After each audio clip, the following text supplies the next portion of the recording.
most people think that TSM's going to win. We're the underdogs going into this match. I think it's going to be a really tough battle, but we can definitely pull it off. 플레이오프에서 솔직히 가장 쉬운 상대를 만난 것 같거든요. 그래서 그래피티 만난 거에 굉장히 저희 만족하고 있고요. I think Bjergsen's fallen off a lot lately. If Kian gets a good matchup and he doesn't get camped mid, he'll actually beat Bjergsen. Kian definitely has some surprise picks. That definitely does throw Bjergsen up. We still feel comfortable because, first of all, it's the best of 5. TSM is a pretty clutch team when it comes to best of 5s. We adapt. A player's biggest asset is to be able to reset, and if you can't reset, you'll be stuck in the past. Last time we played TSM, we just outdrafted them in every way. They won't expect our champion picks. Yeah, I definitely feel like we can take them down. Even though we went 1-1, the whole season includes the playoffs, and that's where anything can really change. I think TSM is pretty weak right now, so I'm pretty confident for our match. I know I'll be Dyrus for sure. TSM as a team has always made it to playoffs, oftentimes won playoffs and always made it to the world, so I'm not going to let that down.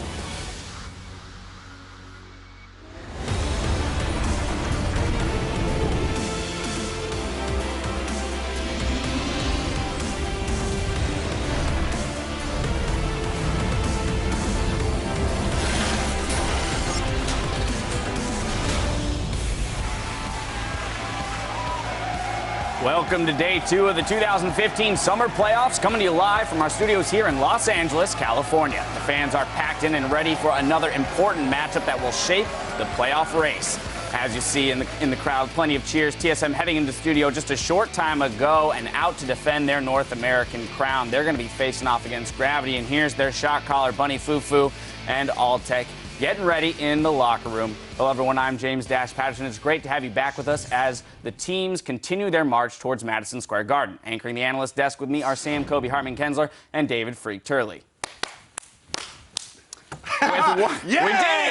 We did it! We nailed it! All right. Well, with one quarterfinal down, let's see how the bracket looks. Team Impulse swept their series against Team Dignitas. In addition to securing their place in the semifinals to face off against Counterlogic Gaming, Impulse has guaranteed a minimum of 40 championship points. Add those to their 30 points from the spring split, and Team Impulse have locked in a spot in the regional qualifier. That means Team Dignitas are knocked out of contention for the World Championship. But their loss is Gravity's gain, and they are now guaranteed a spot in the regional qualifier as well. Of course, there's still a little matter of the title of North American champions to settle first. So with that in mind, let's jump right into today's quarterfinal matchup. Gravity versus TSM. Over the course of the summer split, both of these teams reached the top of the league only to suffer dramatic drop-offs at the end. Yeah, and I want to start by talking about Gravity for a bit, because at one point they were the #1 team in North America. They looked so incredibly strong. The new guy Move came in and did awesome. Alltech fit right in as AD carry, and this team worked so well, and then it disappeared. Right? And to talk about Move a little bit, he was the ward leader by so much. He was second place in wards placed, first place in wards killed. He's just absolutely wonderful as a player. And then for some reason, the last 2 weeks, it just disappeared. He put wards down again, but he started dying so many more times per game, and the whole Team Gravity game plan just fell apart. Yeah, it really has declined in recent weeks, so they've got to turn it around here. Gravity, they're definitely one of the most diverse teams in Champion Select, and it's a really big tool that they have that they've been able to use in best-of-1 scenarios. It's going to be harder for them in best-of-5s. You know, champions that they've already been able to flex around to multiple lanes like Rumble, Shen, Heckram, Jarvan, Nautilus, of course Urgot and things like this as well for surprise picks. Those are really big things for Gravity on red side when they can guarantee counter pick. But historically, TSM, they performed really well in best-of-5 situations when they have time to alter their game plan between games. And it's going to be very important for Gravity and their coach, or against Gravity, for their coach Loco Doco to not only help them in between games to adjust, you know, after something like a loss, but on stage as well in Champion Select. They can't afford to have another event like MSI where they were faced with a different champion in Champ Select like Cassiopeia top, and they go into the game with no game plan, and they flounder around, and they crash and burn. This team, Gravity, is the most likely team in North America to do that to them, so they have to be ready for it. Right, and our champions, TSM, have struggled throughout the regular season and made some big changes to try and right the ship. First, they brought on Keith to try out for the AD carry role. Then Reginald stepped in to have a bigger role in the team's coaching, but nothing has returned TSM to form, and now they're starting playoffs with the lowest seeding they've ever had. Yeah, this is where a lot of the pressure comes for a lot of these players as well. You know, we talked about Reggie coming in, but also the low finish. It seems like a lot of the players on this team are kind of scared to make mistakes, and they don't really feel empowered to make game-changing plays besides Bjergsen. You know, even when Lustboy does go for initiations, they don't have the communication and the coordination to follow up on it. Now, there is also the tendency of TSM recently to play very long games, the longest average games in North American LCS, and they have the lowest cumulative kills per minute of both them and their opponents in those games at 0.59, I think, which just goes to show that there's a lot less action in TSM games. Yeah. Often, you know, because they're playing poke champions and they're trying to delay, but it's this very risk-averse style, and they're also averse to any sort of confrontation, it seems like. Yeah, and this is, I think, a big failing point of TSM, because I think actually playing aggressively is a good thing in League of Legends. Like, you should have multiple kills in your games. And honestly, even though Bjergsen himself is an amazing player, and the TSM formula for success, or at least their just formula, because it's, you know, only moderately successful, is Bjergsen goes off, Bjergsen hard carries.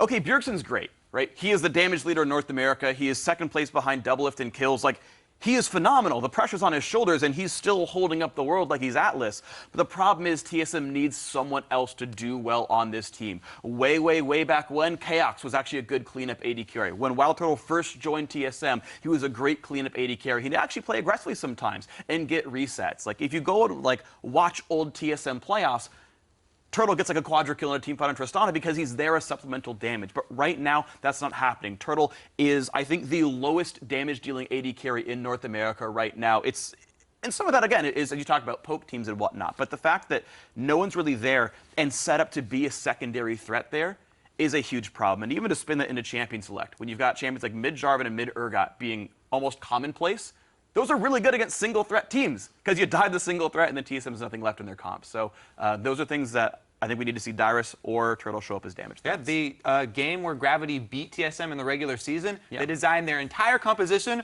around killing the AP Ezreal, diving to the backline and killing Bjergsen, and it worked out. We talk about TSM needing more than just their players to perform. Loco Doko needing to step up. Well, a short time ago, Riv spoke with TSM's coach to get an insider's perspective on the series.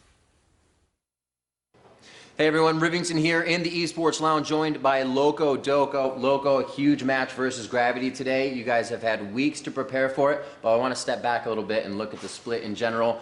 A few mishaps here and there. You guys have had some troublesome spots. What have you done to remedy those situations? We've gone really back to basics, fixed a lot of our fundamental problems. We haven't had to done anything dramatic. I feel like with our team, all the pieces are there, and it's about putting it in the right way and fixing the basic problems we had with communication and how we use our jungle early, and our team looks a lot better now. And is Reginald still stepping in for a bit of a voice, or are you guys trying to wean off of that and more back to coaching position? Reggie's still very hands-on. He's with us there for all the scrim sets.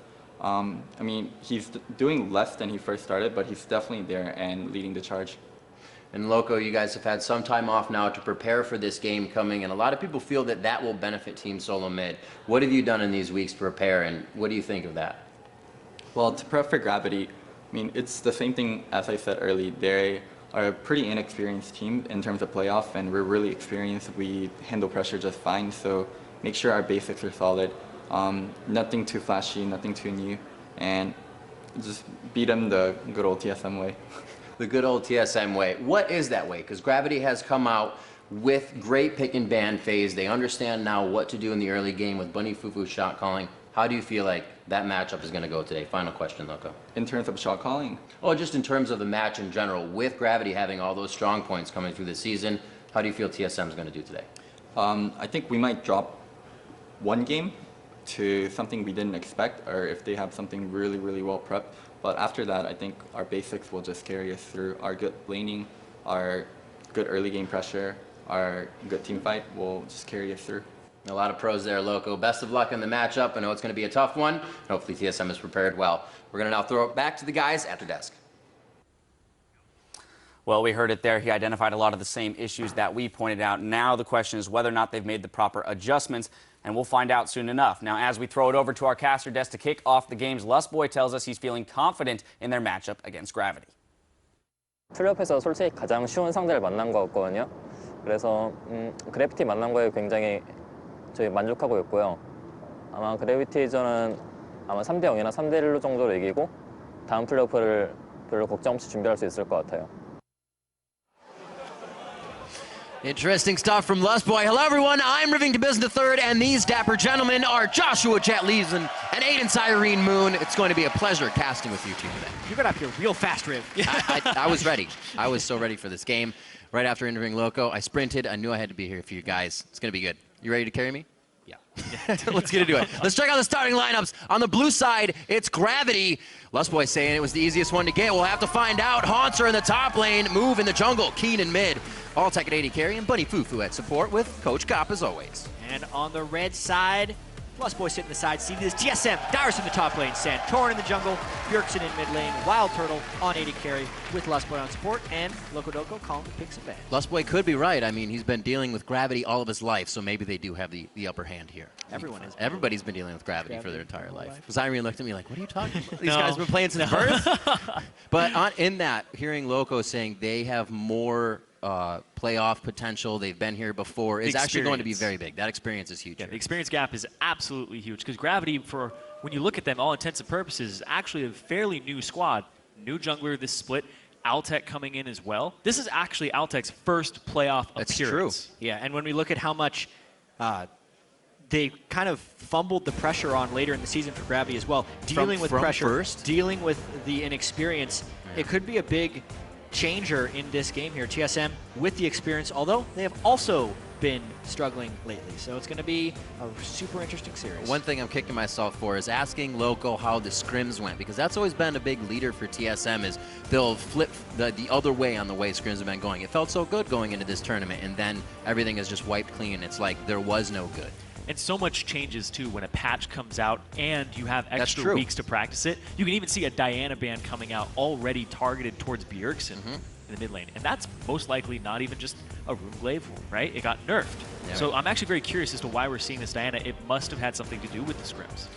Gravity definitely getting a lot of focus bans towards that mid lane, unless Santorin would be thinking of taking one of that Diana pick towards the jungle. Not something we have seen. Rumble and Janna to be banned as well from Team Solo mid side. That Rumble is a flex pick that Gravity can use, so a good double ban there by TSM. And they've only picked it on blue side as well for Keen in the mid lane. Right. Yeah, Gravity as well have generally found success when they can flex pick champions. We're also wondering what jungling champion pools are going to be like. Cyrene and I were discussing this before, and whether or not we see the Nidalee ban right here, or if we see TSM leave it up and just trade power junglers. I feel like Elise and Nidalee are the two power junglers on this patch, and the question will also be whether TSM allows Santorin to play Nidalee, because he's such a good Nidalee in the spring split. He had a ton of success on it, but he has really been relegated to just playing Gragas and Rek'Sai, and it looks like they're kind of opting in to either play against Nidalee or play it themselves. I'd expect a Nidalee first pick right here. Yeah, and with 2 support bans, that just means we're going to go with Shen first pick. So that could be a support. That is another flex pick for Gravity here. It could be going to Bunny Fufu.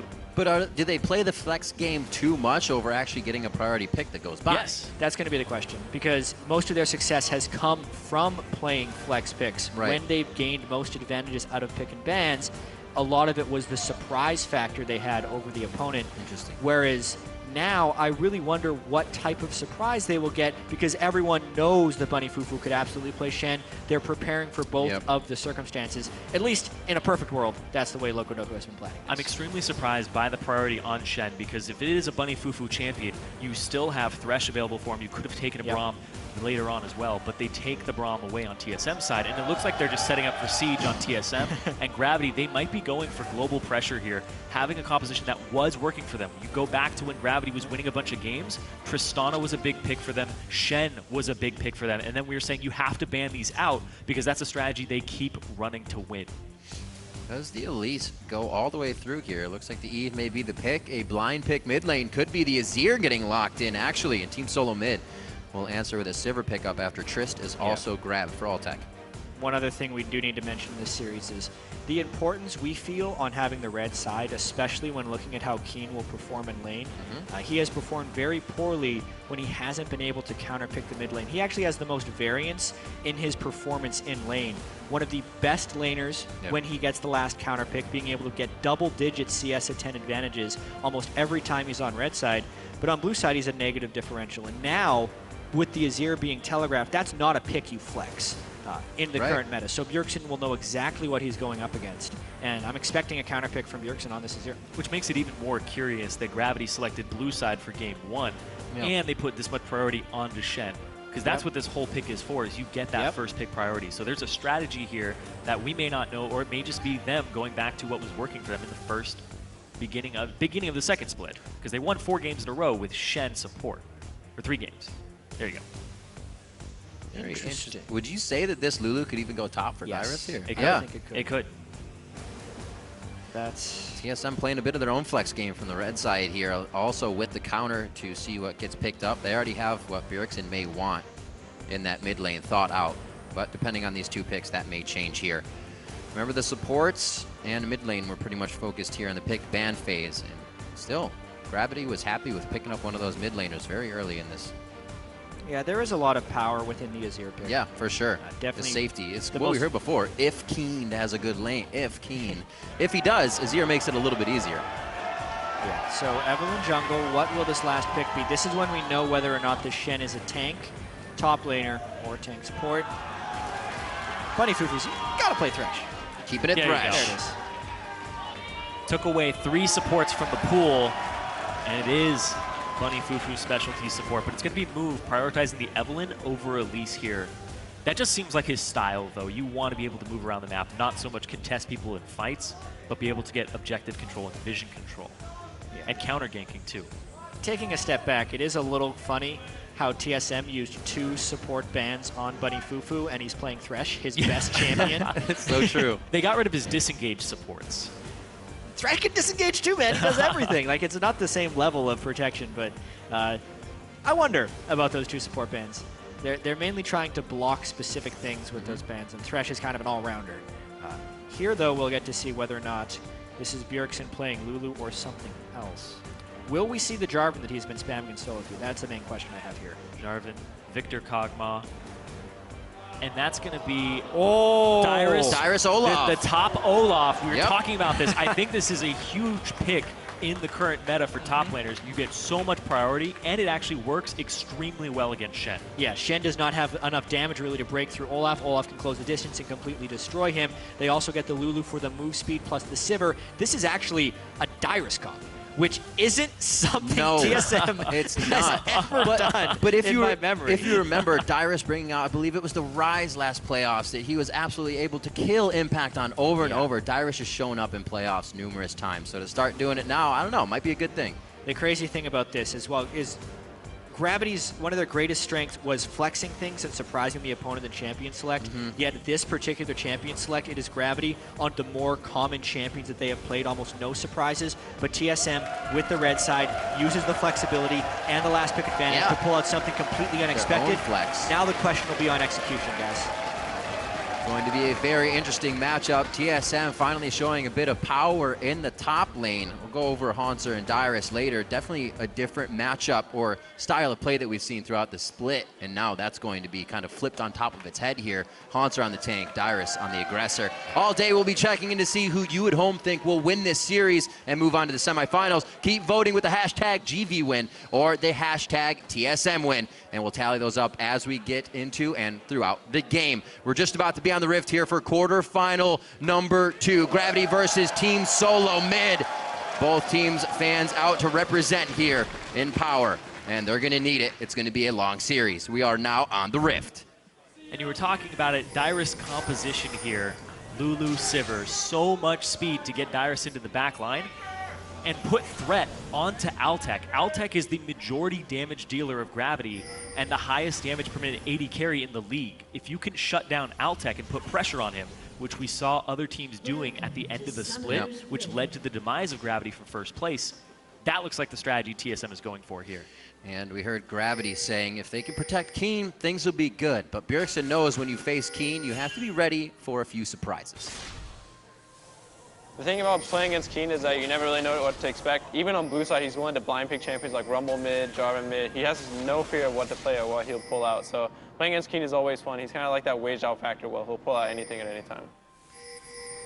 And one of the funniest things about that during the regular season is Bjergsen actually ended up playing a lot of Keen's surprise picks and learning them for himself.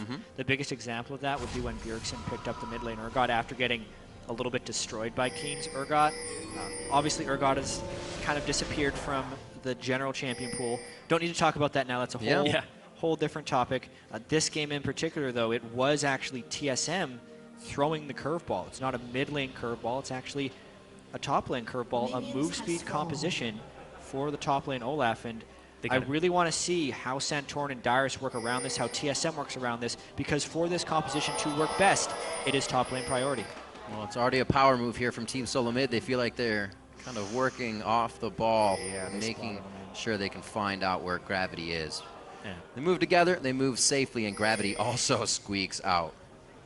Really nice. Move wasn't spotted. It was Haunter who was spotted. They went in after him, but Move was able to scout TSM with his vision. Yeah. So they'll see him with the ward right here. This is another thing. So we've been doing a lot of backwards analysis here, figuring out why Gravity was winning games and why they've kind of fallen off lately, and throwing out kind of the outside of the game aspects that could be true, like the added pressure and teams more preparing for them. When Gravity was at their best, it was the champ select wins with flex picks, and also a lot of their early game strategies, which would give Move a huge advantage at the start of the game. This is another one of those examples where Gravity goes for an early game play, but this one actually sets them behind ever so slightly. It was spotted out, they had to retreat, there wasn't a massive disadvantage, but they already playing from a little bit of a hole. This works out for Team Solo Mid for now. We'll see if they can continue to adapt or keep a lead for themselves. We know mid-game adaptation for Team Solo Mid is where they falter a bit. If Gravity still has a few more tricks in mind, it might be able to throw TSM off. Game's evening out a bit as we are going to see the bottom lane start to reach the turret. TSM almost done with top. But this is an incredibly fast tower push. This isn't even cannon wave they're slow in the bot, now. actually. This is where the cannon shows up. So this is the third wave. They did red buff, Raptors, immediately come top with a lower HP Olaf, who has the increased attack speed. You can tell they've ran this strat a few times. Dyrus tanks a ton in the jungle, increased attack speed with the low health, and now they're going to try and bounce the wave. So this could be one of the long con freeze strategies over here. What an interesting open here. Dyrus may have a frozen lane for himself because Turtle is actually the one heading down to the bottom side on Sivir. Oh, tricky play to Keen. Spear does hit Javelin, almost giving him enough of what they need. Both summoners used in mid by Keen there. That's the pressure that Bjergsen's going to be able to exert on this lane now. He was down a little bit in CS, but Lulu now gets to execute on the lane bully pattern with those summoners down. And Santorin, one of the guys who was actually the first to pick up jungle mid lane. He was playing it even before she got those buffs to the hunt to jungle creeps. So if he can keep visiting this mid lane, it's going to give Bjergsen an advantage, but it is a Dyrus composition. But when you give Lulu a lot of AP, you have a secondary threat in the mid lane as well. See what kind of wards teams have set up. We don't have sight stones just yet, or the rubies on the junglers to get there. Still just pink and vision wards coming in for Move. They'll keep that going. Unless, boy, a ruby crystal behind just now, as he has not been able to back. Or again, I should say. 4.5 on the clock. Dyrus, what is this Olaf going to do if he falls behind? How much of a risk is that champion for the top lane? Well, you definitely don't want it to fall behind because Olaf being able to ignore CC is somewhat of a binary champion. The main thing if he falls behind, though, is he really just has to try and turn himself into a split pushing threat.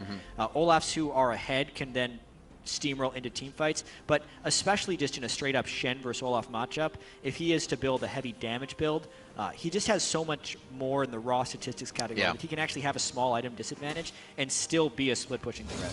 You also don't have too much trouble farming up against this Shen, which is probably why they've brought Move up here as well for a bit more aggression on that lane. An unnecessary ghost right there by Dyrus. The taunt from Haunter missed. He was pretty much safe, but he ghosted anyway when he saw the reveal of Move's E. Still, though, because of the early game and the way they bounce the turrets, it is a pretty decent size CS advantage for Dyrus. Down a Ghost, but it's not like he's died yet. Yeah, they're actually putting a lot of resources into Dyrus at the start of the game. I believe he also got solo turret gold when they killed the turret. Yep, they let him freeze it.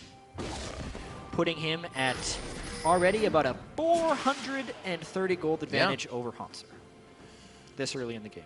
All of TSM's advantage, instead of being channeled towards the mid laner, right now is being channeled towards the top laner. And this was actually a big problem for TSM coming out of MSI, was they didn't put enough into top lane. They didn't back up Dyrus, and it was a big complaint that we kept hearing from them, is that they needed to be able to run top priority strategies.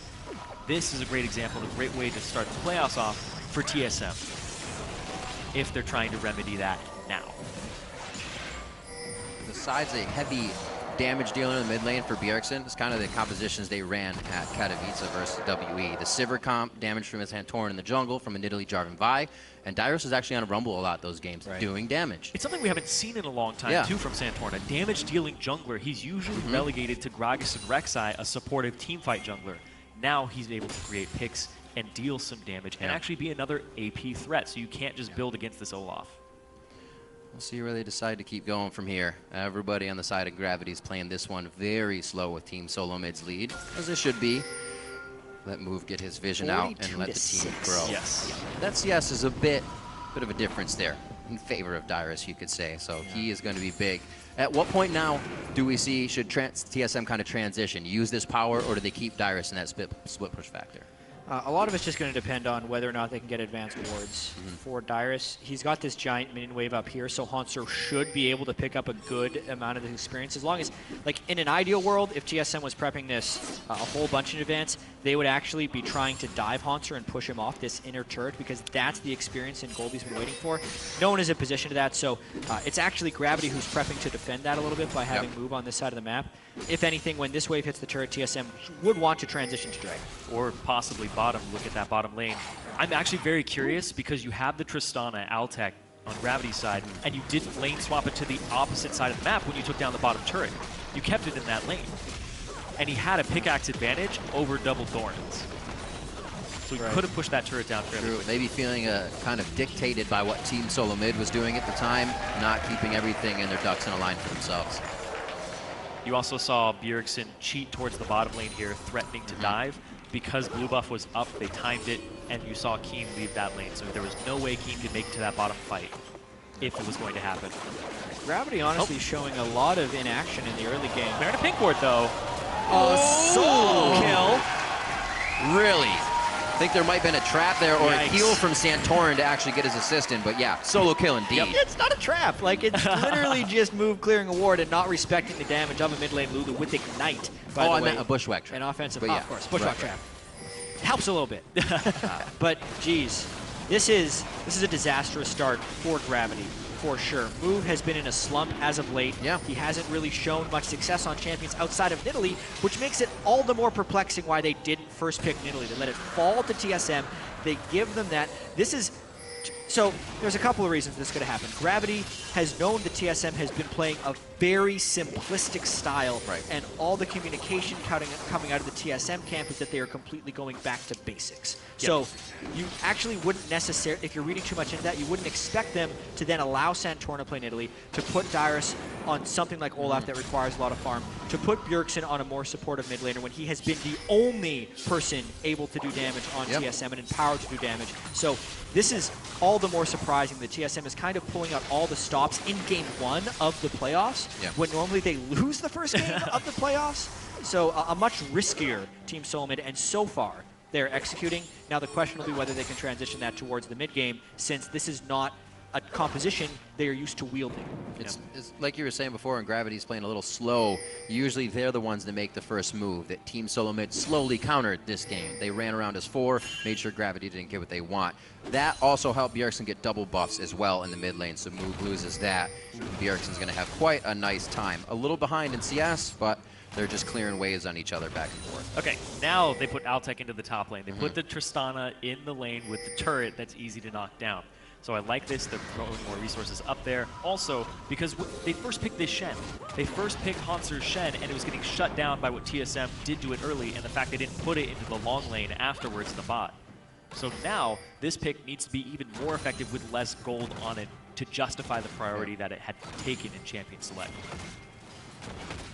See how the AD carries are doing. 1,500 gold right now into Wild Turtle. Where is he? He's actually just back to spend it right now. Good counter. Top lane is 3v3, and everybody's going to be backing off here. Should be ults across the board except for the supports just yet. So not too much danger coming from any crowd control there on those two. TSM successfully guarding that top lane as they, as you said, move Altec up to try and get something, but Gravity is stopped. It's a little too late for that. It's usually a timing thing, where as soon as the other AD carry comes to bot, you go to the opposite lane, you trade 2 turrets on the outside, and then eventually test each other's siege in mid lane.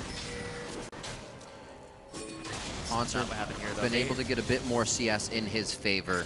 Usually been seeing him on some pretty big carry champions this season. But that flex pick Shen we thought for Bunny Fufu went to him.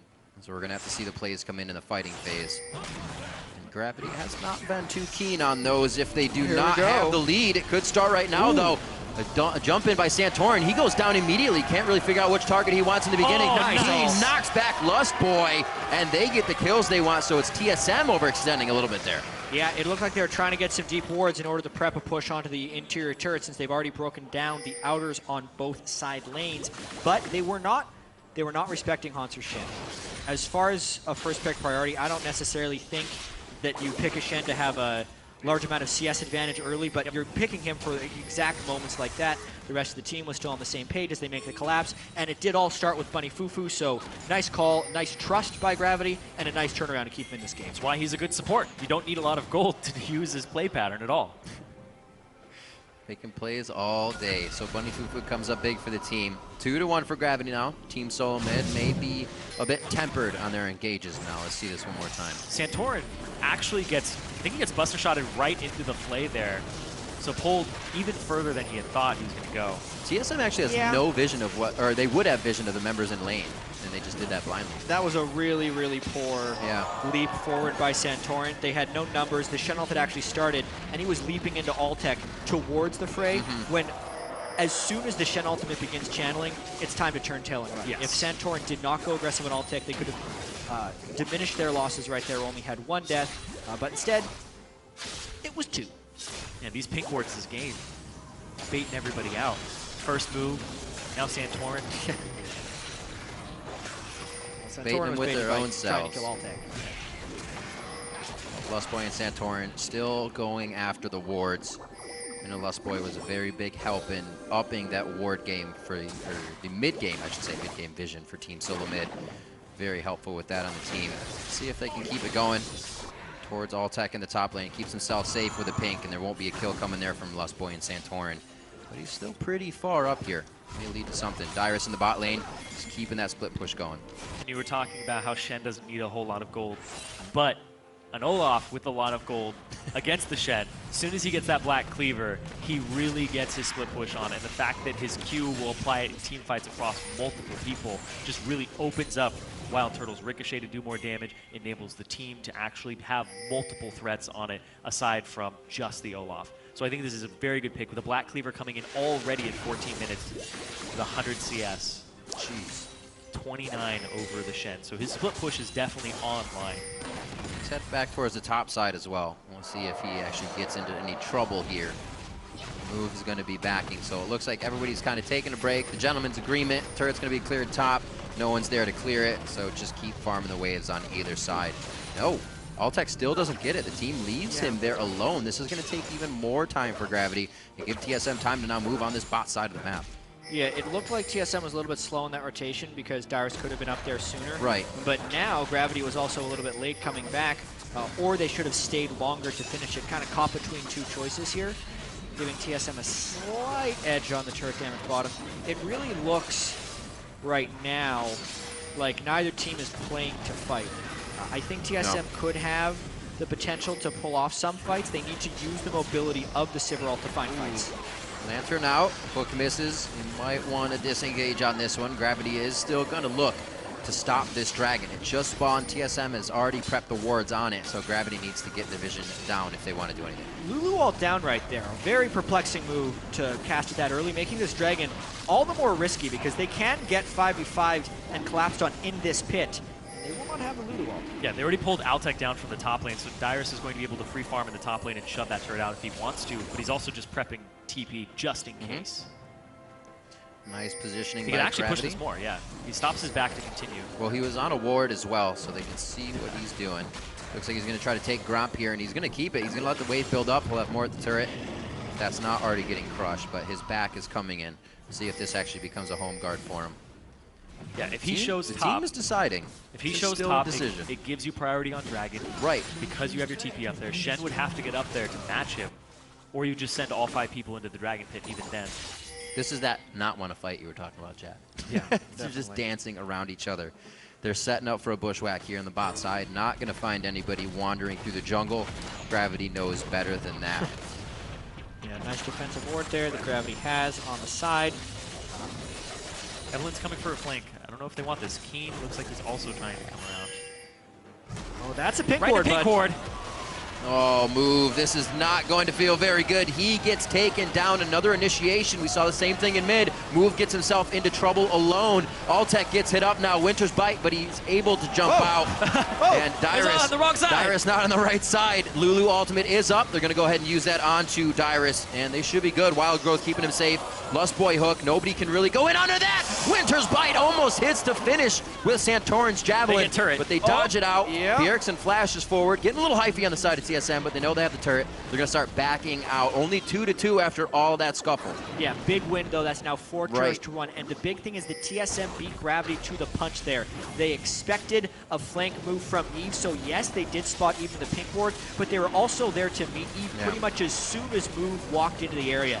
Hanser then ulted in, so it erupted into a 5v5, but TSM had the jump on it, which is the big reason they came out ahead in that fight. And all these pink wards that are being placed around the map for both sides are causing these conflicts. People are fighting over the vision game, but also right there, it's TSM being able to get the jump because they were playing the vision game behind them and being conscious of the Evelyn, giving it its due diligence, giving it their attention to these wards.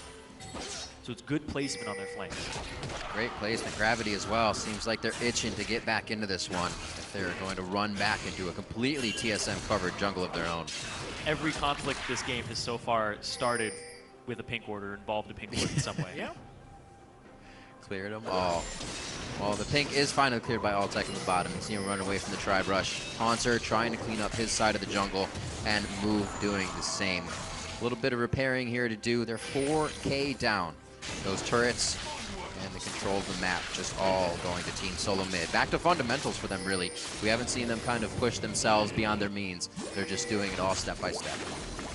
One thing that could end up being a story in this game from a team composition perspective is what type of backline access is TSM going to have?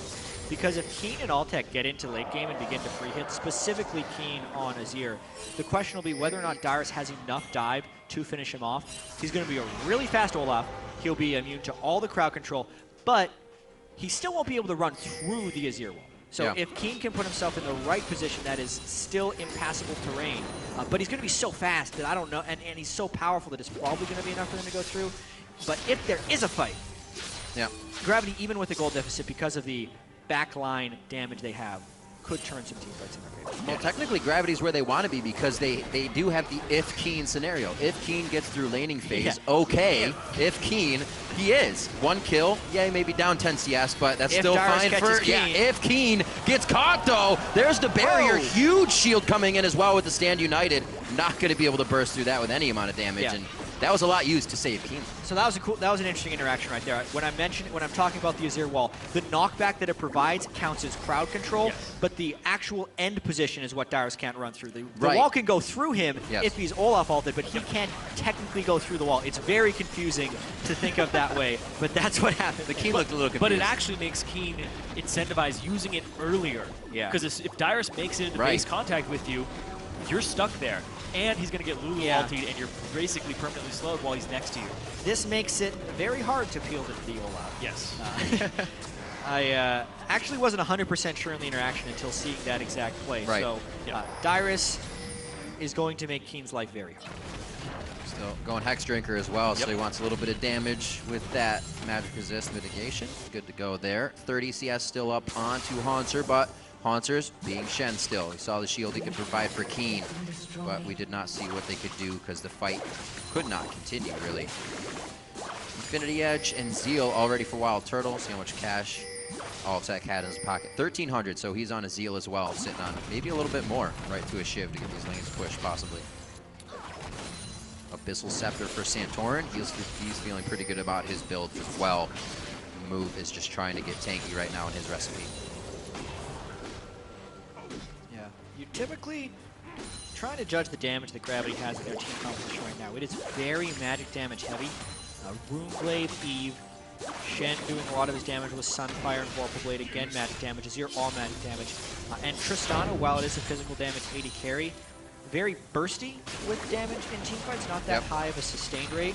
So definitely expect the builds to trend on the side of magic resist for TSM, and that's their best play for upcoming games. Yeah, Abyssal Scepter for Santorin. You can do stuff like that now because the Runeblade gives you a lot of the mana back. Oh, yeah. Previously, you kind of had to go tier or Roa on the Nidalee, but you're not locked into that build anymore. I really like this build because it doesn't have that ramp-up time to it. You stay relevant in the mid-game and even stronger than you were before.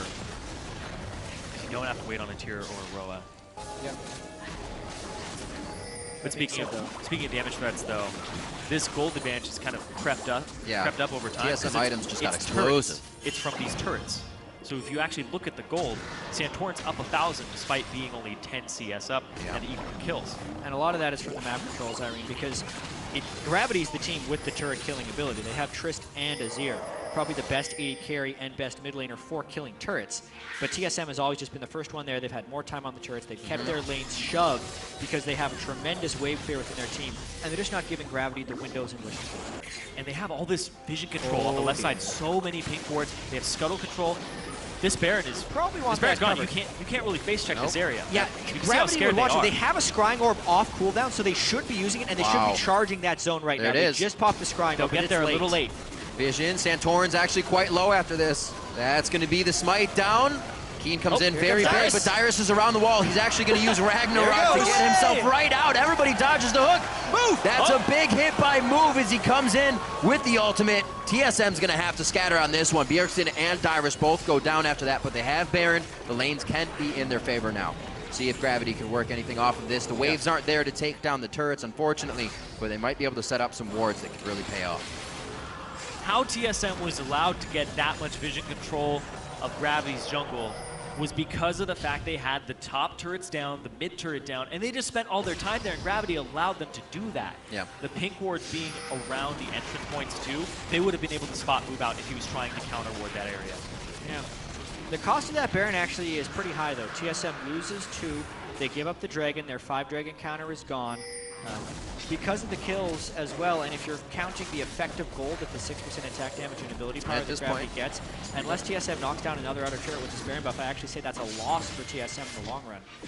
Even with the ward coverage of Gravity being around the Dragon Pit, they probably should have suspected when all of TSM is MIA, also not prepping the Dragon Pit and also not in lanes.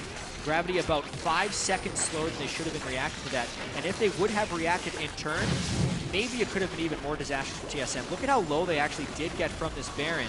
Very sneaky. Therefore, they don't want to turn and burn on this one. They just run away.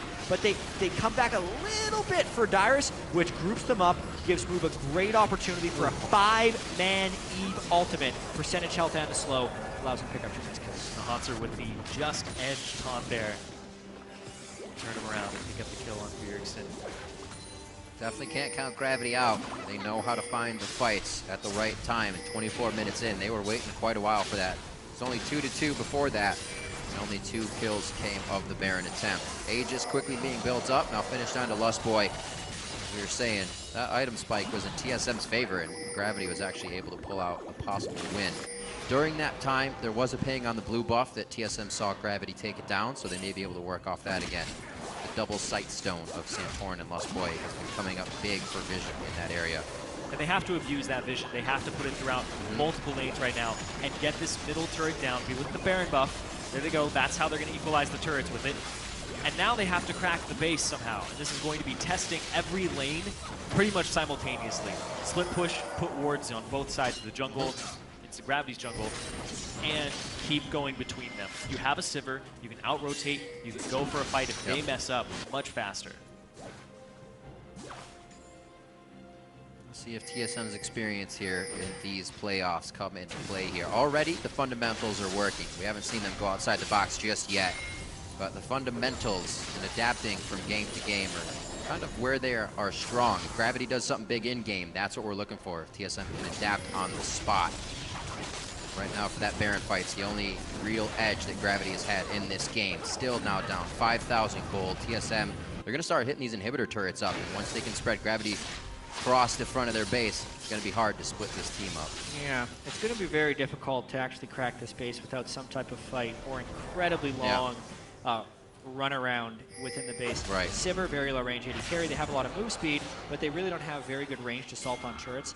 Add that to the fact that the catch potential for an Azir team near the base is super high. If King pulls off one of those Shurima Supermans where he just kind of flies in behind the team. We're just changing the name every week. Yeah, may as well. And then ults his team back into the turret. Having that Azir wall and trapping multiple people within the turret, since TSM is very short ranged, is devastating. So therefore, if TSM plays it smart, they can't group 5 in front of a turret. It's going to be a very 1-3-1 type, 1-4-1, lots of rotations, and probably will just end up being more Dragon and Baron timers, that we could be in for a long game if this one's played too expected. Yeah, they'd have to test all the lanes, but even then, you have Bunny Fufu on Thresh. The catch potential is huge if one person is caught out. And Keen has the Rylai's Crystal Scepter. You talked about Nazir just Supermaning in. All he has to do is poke them. And if he can actually catch up to them and deal enough damage, it pushes them away. You get to counter the pressure and then push all lanes out. Because if one person gets chunked out in the lane, it actually affects all the other ones too. Yep. Looking at Gravity's items, they seem to be playing this very safe. Bunny Fufu to finish all the way to face of the mountain. Sometimes we'll see that Talisman of Ascension or a Cell to Righteous Glory. Interesting. They want to be very defensive in all these plays. Lucidity boots as well, give him time to hook and peel for his team. But we kind of see that idea that Gravity's working with right now, knowing TSM's trying to set up these gank brushes, get an edge in the middle of the map, and then crush down. Not going to work this time, though. Gravity playing it very safe and measured. Minute and 40 just about on both of the objectives to come back on the map. And I think that's when TSM kind of get the fight they're trying to bait Gravity into. Yeah. And I have to mention the irony in Move right now. Not having boots. He is. Oh, man. This entire season, he's been all about mobility and wards, and he has neither a Sightstone nor boots. He did upgrade Trinket. Yeah, with the upgraded Trinket. And he has W. Do not expect a Sightstone from Move at any point in this game, because he can hit his ward cap with that Trinket, unless he eventually decides to go over to Sweeper, which he doesn't really care about because he's only worried about pink wards in this specific instance. Yeah. So this is the right play for him in this instance. But the boots, those should be his next item. He's 2,000 gold behind Santorin right now, who got a Sightstone off admittedly, which was Move's thing. He's stealing his thing. Everybody stole his thing when Move actually started doing that. Speaking of Move, he's going for an engage here. Going to the back. See how quickly they can get this one. Dyrus going all the way through. He's actually on to Haunter, one of the tankier guys. They get Move in the front, though, and he goes down immediately. He's only got his jungle item and a Locket of the Iron Solari. Not enough to keep him alive. TSM now staring. I guess GV would be staring down the barrel. TSM's ready to pull the trigger. Yeah, interesting the Gravity went in for that one despite their gold deficit, and knowing how well they are suited to anti-sieging, especially since Baron and Dragon are not up yet. Yeah, but they're almost up and the jungler's down. So Gravity actually throw away a little bit of an opportunity and more to TSM. They get to claim a blue, they get to claim vision control of this area, and you can see Shen ultimate is down. Dyrus has his TP down, so now you're seeing that TSM is going to group up for this next objective. And it looks like they're going for a pick here. Well, trying to use their speed. The Whimsy combo with Braum, Winter's Bite, slow that in. Concussive blows, lock up, and that guy isn't going anywhere. They're trying it each time. Each time they try it, Gravity becomes more and more aware, so it's only going to be harder. A lot of damage taken there, even with the Stand Behind Me, or Unbreakable, I should say. And he gets out of that one. Can't really sneak a Baron anymore. It's not a fast Baron killing team. No, definitely not. They're all about the mobility. So they do have all ultimates up except for the Braum ult on TSM side. So Dyrus is going again. Effectively, this is working well for Team Solo Mid. From top to bottom, they have just been slowly shredding Gravity's health bars. Now finally bait them into that dragon fight and whittle them down even more. This may not be kills. They're definitely funneling in on this one. The focus is hard on the hunts there. Nothing's going to actually finalize the kill, though. Move is already down from previously. We'll see if he can come back up into this fight here. Yeah, it synchronizes with a very large minion wave, which is all too convenient for TSM. This could actually be the inhibitor because there are not enough home guard boots on Gravity right now to recall and defend this. 1 kill for a turret and an inhib to pick up there. TSM, that's not even a trade, that's what they got on their side. Yeah, well, so much of this game has been Bjergsen blowing his Lulu ultimate very early in a defensive fashion. This time, when they forced the Dragon, Gravity moved to defend 4v5, and TSM was able to use the Lulu ultimate offensively. Dyrus ran in, they got the Lulu ultimate, they blew them up. But in doing so, now they are exposed to a potential Baron. Azir crushes this thing. TSM slow on the recalls. Much faster. Can he even steal it? No, it's Baron. Oh boy, that was close. Wow. So in getting the inhibitor, TSM overexposed themselves. That's a tough one to lose, but Gravity, because their recalls were basically synced to eventually get the inhibitor, that's the way it worked, but we gotta go over this fight one more time. Yeah, this is the combo right here. You get Dyrus into the back line with his ultimate, with his movement speed increase from it, and then you give him the Lulu ultimate, and if your team is lagging behind, he just slows everybody down for you with his axes, with the Lulu ultimate on him. And then it's just movement speed increase after movement speed increase to trail this fight off. I don't know how they It's a great combo. Fast feet from Gravity there to get out of that. And we even talked about how if Dyrus gets separated when he dives in, he's still going to have the movement speed slow on him. Yeah. That by the time your team is freed up, he'll catch him. They have a great composition for catching. Long Seems like lanes, it's been the one person. So really big credit to Gravity for being able to dip and dodge these crowd control effects coming in from Team Solo Mid here and there. It's that chase down. Yeah.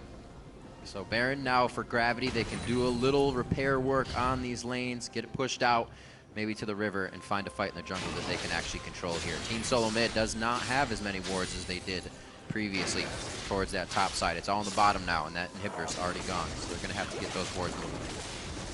Cleaning up blue buff for now should keep Team Solo Mid very safe, but Team Solo Mid has to be wondering. Many games have happened like this for them this year. You can even think back to the first game versus Cloud9, where it becomes a late game falter. Keen can do that on Azir. There are plays to be made from this team still. Pretty tricky. And Gravity just seems so measured when they go at it. Gravity's definitely doing a lot to stay in this game. Being able to sneak the Baron after the inhibitor goes down, being able to get that one Dragon when TSM did pick up the Baron. When TSM is going for the big game-winning plays, Gravity's been doing enough to neutralize it and stay close. And that's the type of thing that can really stretch these games out and make the next mistake game-deciding. Basically, since Gravity took the Baron buff, the next real TSM push can't come until Baron is up again, which is a good 7 minutes after. The small things they've done. Even that one Dragon, they were able to put themselves in between, have stopped Team Solo Mid from really having a huge win condition here. Nice little base set up outside on the half of Team Solo Mid here with the legacy of Shurima, but it doesn't look like they can even really control it that much without a big minion wave. So it's just to stall out the game, still allowing their lanes to push out nicely here. They may be able to get something on Team Solo Mid. Dyrus is now going to have to take care of bottom and respect that wave as Gravity sets up some defense. So I'm looking at Bunny Fufu's build, and I'm half hoping that that's a Zeke's Harbinger to enable Altec. Because it could be a Frozen Heart, but I do want to see the Zeke's out of him. Altec is just so much of this team's damage. It would give him the 100%, or really close to 100% crit rate there with the static shiv. That it would definitely enable him to be a large carry threat. Dyrus dives him, he's going to get crit multiple times, and he may not even survive.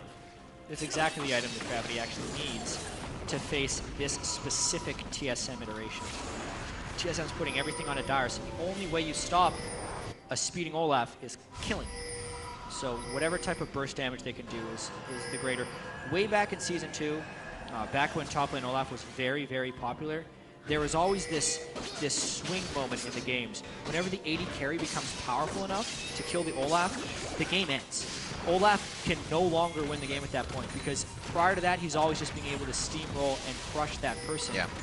AD carries did scale much more aggressively back then, so, and there's been some top lane itemization that makes that even harder, but with the Zeke's Harbinger, it may be a call back to that time.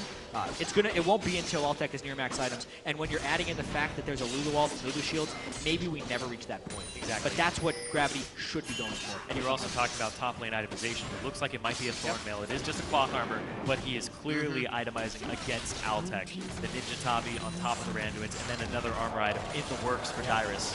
He knows it's going to sting. I mean, he'll be running right past Keen, right? Keen's going to be focusing other things. You don't have enough soldier moves to follow where Dyrus is going. So I do like it. And Mortius already built in. Santorin, a little bit of safety with his Zanya's built up now. Just completely a core item ahead of Move at this point. And Move went mobility boots as well when he finally did hit them in the jungle. Gotta go fast. Gotta go fast, I guess. Yeah, the largest goal discrepancy is between junglers. It's 3,000 in favor of Santorin. Gonna be difficult. Move just trying to put in the cheeky plays here if he can get a few to be made. The team may be able to squeak themselves back in with, as you guys are saying, Altec's power, or maybe a good play from Keen here on Azir. Yeah, Santorin and the rest of the team setting up in the side brush. Nothing gonna come of this, but reset minion waves in the mid, back and forth. I think we'll get this for a few minutes until they decide to go for one of the objectives. They love this push. Yep. They love baiting out the Baron, but what they also accomplished by having this line of pink wards is they protect it for 3 minutes. There's no way Gravity has any wards behind them in the Baron pit. Yeah. So then they get to set this up. This is a play that's actually making it so that they have this controlled in a minute and a half when the Baron does come up. So being very stubborn with this area. This my lane. Yeah, they need to be. That's basically the last win condition TSM has. It's a little bit surprising they're not trying to utilize Dyrus more in the split push role against Haunter. Haunter, though, really, really heavily prioritizing armor. It's very hard for Dyrus to cut through him in a substantial way. And because of the Lulu Sivir, Dyrus is a very key component of their team fighting. So they're kind of bringing a split push champion, but since they need it for team fights, they end up grouping more frequently. And yeah, this game will be hinging around these objectives, since that is what TSM needs to control, and also it's what they need to draw Gravity out of their very effective control. Bjergsen has a lot of AP at this point. He's got 600 exactly, and the Luden's Echo. Yeah. So he's a very large AP damage threat, hitting the level 18 already. So it's not just Dyrus you have to worry about anymore. Move getting hit. Playing a little scary, but he still has the safety. Keep doing what he's doing. Dyrus canceled TP. That's not good. They needed that TP for also going threat. He could have also come in with home guards if he would have recalled. Instead, he gets distortion boost, more frequent ghosting, and a faster ghost. Got to go fast. That's really all Everybody this wants is. to go fast this game. Remember, with the 600 AP, that puts Bjergsen's Wild Growth at a 900 health shield, not even counting the 600 health he's going to be getting from pick shields. So it's if he puts both of those things onto Dyrus, it's an extra 1,500 health.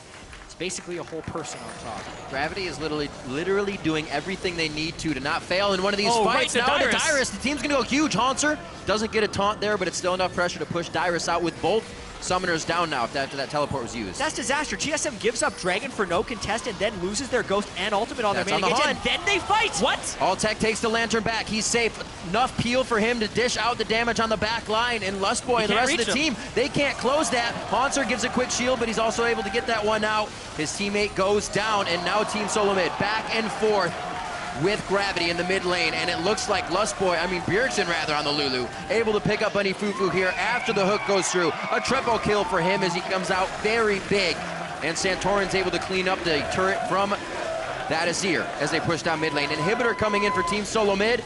Looks like they may go down for the bot lane here. They're going to get mid, then bot. They have their AD carry and a minion wave against Just Shen with long death timers. This mid be the game. Oh my goodness. Lustboy's ultimate was key in that. It kept Altec in range because he had to walk all over the slow field, and they picked him up, and then they just ran all over the team with the speeds. This was how this comp is built, and it worked out perfectly there. They're just going to end the game. What a ridiculous fight to put Team Solo Mid in the base of Gravity at the end. Alltech jumping forward. Gravity not being able to close the gap, and Team Solo Mid found the fight that they wanted and had been prepping for the last 10 minutes in mid. Man, that's one way to end it. Like, yes, TSM won that fight. We need to look at that again because the whole slow play and prepping and anything you would expect from the TSM team of having Dyrus run in with Ragnarok and Ghost and then zoning the team fights, and none of that happened. Yeah. That was just that was a complete mess of a last team fight. But TSM outplayed Gravity. Gravity had more positional errors because if we're following the logic of when TSM should have been fighting, it was not then. Yeah. But unless Gravity exposes themselves to an extent that it is punishable, that's what happened, and the game just ended. Exactly. I also was talking about how Lulu Bjergsen actually became a big threat there. You saw his damage in that last team fight. Dyrus was just out of that fight at the top, and that was mostly the damage from Turtle and Bjergsen stepping up in that last fight. You thought it was a Dyrus comp. Turns out, should have been. It's not. But yeah, if he gets caught before a fight, use all summer spells, then the rest of the team's going to have to. But it worked. They baited a lot out. Altec jumped forward, doesn't have his rocket jump for an escape at that point, and they're able to pick them off. 40 minutes in, Gravity take down Team Solo Mid, should say take down Gravity. And fundamentals were absolutely the key here. TSM didn't go outside the box. They didn't go crazy. They kept a plethora of wards down all the time if that mid fight did go long, and it did in the end. But they had this set plan the entire time, and Gravity was avoiding it until they themselves just threw it out the window. They claimed it was back to basics, but that did not look like a basic TSM. You don't think so? That was a different strategy there from them. Well, to sit in the mid, yes. But if you got to remember, though, when they played the Lysandra, they played Elise still. They had a hook from Thresh. They'd say, sit in this bush. Let's do it again. If you remember Bjergsen saying that, we'll do this over and over again. Compositionally wise, and we'll grab how they one. played the early game, it was a different looking Okay, TSM. right. Okay, cool. I got you Cool. there. Good job, guys. I know what you mean now. Boom. There you go. Great job. All right, for lowdown on TSM's win now, let's toss it over to our analyst desk. Thank you, Riv. Guys, at the beginning of the show, we identified a lot of the issues TSM had coming into playoffs. Well, they came out game one with some answers. Yeah, I mean, these are the things that I've been talking about for the last couple of weeks for TSM, empowering the rest of the members to be able to make plays. They not only do they give Santorin the Nidalee that he's wanted to play for so long, they put Dyrus on the Olaf. Bjergsen is an enabler with the Lulu, speeding people up and providing defense for them. And this level, the lane swap opening that they had was absolutely beautiful to get Dyrus ahead at the beginning of this game, taking the turret so quickly and allowing him to back and get back to lane at full health with an item buy before Haunter even gets up there, and then shove it all the way to the second turret there. What that does is create pressure on the opposite side of the map because there's a triple wave stacked at your secondary turret, presents Gravity with a catch-22. They either have Haunter teleport in and try and save this dying turret in the bottom lane and lose 3 waves top, or they leave him top and they give up another turret, which TSM used to chain through the early game. Then their mid-game handoff after that was a little bit shaky, but the opening was really good. Yeah, and there's actually a bunch of interesting theoretics on the Olaf push that came down because you have an overextended top laner without flash. Like, I guess his teleport might have been up, I don't remember at the time, but like, pushing really far down, like that's a champ that could be ganked, and he had no backup from Bjergsen, no backup from Santorin. I knocked something over. We're good though.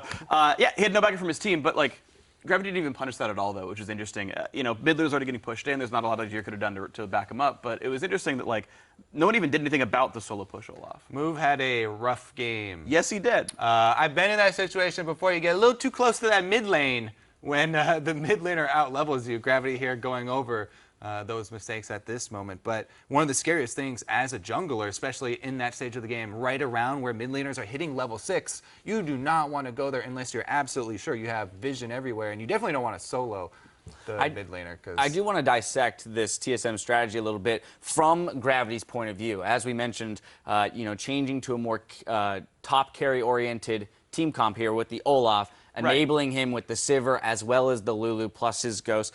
How do you, from the Gravity perspective, being on the losing end of this, attack that strategy moving forward? I think you can test the champion pool, right? Because we haven't seen this style in like 2 years from TSM. How many carry champions in the top lane does Dyrus actually know? I mean, it's a cute champ select play, pick the Lulu, pretend it's Dyrus's, and then pick the Olaf later on. But how many more of these strategies exist? How many more carry tops are there for TSM? If it's just Olaf, it takes you one ban or a first pick or something like that as Gravity or blue side next game, and then TSM have to go back to a different style, right? If Dyrus is the only guy who stepped up in practice for the last 2 weeks, and it's only Olaf, then there you go. Bam, one ban, one pick. That is one option. I think that even if they do decide to address it in Champ Select, you have to address the lane swap advantage that they got, because whatever champion he's on with that sort of advantage, it's going to make the matchup rough for Hauntzer. And to Hauntzer's credit, he even did all right with the disadvantage that he was forced to eat coming out of the lane swap.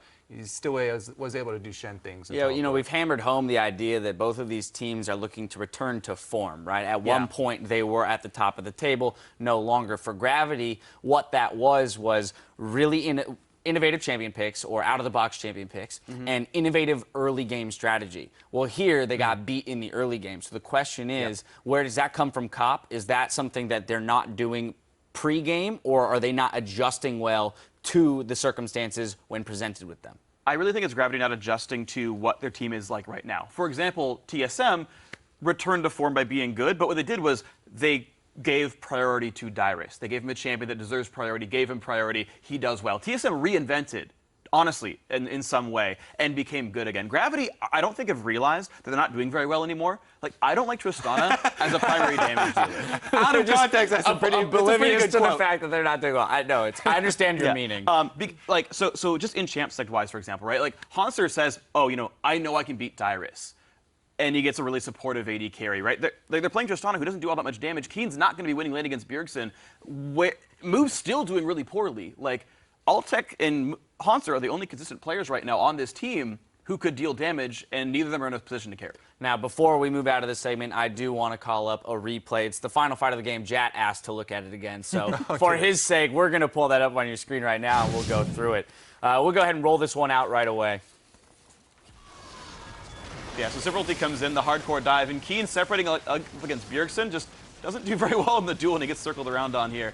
The frontline dive just sort of Lustboy cutting back well. Move just continually not tanky enough. He was down 3,000 to 4,000 gold under Santorin, so just there is no really big front line here. Hauntzzer goes mostly untouched to the very end, and when you get to bypass all that, TSM honestly playing a pretty split-up composition, which Sivir helps, of course. She pops the ulti. You get the buff for the full duration, whether she's in range still or not. Lets TSM find all these individual fights with the gold lead, play around the Azir turret. It barely even hits anyone. Yeah, Bjergsen goes all the way around, pops in with the Luden's Echo proc to take down Keen there. But I also want to point out, not only is it the champions and the early game that they're using to enable these guys, you can see it in their playstyle. Turtle's allowed to flash forward. He did it a couple times. He did it a couple times. A couple times to try and chase people down. Now, you never want to give people an ultimatum to be like, you never do flash forward or something like that.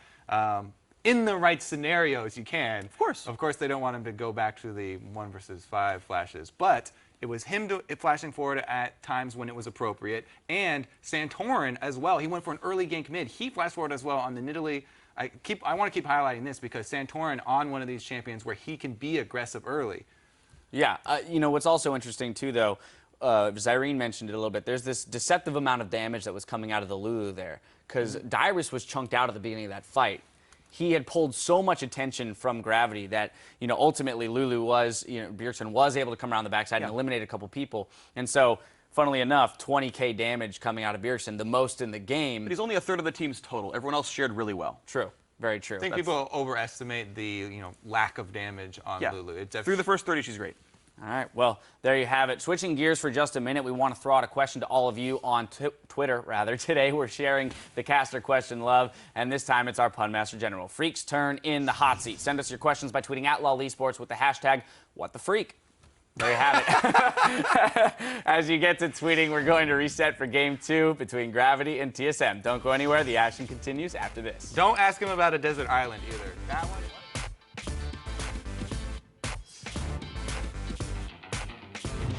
You feel good? I feel good. You feel good? I feel good. You feel good? I feel good. A jump in by Santorin. He goes down immediately. Can't really figure out which target he wants in the beginning. He knocks back Lustboy. Keen comes in very, but Dyrus is around the wall. He's actually going to use Ragnarok to get himself right out. Everybody dodges the hook. Nice. I take stump. Yeah. Hello's Altec. Go to Hauntzzer. I'm coming over, Bunny. All right, we win this. Can we end here? We can end. What a ridiculous fight to put Team Solo Mid in the base of Gravity at the end.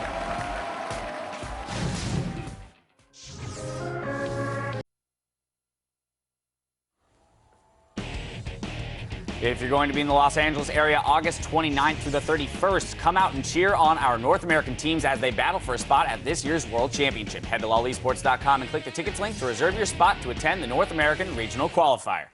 Now, as we gear up for Game 2, Gravity were coming into playoffs after a tough end to the split, and the players acknowledge they've got something to prove. Our major goal in playoffs is to prove that we're the best team in NA because we were first for pretty much the whole split. And they're going to find Bjergsen, Shenolzon, they get him, in goes the Chaos Dunk for kill number 2. And they end week 6 in first place. We weren't losing games, like that was like the positive side of it. Of course, like everyone's morale is up, team morale is up, but once you start losing, it kind of like hits you. Impulse in the third place game is going to take victory over Gravity. With our the losses in the last 2 weeks, we took them pretty hard. For me, individually, I played pretty bad. We went 1-3 in the last 4 games, which is really bad for us. They will end things, honestly, on a large number of losses. The last 2 weeks, Gravity's only win over Team 8. I feel like those 2 weeks that we were kind of we were really shaky, we were kind of too overconfident. We just fell off super hard. We have no clue what we're doing. We didn't know what to pick, and we were all just playing really badly. One of the biggest weaknesses we have is that when we're behind, our shot calling isn't that clear, so we kind of don't have a game plan. During week 8 and 9, our practice wasn't that effective. We didn't really adapt to changing meta and stuff, so our pick and ban were really sloppy. We kind of just let teams run over us. These guys looked so good. I was ready to believe that Gravity were the best team in North America. They looked it, but I mean, what a horrible time to collapse. I think moving forward that we're just gonna try to focus a lot more on communication, so we can at least have a game plan and then follow the game plan. Going to the playoffs, I think that our training regimen is going to be a lot more strict. Honestly, we are ready to take on anyone. If we collectively identify our play style, I think we can really come together and perform well. I definitely feel the pressure of playoffs because going to Madison Square Garden is the stepping stone right now for us. In order to get a Worlds, we have to make MSG first, so that's our whole goal right now. Yeah, I mean, as much as we talked about TSM before the break, Gravity definitely deserves some talking points after that game. I mean, even though they had a rough early start with the lane swap and they started out on the wrong foot, they were able to get the sort of consolation prizes after each time TSM took a big objective. TSM took Baron, Gravity rushed out, they met them, they got 2 kills back, they got a top turret and a dragon. Yeah, it's not ideal to have TSM get the Baron in the first place, but they struck back. Then also, Gravity were able to take that Baron after TSM made their push and took the inhibitor. So they were making moves and they were trying to get back into the game. It's one of those situations, though, where they are fighting from behind, and they mentioned their shot calling is not fantastic from behind. Yeah. So I think the struggle, the hurdle for them here is not getting that far behind, to not put themselves in the position to begin with. Yeah. The other thing is that when they were winning so many games, a lot of the players were attributing such good early games to Move. And Move doesn't have the best communication with the other guys because his English isn't that strong. Yeah. And he just he was doing his own game planning. He was finding success by himself. Now he's starting to fall off. The communication is still not there, so it's a harder thing to get back to what their success was because there wasn't really a plan for it in the first place. It was all in his head. Yeah, and to illustrate sort of Move's decline, as it were, he is 6 games in a row with 5 or more deaths. He is just collapsing, and I don't know why, but it's really rough to watch. This guy was probably rookie of the split. This guy was a crazy good jungler, and then it just disappeared. All right, well, we'll have to see if they can turn things around for Game 2. We're going to send it over our casters to get into game. Thanks, Dash, and we have to wonder what's going to happen in this game. That last ended, I think everybody was probably up getting a drink or something. This game's going to last another 10 minutes, and then boom, it's over. But I think both teams were pretty surprised by that fight. Yeah, I don't think TSM's going to be 100% happy with the way that game ended. They gave up Dragon despite the gold lead, and they had a wasted TP, but they still came up with the victory, so that's ultimately the happy point. And the interesting thing we do have to mention coming into this game is the side selection. Obviously, TSM was the Gravity was the higher seeded team coming out of the summer. And they were 9-0 on the red side in the regular season.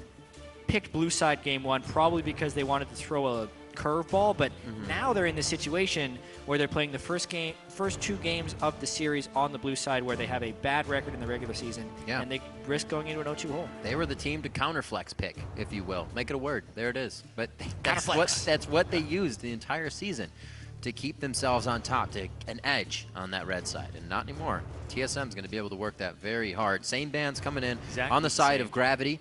That Diana, that Ari as well. The Rumble Jana, same picks, or same bands order. as well. Same bands, same order so far. What are they if spelling? Alistar comes in again, it's TSM banning exactly the same thing. And will Gravity change their first pick from Shen? Possibly to Nidalee. We'll see. It is the Alistar, exactly the same bands. Different pick, though. Yeah, so this is interesting because while they are leaving Nidalee on the board, Braum is quite good against it. Being able to shield the Nidalee Spears is kind of a softer counter to Nidalee, and it's the beginning of a full team composition of counters with tanks and shields that you can build against Nidalee. Maybe try and neutralize that pick a little bit, or dissuade TSM from doing so, in which case they could also get Nidalee on the Gravity side, but it's very unlikely TSM doesn't pick. There it is. Yeah, I think they also might lock in the Olaf here too, because Gravity looks like they want to take it away. If you pick up the Braum and an Olaf, you have so much zone control. You throw the axes down for slows, you throw the Braum ultimate down for slows, and you change basically the terrain of the team fight where people are allowed to fight you and kite backwards. So far, he's got multiple objects to block now. So he's going to have to pick and choose if there become any more coming from Team Solo mid side.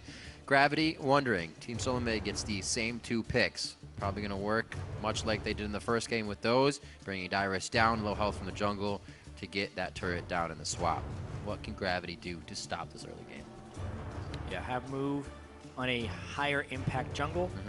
I really wonder how moves Elise is, because that is the pick that he should be going with. It went through last game with no picks. It was actually very surprising that he didn't pick the Elise, as Evelyn was very low impact. Evelyn's been nerfed since the last patch. This is the 5.14 patch, so Elise has been through the buffs. Very, very powerful pick. Fits move style, high impact, even with the Sightstone. That's the adaptation, and it's a good improvement. It's the only adaptation they've made so far. Yeah, still have the Shen. They've changed the pick order a little bit. They got themselves the Braum, but same bands. And as this series progresses, I wonder if we're going to continue to see those 3 bands, because it's honestly feeling like whoever has red side in this is getting so many power picks on their side because they're getting those first 2 picks side by side. Because there's just so much left up after you target ban Bjergsen a little bit. And you Gravity, leave other lanes open. And Gravity doesn't really come into this game trying to play a flex pick game. They're like, get what we need, get what we want. It's plain and simple on the board already. But what are they going to take now for their last 2 picks here? They have a lot of defense, bit of damage in that Elise. They need to put a little more power in there. Yeah, they have to pick somewhat blind as well. Don't know what Bjergsen's going to be doing with that last pick. See what Keen goes for here. Is it time? Is it? Oh, man. Keen? Go for the Urgot? swap. I don't know. Blind pick Urgot? A Azir swap to the last second. 2 seconds. I don't know if there's going to be a swap, boys. It is going to be the Urgot lock in for Keen. Scary. This is a full AD composition, save for the Elise if he goes AP Runegrave. You know, it is a possible build, but a benefit of running double AD is that you have Braum with you as well here now. We saw this over in Europe. You run the double AD like Rocat was doing. It's an old strategy with the Braum where you're able to trigger the concussive blows much faster, and when you catch somebody, it's a hard CC catch. What is TSM considering that strategy with here in their final pick? Bjergsen has pretty much the pick of the litter here. So much is open that he still plays with this Ari and Diana band. It's not really something he's been bringing out consistently. Yeah, in the spring, Bjergsen was countering Urgot with the Cho'Gath mid, but that's not something that's expected here. This is a more generic of the picks. It's still giving shielding if they want to make Dyrus go fast a little bit. More importantly, being able to lane someone with shields and defensive capabilities against the Urgot really diminishes the ability for him to poke. So this is very much a pick to split the lane with Keen and allow the rest of the teams to succeed. It's also a very teamfight-oriented pick here. We're seeing Bjergsen pick up an enabling role for Dyrus, the Lulu to help him get into fights, and then the ultimate, which is the AoE knockup on Lulu. But now he's doing exactly the same thing. Speed him up to get into the fight and give the AoE ultimate on top of it for the team fight. Because Dyrus is getting great position on the back line. Once again, more playoff kind of advantage, or pressure, I should say, going to Dyrus. The team really putting a lot into him this game. We'll see if he gets a good early start once again. Like the Lulu, they have the shields coming from the Orianna in mid. Switch up the Sivir and their support as well as the Braum got taken away. What are we looking at from Gravity's side here? Does this composition work? It has a little bit more burst damage if someone is going to be running through them. Urgot can also reduce the damage of Olaf as he runs through, but it's really not that much change for the Gravity team, and it's an even lower damage composition than they had last time because there's no longer that DPS threat from the back line, and they're running a tank top laner. This is very much a tank ball with a Tristan in the backside. Also, your wave clear is awful. We'll see if it works. I'm going to hold Zyrene to that. Remember to share your predictions. Tweet at @Esports with the hashtag GVWin or hashtag TSMWin. We'll see how that fan vote stands once we are in game. And guess what? We're really close to being in game. Game 2 here, the quarterfinals. It is going to be Team Solo Mid versus Gravity. TSM up 1 game. And we're in game. And we're in game. We're really close to it. I almost timed that right. Well, they threw you this extra graphic with too. The rumbling. I love it. Everybody in their mind is already in the game. These guys were running around. We just didn't have the visuals. So, going to be starting this one off. We'll see where the teams decide to go in the beginning, if they can throw anything different here. TSM's curveball was to really stick together. We'll see if it works. Dyrus says he still gets hyped to play in front of the fans. I've been playing League of Legends for 6 years, and every time I've been on that stage, with all the fans just sitting in the crowd cheering with their signs, you know, chanting TSM, it's never really changed. It's always a really great feeling to win for them and make them proud.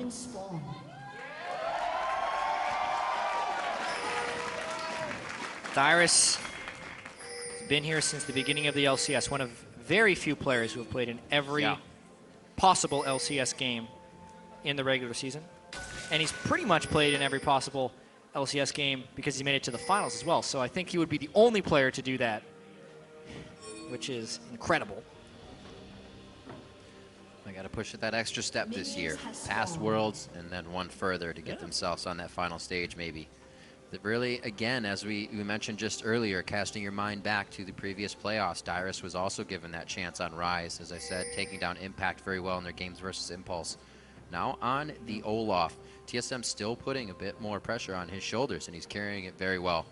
Great game against Hanser to start off last game, and they're going to have the same Shen-Olaf matchup this game. We'll see if they swap it. Yeah, well, every game, Gravity has a new tweak to their level 1 strategy. Last game, they were exposed by TSM, had to retreat. This game, though, it looks like Gravity and Hanser and Move were able to get in here undetected, and the wards died afterwards. So unless TSM makes a really strange guess to go invade afterwards with the Nidalee, Zyrene's going back and checking to make sure no one was seen by the wards. But this could be a really slick counter jungle move that could set Santorin way behind in the early game, because they're stealing the quadrant of the jungle that Santorin will be moving to next if this works well. Therefore, it makes the 3 buff really easy. Oh, they saw them.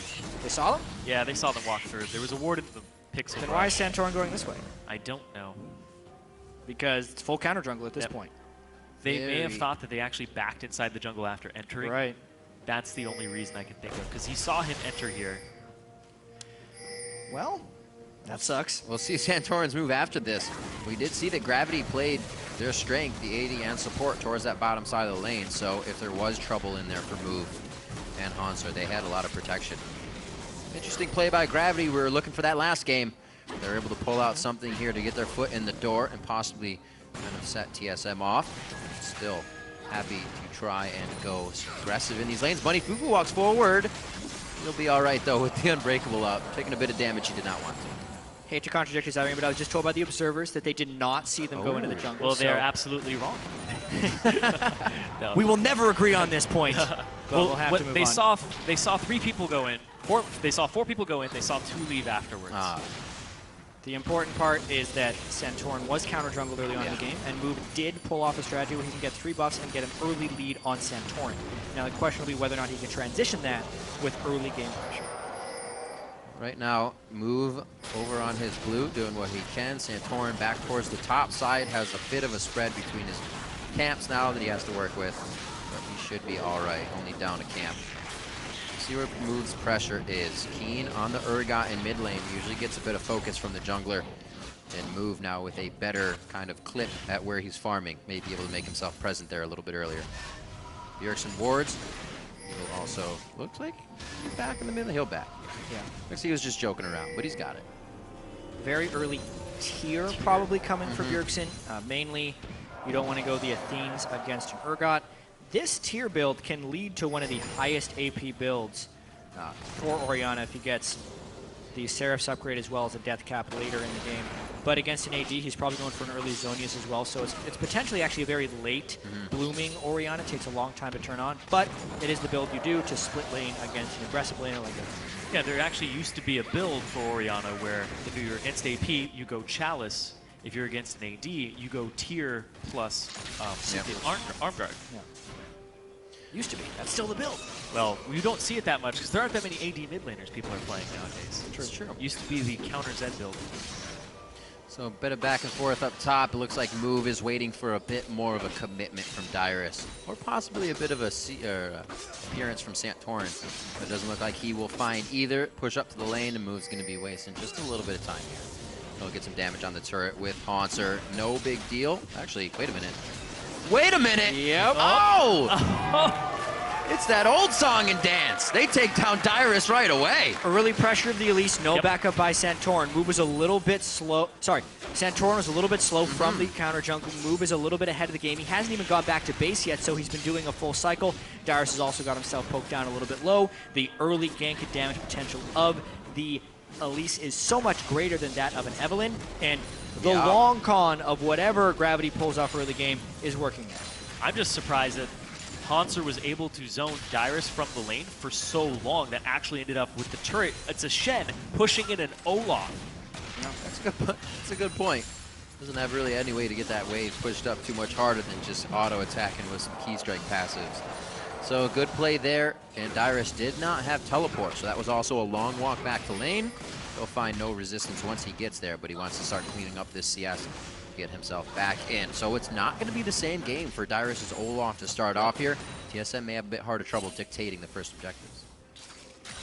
And I think what could be more important is it's not going to be the same game for Move. He starts out with first blood instead of being behind in a better way. The entire game. Absolutely. Yes, last game he got soloed at level 5 while clearing a pink ward in the mid lane and then never recovered. Yeah. And throughout this entire split, when Move has fallen behind early, I can't remember a time where he's recovered gracefully. This is a guy who's very good at snowballing games from ahead, and First Blood is the best way to try to get that position. And Santorin's style of farming seems to be the perfect counter because Santorin just slowly but surely gets more gold than him because Move is placing all these wards, spending his time with that, not having huge pressure-oriented ganks, and Santorin is looking for just opportunities, and in the meantime, he is farming like crazy.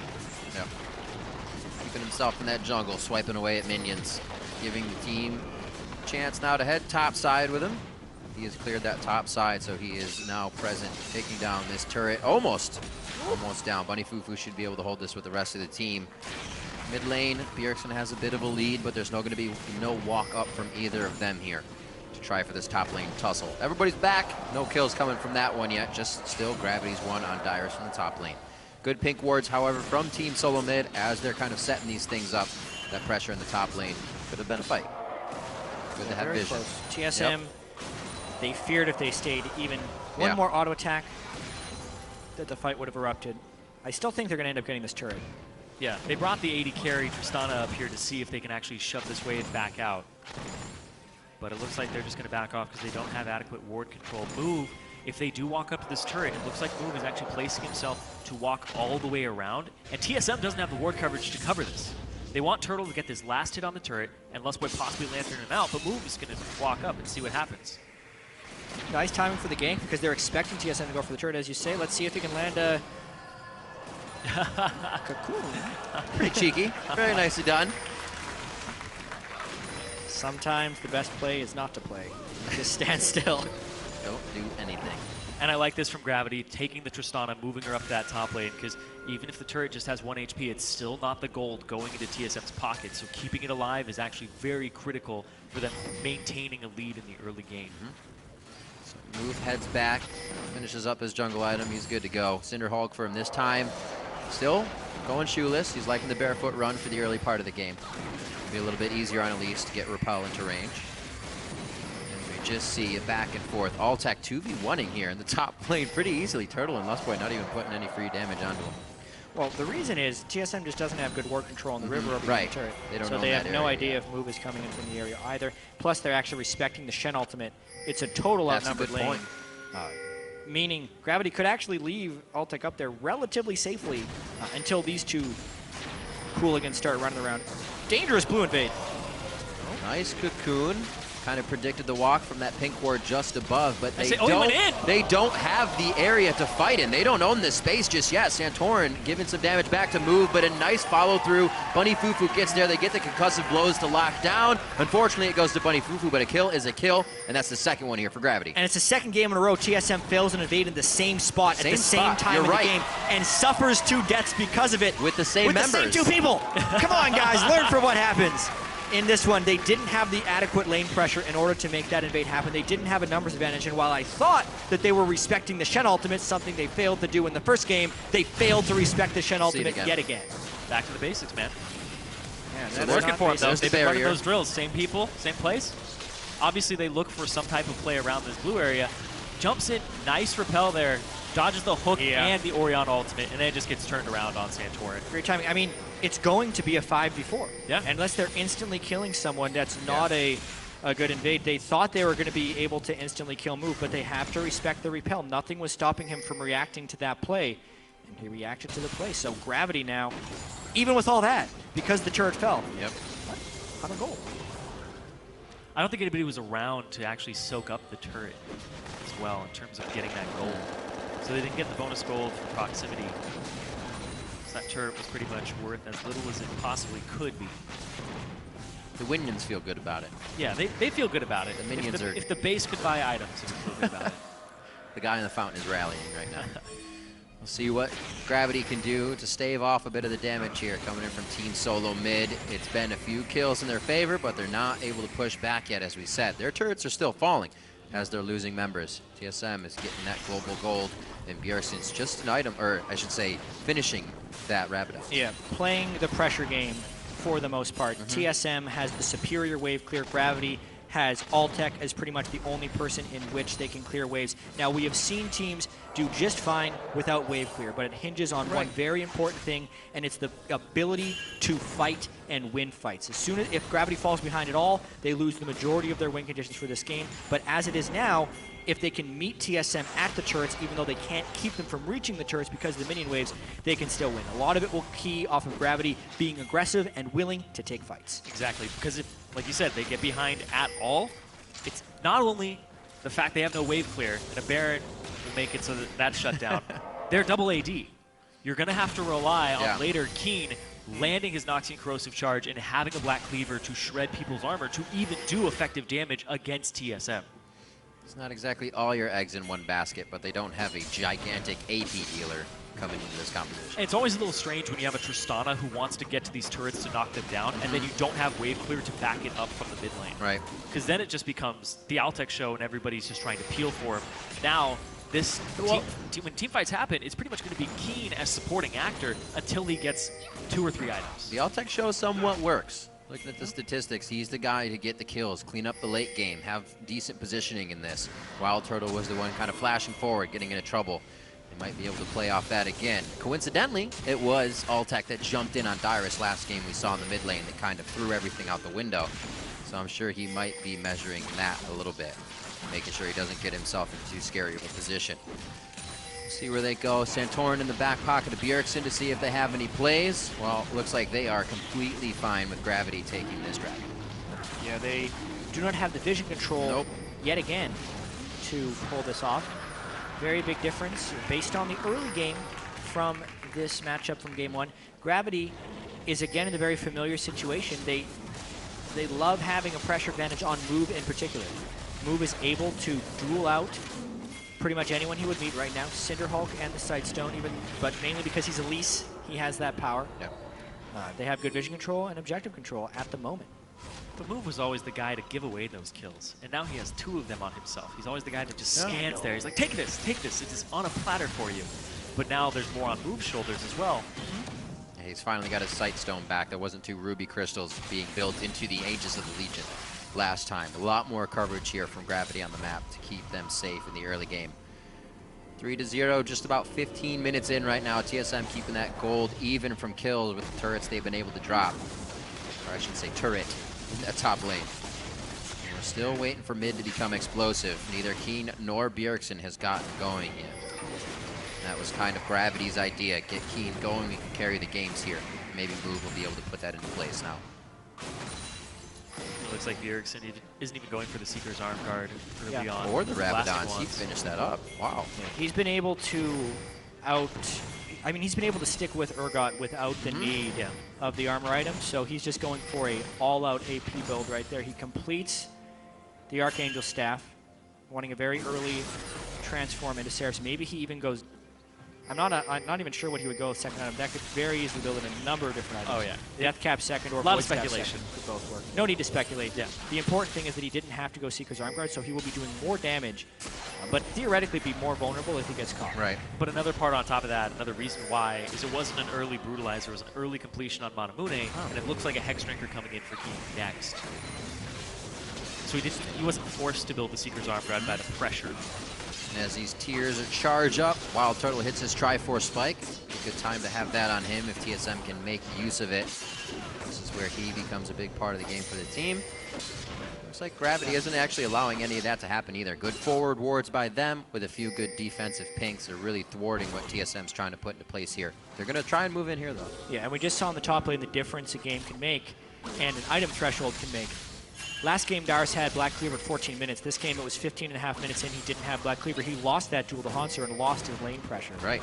And now he does have the Black Cleaver, so maybe that story changes. Overall, TSM has been out-farming Gravity, which is why they have this gold lead. And it's all about, what a quick reaction by both of those guys. Yep. It's all about the turret pressure.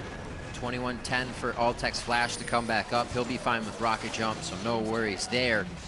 And Team Solo Mid still able to keep inching forward. You got to think, there's a fact of you pick nearly the same composition, the team's going to be able to read you at some point, but they're not letting Gravity do it. But they're just sieging this turret, and Keen is super late to this. No wave clear, takes you so long Walking to clear. through a lot of wards. Exactly. They can't even shove the mid lane despite the incredibly slow move there, but now they're going for a fight. Their only win condition here. This is going to be an area for Shockwave. Actually, it's down for Bjergsen. Let's see if they can get a good hit in. Glacial Fissure kind of separates it a bit, but they are all over the members of Gravity. That's Dyrus getting pushed out of the fight. Hanser's now on the backside. Turtle has a bit of peel for himself. A nice follow with the Repel coming in, and Flash from Move is able to pick up that kill onto Dyrus. 4-0 now for Gravity. Team Solo Mid got a turret out of that, but they did lose a member. Is Gravity able to push something off of this, though? That's what we've been waiting for. They are. They have the Tristana, and you can see Move is coming around the side here to at least put some threat onto the back line as they retreat. Could be another catch, too. The Cocoon. Gets the flash. Turtle, very, very scary to be able to close the gap on that for the rest of the Gravity team. Good choice by Move, and it looks like Gravity picks up their first turret of the game there, 17.5 minutes. Yeah, that's the brawly type of team fight that Gravity needs to go for when they have the Urgot and the Shen and the Braum. You can tell the resiliency they have on pretty much every member is what stopped TSM from being able to pick up those kills there. TSM very close to chasing down a few kills, but because they didn't commit focus onto one of the tanks, none of the tanks ended up falling, and it's a 1-for-0 plus a turret for Gravity. And also, if you jump back about 30 seconds before the fight, no Shockwave for Bjergsen in the fight. It just now came up. Yeah. And he wasn't able to add that to the fight, which could have been a game changer right there. The way that everybody piled into the center as that box went up would have been perfect. So great fight to take from Gravity's side. Good on them to recognize that and charge for it. So strong play and no fear coming in for Gravity. Exactly what they need here, 18 minutes in. Start to push back on Team Solo Mid and hopefully get themselves a game in this series. TSM riding a bit of momentum from game one here. And A lot of pink wards in their inventory just came out. We'll see where those go. It pretty much tells us where TSM is comfortable protecting right now. Yeah, and one thing that they can't really protect against, since they're against double AD, is against magic damage. Yep. I really like moves haunting guys right now. We've seen so many competitive Elises go full tank with Cinderhulk versus the solo queue Elises who go Runeglaive and Magic Pen. This time he's going Cinderhulk and Magic Pen. The reason this haunting guys is better than usual is because there's almost no incentive for anyone on TSM to build an Aegis, because there is almost no magic damage threat on Gravity. Therefore, the haunting guys with its magic penetration will take TSM closer and closer to 0 MR and make moves deal nearly true damage and become a real damage threat in this game. And he also has 3 of their kills, so actually building damage on him and getting a little bit ahead of the curve is very important. I want to see what he does with this build moving forward. How quickly does he get full Leandres, and does he go Rylai's to make sure that he can slow people down and have even more magic damage? Does it all synergize with Cinderhulk? It would be perfect. Synergizes as well with Braum. He would be such an enabler for the team to continue the catch, continue the chase, haunts or taunts, and everything works out. It looks great on paper. We'll see if they can put it into play. Yeah, big thing here is, again, the Dragon is being prepped. The ward covered is there by Gravity, and TSM would have to face check in, but they don't want to fall too far behind. This is interesting. No waves are pushed, so TSM is walking headlong into Gravity. Yeah, better not. That was a nice dodge out on the hook. No reason to fight for that. Gravity chooses correctly. TSM didn't have anywhere to go. This is usually them dictating down mid to take second tier turret, but they didn't have the waves ready. But speaking of dictating down mid, they get the inside track on mid. They have the wave clear. They're going to get to this turret, and they've already set up for it as well. They could still. They made it happen even though the wave was not there. You're right, Cyrene. A good bit of damage on the turret. They have to also make sure nobody gets swapped in here or engaged. This is specifically the time when Gravity would want to fight. Dyrus kind of unnecessarily pops Ragnarok right there, and this game will most likely come down to Gravity's ability to force fights on TSM when they siege. When this game stretches and gets long is when TSM stops going for that play. If they lose enough fights, they will not be able to push up whatsoever, and the tables will turn. It'll become about Gravity diving. Well, Bjergsen ready for that. Seraph's Embrace and Barrier ready to be shielded out. Yeah. Hopefully it's enough to keep him alive. We talked about, as I said, the wave clear for Gravity being low. Once they reach the turrets, they are dropped quite quick for that Tristana explosive charge and the rest of the team's damage. See, now Gravity spread out, start to clear their waves and get things cleaned up as TSM takes the time to get everything warded and do the same. Gravity with a much better game here into game 2. Really don't seem as shy, gun shy even, to take these fights.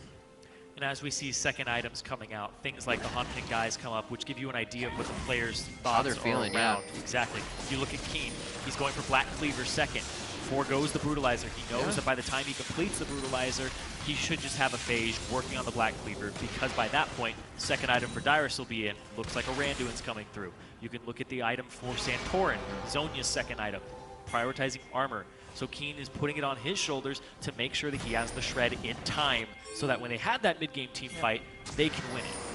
Yeah, mid-game team fight. It's actually a funny thing to think about right now. Both teams are like, oh my gosh, the mids are going to do so much, but they're both so scared of allowing that to happen for the other mid laner that we've almost seen no pressure towards the mid here from the junglers. It's been everywhere else in invasions. So Bjergsen and Keen actually have not had a chance to get themselves going other than just CSing 1v1 in lane.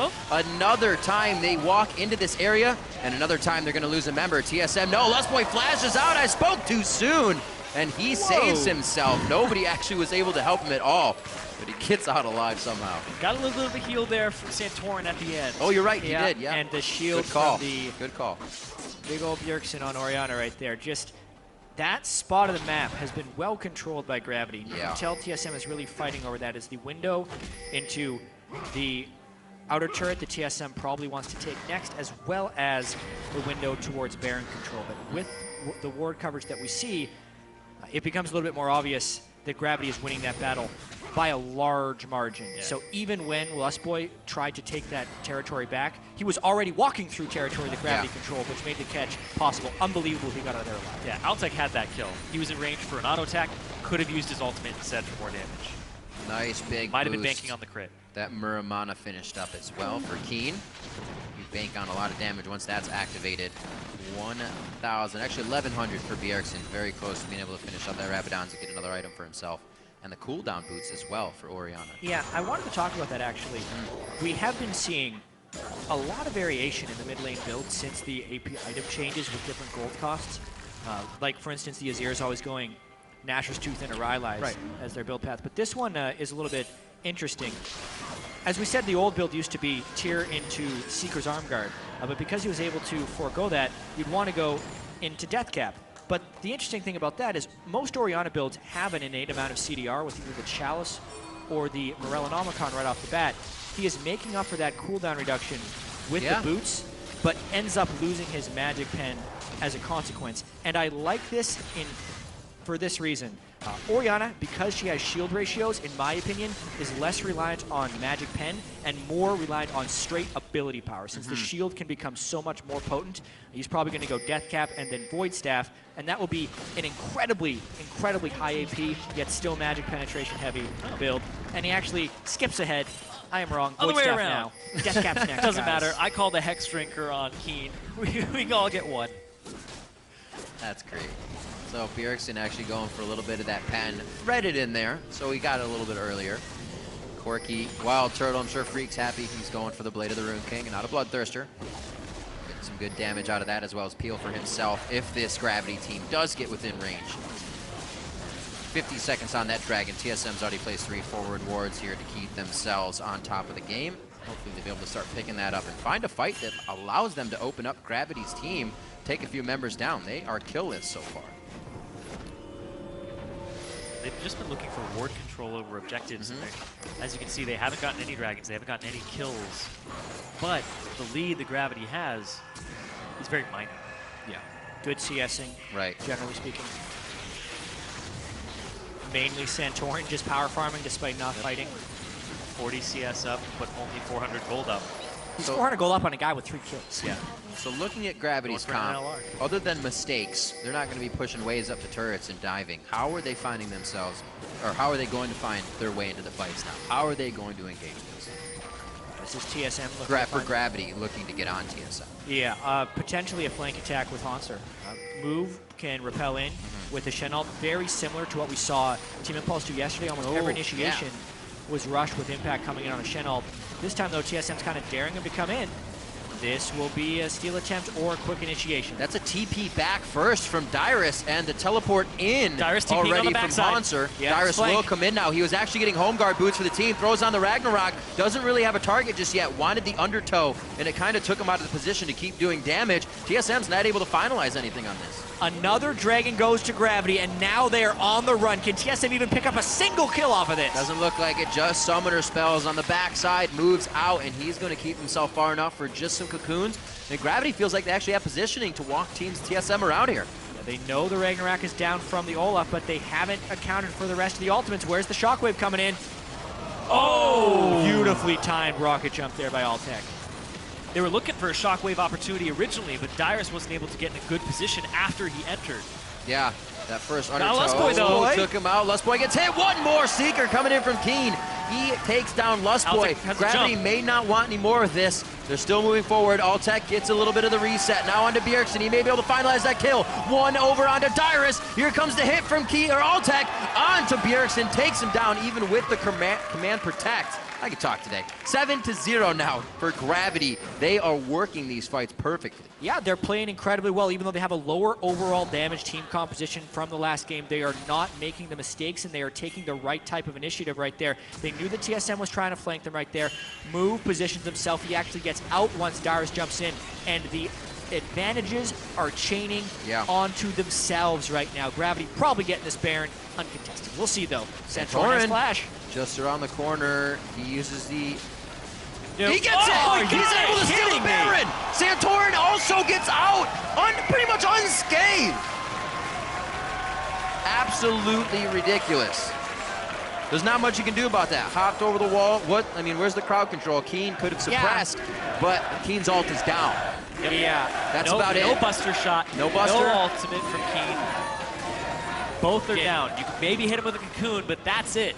If there's ever a time to say this could be due to language barrier problems, this is it, because Move is the one who needs to be communicating how to secure this Baron, and he was probably unable to do that. It's a very good point. In this specific instance, it should be secured 99.5% of the time, because they do not have to fear a team fight since they knew there were 2 main people dead. So the only thing you have to do, since they have wards on the outside of the pit, is stop damage or send a dude after him to kill the guy that's out there. There's no reason that should become a 50-50, but it did become a 50-50 because a lack of communication from Gravity allows the steal attempt. And Baron going over to TSM. We talked about the lack of wave clear. It just blows it out of proportion. If he gets to it, but he's dead. Wow. Yeah, TSM's getting some turrets off this, though. From stutter stepping everything they were doing in the first game to 8-0 coming up on 30 minutes. Gravity has completely flipped the first game on its head. They really have, but they're still... Okay. Give it to us straight. There's a thing happening here. Game 1, TSM had the majority of advantages, but were making some slight mistakes, and Gravity was capitalizing on small windows to stay close. This is flipped in that way, because Gravity, by all means, should be winning this game by a ton, but they haven't been able to fight TSM frequently enough at turret pushes. The Baron steal has kept it even. TSM is sneaking enough turrets, and Santorin, even though he hasn't had any gank pressure, is keeping his gold up via the jungle. Yeah. It's still a low percentage win for TSM, but it's higher than you would expect being down 3 dragons and 8 kills to 0. Still very, very close. Early game, kind of in Gravity's favor. Saw Santorin have a rough jungle, but like you said, Zyrene, more of a farm style anyways. 136 to 80 in that as he kept himself in the jungle doing what he can as Nidalee. To the 3-0-2 of move. More presence in the lane this game, and it's really shown for the team to continue to snowball forward. But like you said, Jet, not enough presence when the time is right. Gravity has not had the waves in the right position after these fights. It's going to take them a while. 30 minutes now on the clock with that 1,000 gold lead. And they're still just kind of farming out camps, waiting for TSM to make the move. Waiting for that Baron to fall off. Very close to falling off as well. So TSM get 1 turret with the Baron. Everything's all said and done. It's not an absolute catastrophe for Gravity, but they would have really liked to have that. And they should have had it. No, they should. It actually gives their team what they're lacking, Yeah, some pressure on these turrets. Everything. Absolutely. To add insult to injury, that's exactly what they need to force their advantage is the Baron buff. They have to wait for the next one, but luckily they also have a good Dragon timer going, so they can start syncing the Dragon buffs with the Baron buffs. And they've kind of proven that they win these team fights. They have a very bruiser-heavy team. It's negating the Nidalee poke. Olaf is behind on the side of Dyrus, so he can't necessarily run through too much. Altec is incredibly powerful, as well as Keen, so there's now 2 physical damage threats smashing Dyrus as he tries to run in. Things are just working out much better for Gravity as far as team fights are concerned. But because of that Baron, it actually gave gold break points right before the Dragon on this back, where Bjergsen picked up Death Cap, you have Last Whisper completed on Wild Turtle, and Righteous Glory for Lust Boy. They wouldn't have had these items if they didn't get that Baron, because right now, they're sitting with about 100, 200 gold in inventory, which could set them up for a team fight victory here, and one of the first of the game for TSM. For skill. Possibly. If they get one. How crazy is that, though? 8-0 in kills, and you're still very close at gold 32 minutes in. They play the game. TSM has always been good at understanding where they're going wrong and how to stop it in a different area. Gold is tied. Now you're Whether or not that's enough to keep them in the game in the end. Ooh. Right over. Still a story to be decided, and we're going to see it right now. 3-0 in Dragons. TSM grabbing one would be huge. It looks like that's just going to be TP in on the thought of a fight. That was a miscommunication. Monster was expecting a flash ultimate by Keen. The flash away from Lustboy stops him from even going for that play, and then Shen ultimate is basically burned. He would still have teleport if he wants to arrive in a fight, but in a much less impressive fashion. That's also Shen ult down and Keen at half health before a Dragon.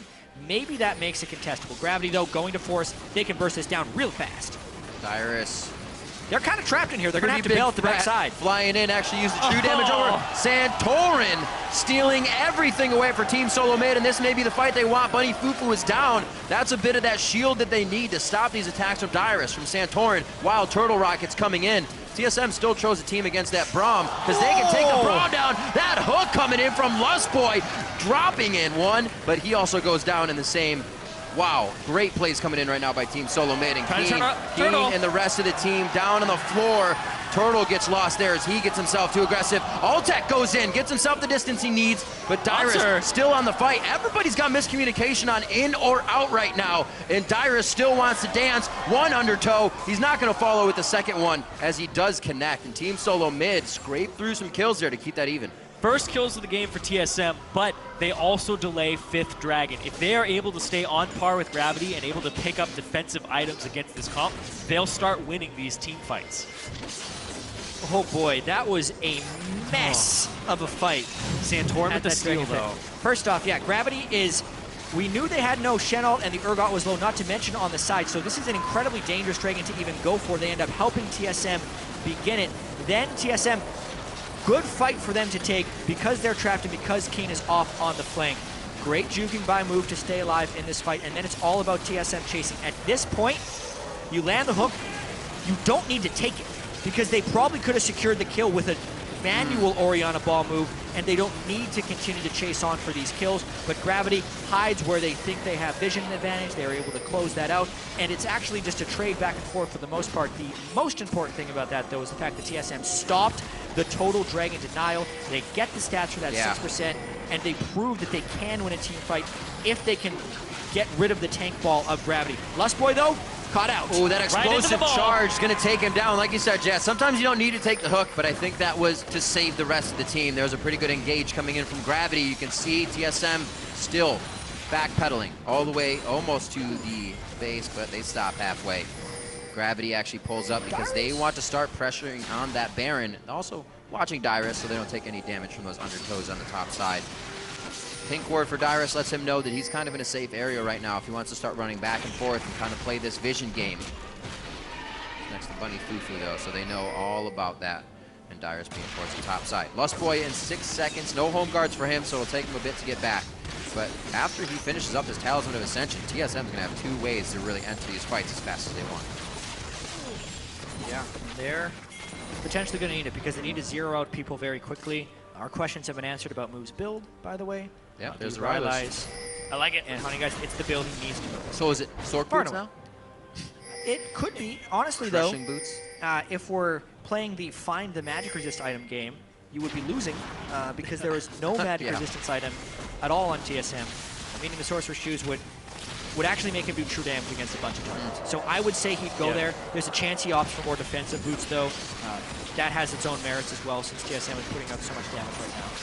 Gravity giving Team Solo Mid things to think about now, putting more than one thing on their plate, mid pressure, as well as Alltech free pressuring in the top lane. He'll be able to walk down safety around that Baron area, as it is going to call for Dyrus' teleport. He should be able to get a few more waves before something goes off here towards the top side. That gold, only a 300 difference still. Very, very close game. So Gravity have been holding the Baron area again, starving it out, making sure there's no vision, and they start the Baron up. They were also waiting for the Scuttle Crab to die down so that they know it's an opportunity. They're just looking for a fight, and they get it.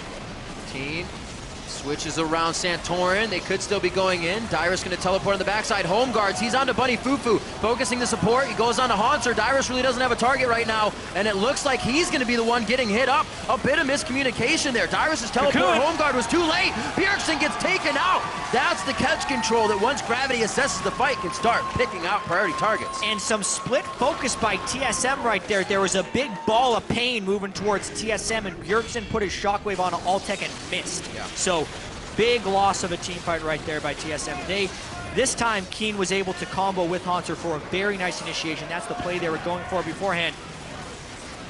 And this time they pick up the Baron. Hallelujah! Exactly what they need this time. No Nidalee. You're good. But when you watch that team fight over again, Alltech jumps over the wall and he doesn't even jump into the fight. He jumps over the wall to make sure he has a good angle on the team, and he causes pressure on them from the side. Because Dyrus TPs into the back line. It's a great TP from Dyrus, but they're split. Aside from the one team fight from Gravity at Dragon, these team fights have been awesome by them. Alltech closes around the backside, and he also, great timing on his rocket jump once again. He's dodged multiple shockwaves that way. And if you look at the overall health bar of these people at the end of the fight, if one shockwave lands on a group, it's actually a team fight win for TSM. This game, 14 kills to 2, been controlled by Gravity, but because of that fact, TSM somehow still in this. Because there was a there was a group of 4 people to the left, and then there's just this juicy Altec, this huge damage dealer of Gravity on the bottom. But you have to respect him, right? He comes in from the side, kills one target. Bjergsen was hoping to pop him off quick, but not possible. Just seeing how difficult it is with this Orianna pick now against Move, who we've seen repel out, and Altec now jump out twice. Shockwaves that could have changed these fights. It was so smart of Altec to even use the first jump to separate himself from the group of people, being hyper-conscious of what Bjergsen can do to the team if they're grouped up. That's why these guys are #1. They fell down a little bit now to the playoffs, and they're trying to prove that once again. Altec has been a big point of success for Gravity all year long. Bunny Fufu shot calling in the bot lane for the early game, and then Altec's able to start taking over and cleaning up. As we said, he usually does. Dyrus back and forth, fighting in the top lane. A little bit of a wet noodle fight, not going to go too far. But Keen was actually looking to make that a 2v1 as the pressure in the bot lane continues here. We have Gravity back off. They like where they are at finally with this Baron. It's the first time we've really seen controlling waves with this composition. So they get wave control, and they're getting a dragon simultaneously. 4th dragon, a lot of objectives falling to Gravity's way. So big. And this is the advantage they need with the double AD composition that they have.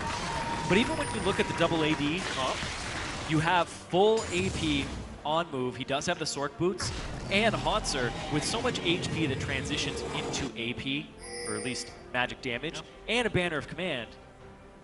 This team actually has a sizable magic damage threat with that combination. Yeah. You can see the damage that Hauntzer does to Dyrus. Yeah, they put TSM in a catch-22 as far as items that they can build, because they want to build a bunch of armor against the double AD, but there's a sneaky amount of magic damage that they are not prepared for, and then that becomes the threat. Found it. We did it. Another way to get the wave push is Hauntzer just bought himself a Banner of Command. Absolutely, we did it. Got it. Even more push. I think this game also displays kind of how difficult it can be to win when you're so heavily outmatched in wave clear. It's a 14 kill to 2 game with Gravity winning pretty much every single team fight. But they're still having to work for this one. Finally, when they were able to secure the Baron, it gave them the turret snowball that gives them a bit of a gold lead. They are clearly superior in the team fights. Oh, the catch on Bjergsen. That is so important. But the Lantern gets him out. That's his flash down. He still has a lot of safety in Seraph's Embrace in the 2 other shields from Protect and Barrier. Things are getting tighter, though, for Team Solo Mid. They can't keep making these mistakes. Yeah, they got 2 ultimates out of Gravity, and Gravity no longer has the Baron buff, so they're going to have to go back to splitting these waves. They didn't even get an inhibitor. They didn't get an inhibitor turret, so they still have this large task in front of them of breaking the base. Yep, because every fight up until this point has been won by Gravity basically in their territory. So when they win, they can't get the objective advantages necessary. Right. Now that they are fighting on this side of the map, a team fight win means the game win. They'd have large death powers to be able to close this. They just have to win a team fight for about the 7th time. It's a little bit more difficult with the inhibitor turret there, though. We've seen what happens when they reach the turret. Stana and the rest of the team able to crush those down immediately. Team Solo Mid now able to keep them at bay, and Gravity is trying their damnedest here. They're starting to lose a little bit of pressure on the top wave. You're going to see that they move back to get this, but still pressure in the mid to see if Team Solo Mid makes a mistake here. Looks like Move's not going to go too far. You can really just see the power of the front line that Gravity has put up and how that completely negates Santorin's power in this game. We questioned why Gravity didn't first pick Nidalee in the first game, because Santorin had a pretty big impact here. This is a much better answer to why you don't first pick Nidalee, because they first pick Braum, they pick a bunch of tanks everywhere else, and they shield all the spears basically coming their way. What is TSM doing out this far? Oh, move on the flank. They're using everything but summoner spells to get each other out right now. It's working well. Save him, save him. It's working well, but can only work a few times. That top wave's going to have to get a little pressure from Gravity soon. That's going to hit the turret nice and hard for Team Solo Mid. I think it's a little bit of breathing room as well on their side of the map. They get to think about what they want to do next. And Gravity, they used the Baron buff a little bit. Definitely going to need another one to make some more dents in that base of Team Solo Mid, I think. It's going to be very tough from here on out. Hauntzer gets to clear the wave, throw down his Banner of Command at his leisure, and cause split push pressure. 2-0-11, 4-0-6, 4-0-6. He also beats Dyrus in the one-on-one, so there's absolute split push pressure here for Hauntzer in this game. Gravity's just not exerting it at this moment, and I feel like that's a missed opportunity. Yeah, I think for the most part, Gravity is playing around the objective game right now. They know they have teamfight superiority if they play it right. And the main way they win this game is securing a Baron as well as a Dragon 5 buff, and then going. They're a few minutes away from both of those objectives. Baron in 1 minute, 5th Dragon should be in around 3 or 4 minutes, if I remember correctly. They obviously don't want to wait too long, but that is the safest approach at this point. Yeah, there he is. Dragon, 2 minutes, Baron, 1 minute. They need both of those. Then they go for the win. So TSM asks back. 5th Dragon wouldn't be too much here for Gravity to get, and everybody a little early is going to start moving to this spot. Gravity. If the Righteous Glory gets popped and the Talisman Ascension. Yeah, there's a lot of speed and catch up. Move definitely wins that one. Now is Dyrus going down to about 40% health. AP. He's going to get the Abyssal Scepter as well on top of it.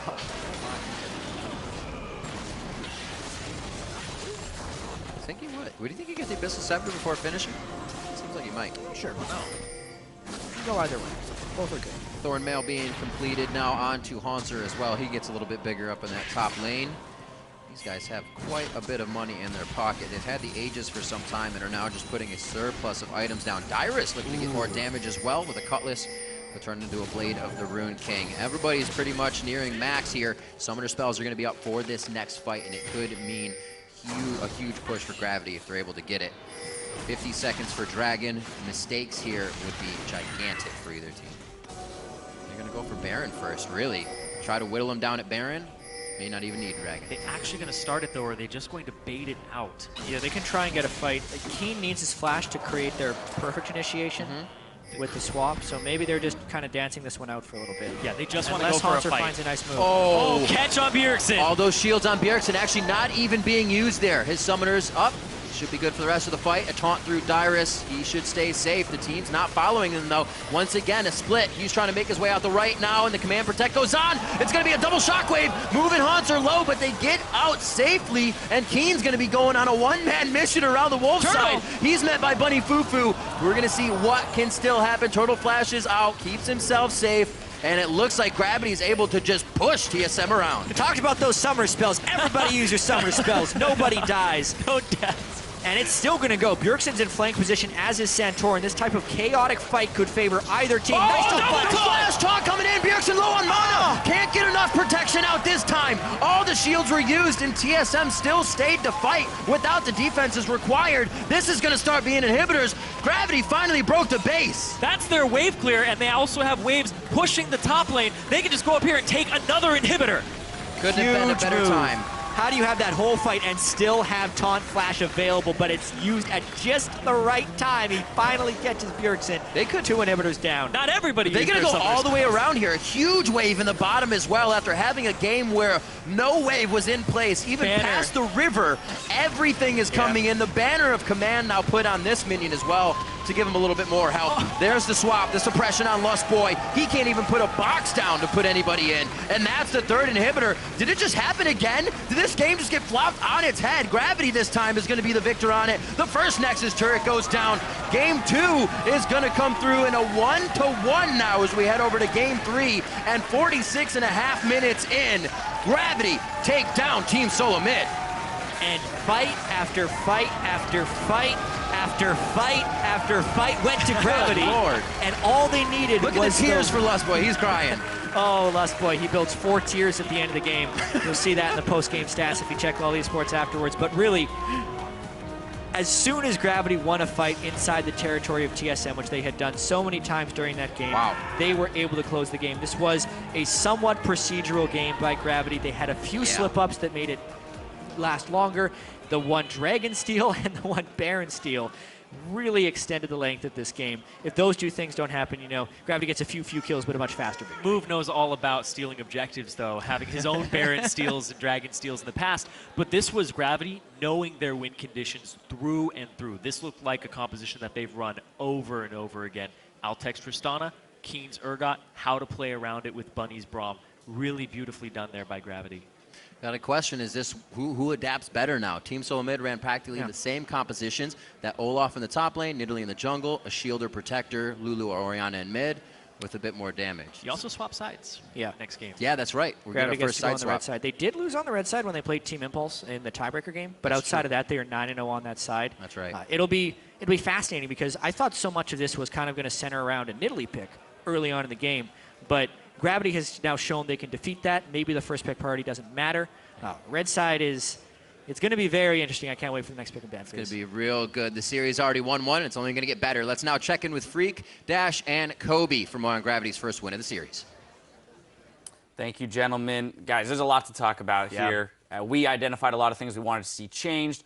A lot of things did change. Let's start with Gravity, as we saw them come out with an interesting level 1 strategy that put Move ahead very early. Yeah, I mean, this was a really good start for Gravity, and when they were finding a lot of success, it was starting with level 1s where they would get Move a good early lead. They invade on this blue quadrant of the jungle, and TSM, they either don't see all the members exit, or they do, or they guess wrong. Either way, it's kind of lazy not to check. And that's happened to many players when you play a bit lazy League of Legends. Happened to Kobe and Black Market Brawlers. Happened to Kobe. Pre-Kraken start for Gravity. I mean, they got Scuttle Crabs already, Plunder Crabs. But anyways, it wasn't just that. So Move takes this early lead. He transitions it up into the top lane. He ganks for Hanser. They get a first blood in a really nicely executed 2v1 with Dyrus. Yeah, and honestly, I gotta say, the level of play from Gravity looked a lot better. Like, Move got a more comfortable champion. You're talking about how well he's playing on the Elise here.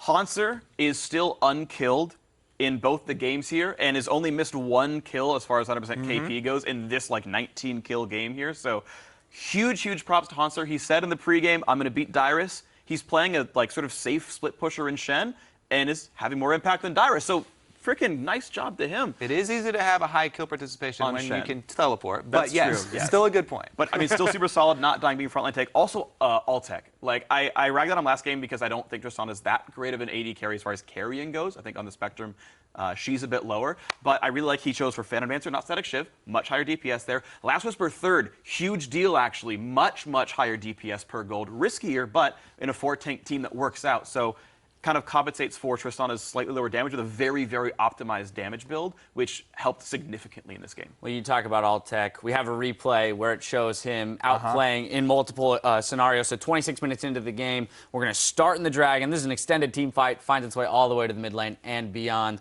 Kobe, I'm going to let you take it away. There were a lot of complicated team fights. Let's bring this one up. This is one of the early ones where Gravity get a huge lead here, and it was TSM. Watch Dyrus, he teleports from the opposite side, and so he runs through the entire Gravity team right by Altec. And he gets chunked out. He gets to do almost nothing in this because he goes straight for Elise. Multiple times we've seen TSM be outplayed by the repels of Move on Elise. This time it cost them an entire player for this fight, and the rest of the fight is almost 4 versus 5. There we see Altec outplaying with buffering his rocket jump so that he was able to get out of both the Flay and the Shockwave. Yeah. Shockwave actually has, 0.75 seconds for it to go off. And so that's the outplay potential for Tristana. Exactly, because the buffer time for rocket jump is only 0.25 seconds. So after you see the animation begin on Shockwave, if you wait half a second, then you'll be able to get out of it every time. The thing is, Lustboy also overlapped his Flay with it, so Altec got to escape 2 for 1 there. Plus, with Dyrus being chunked out low, it was just so many things going right for Gravity there that they were then able to snowball this sort of 4-tank, semi-tank, big bruiser team comp with Tristana hopping around the outside. And we saw this manifest multiple times, but also, too, I want to point out what Jat was talking about, where the tank line for Gravity was much better this time around. It proved to be a lot more difficult for Santorin to be effective on that Nidalee. The tank line was almost the whole team. Yeah, it's a bunch of big tanky guys, and I mean, it worked out really well. It was cool to see the tank line also going basically double Sunfire as well, right? Shen getting first item, at least going Cinder Hulk. These are normal builds, of course. This is not exactly build adaptation, but the fact is it works out in this composition, so there's some magic profile here. Yeah, TSM talking over the game now, 1-1. They're going to have to remedy some things. Back to your point, though, there, Freak. You might actually be able to check it right quick. Man. Is the differentiation between magic and physical damage? So of the 89,000 damage that Gravity did to champions, 46k physical, 42,000 magic. Now, to be fair, this is mitigated by the builds of TSM. When you have a 500 armor, 100 MR Olaf, of course, that shrinks the numbers together. It actually sort of proves that TSM built the right items, that they itemized down to 50-50. But that said, hey, look, magic damage mattered a lot, which means Elise and Shen were contributing literally half the team's damage. Yeah, and this supports, Kobe, real quick, last hit, this supports the Urgot pickup in terms of helping that mostly AD team still get damage through. Yeah, I really like the Urgot, you know, not only for the shred and the fact that he builds Black Cleaver really early, but Keen on, as they said, a comfortable Keen champion. He played it really well. Urgot's not that easy to play well in team fights like that. He had a lot of times where he was poking at max range. There was no response from TSM. He landed the slows. He was able to engage in chases. The way that he plays on a champion that he's put in a whole bunch of time on really definitely showed. All right, well, Gravity's on the board. We're going to take a quick break while our team strategize for Game 3 between TSM and Gravity. Stay with us.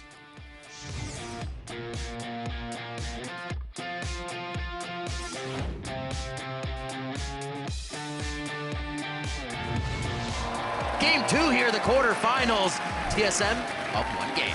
Gets a little bit of the reset. Now onto Bjergsen. He may be able to finalize that kill. 1 over onto Dyrus. Here comes the hit from Alltech. He gets it. He's able to steal the Baron. Santorin also gets out. Go Nergot, guys. Yeah, go Nergot. I got 11. They all I have flashed shield up. for you. I'm healing Dyrus. I got Let's go. Olaf.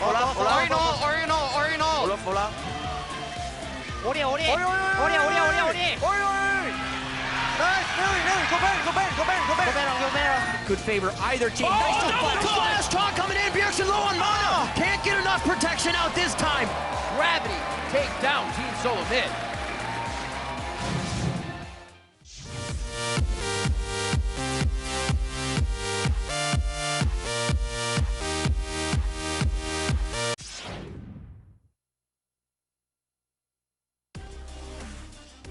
Welcome back to our quarterfinal coverage and Game 3 between TSM and Gravity. Now, gentlemen, this is the first game in the series where the teams will be swapping sides. So with that in mind, how do we expect that to change strategies leading in? I mean, Gravity just have overwhelming, much better stats all around on the red side. I mean, yes, most of the red side games were earlier in the season when they were playing better. And so they have more wins on red side, and they have a lot better stats because of that. But also, the counter pick is huge for this team. That goes without saying, especially when you're running a mid laner like Keen.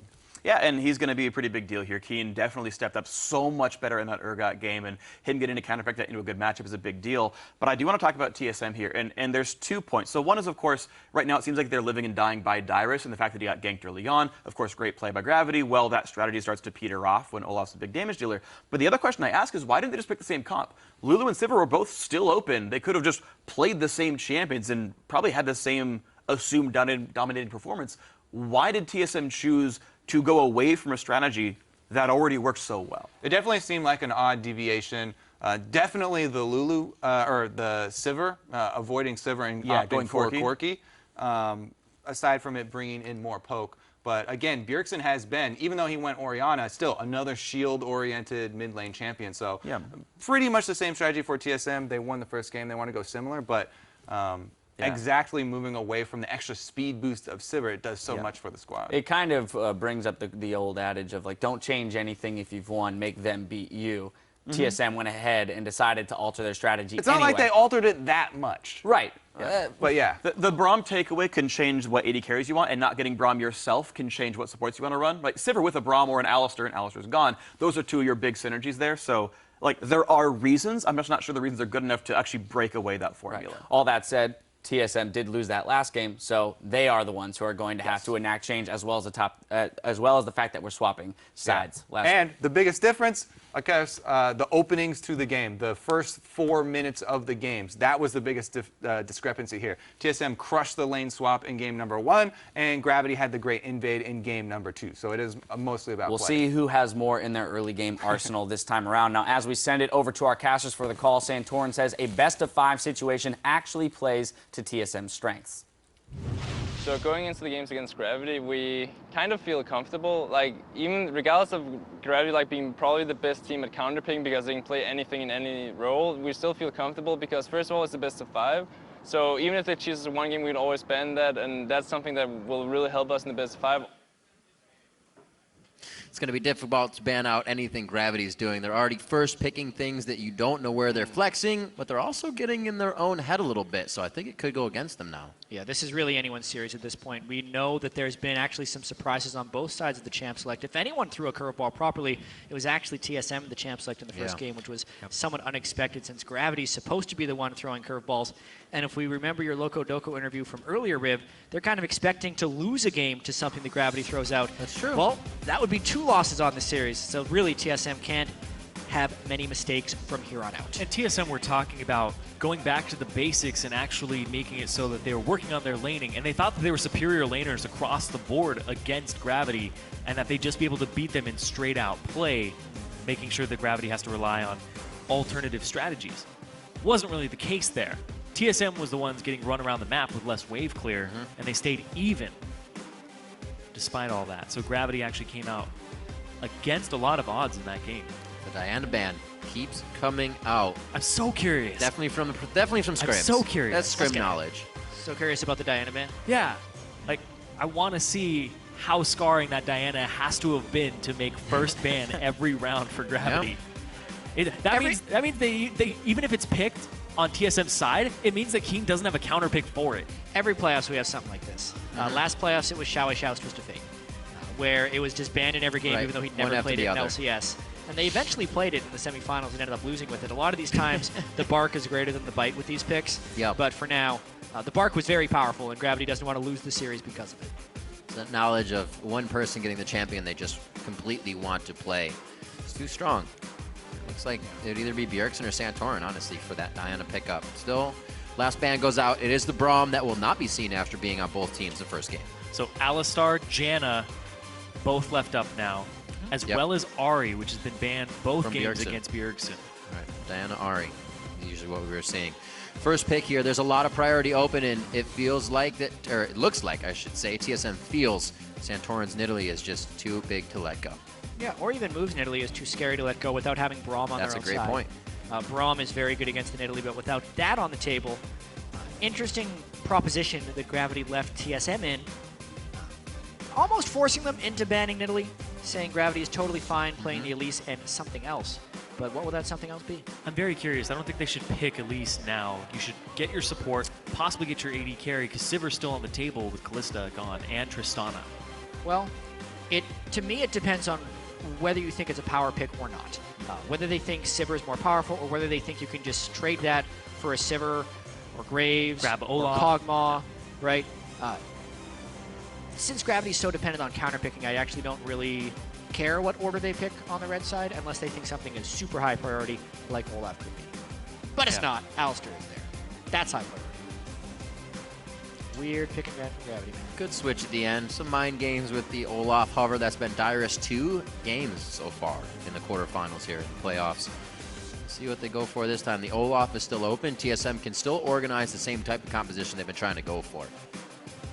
I do like the Alistar takeaway here because now it leaves, in terms of top tier supports left, you can go with the Thresh again, you can go with something like that. You could also go with the Janna here, but then it becomes a poke disengage comp, which Olaf doesn't really fit into.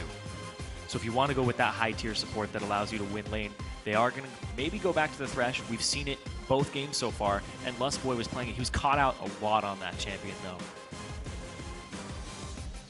Yeah. Gives them some pick potential. Let's see if TSM can adapt from game to game. We always say that in game, the current adaptation of within the flow of the game isn't something they can do. Between games, it's stronger for them, and they're able to come out with a new strategy. See if they do. They ran kind of the same comp twice in a row to now put Wild Turtle on Jinx. They still have that Thresh, though. It's a throwback a little bit for TSM. They did have a lot of Wild Turtle Jinx in the spring when they were so successful. But already against Elise and Alistar, Jinx is a little bit of a sitting duck to get chain CC'd. It's a dangerous situation in which to pick Jinx into. Knowing that there are 2 AD carry bans already, though, they might be expecting a Sivir, and they used to have Jinx as their pick against Sivir because they think it has a superior lane. Yeah. We'll see what ends up happening here with the last few picks.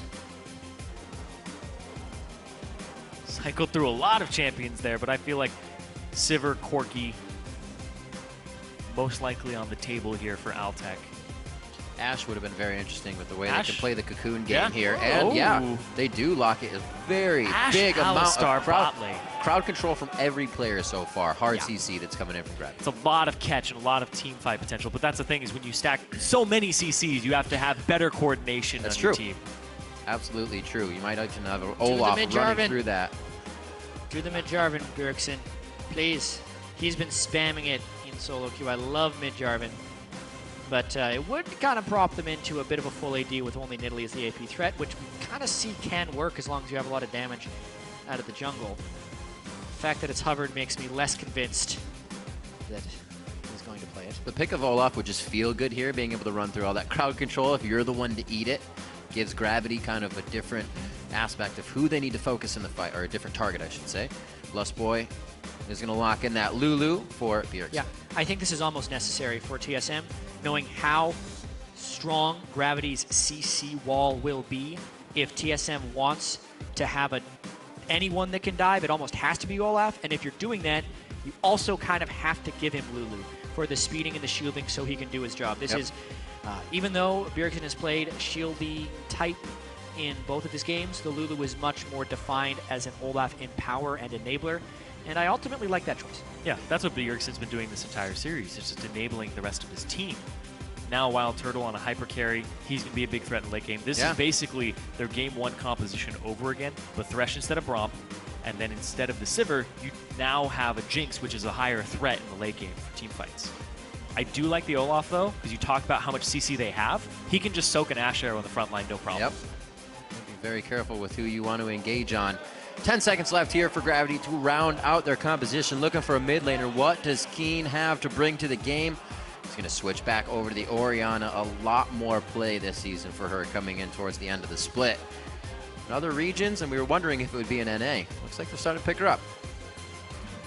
Interesting here. So last game, we saw a difficulty for shockwaves to be landed. There was a lot of things that could just straight up jump away from that shockwave.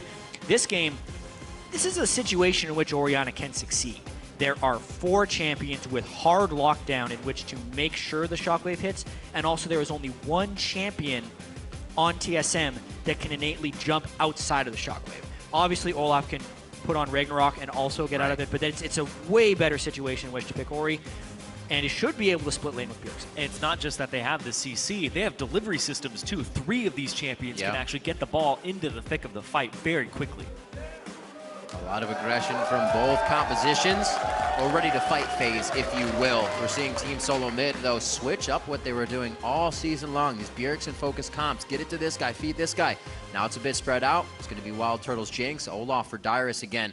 They're going to try to spread out that threat that TSM can bring. Gravity still trying to work the flex pick game. We'll see what works coming into game 3. It's time to update those series picks as well. Send hashtag TSM win or hashtag GV win to @LOL Esports. As always, we'll tally up the votes in just a few minutes as we get into game. And we're going into game 3. Gravity with a pretty different composition that looked like it was going to have a hard time winning.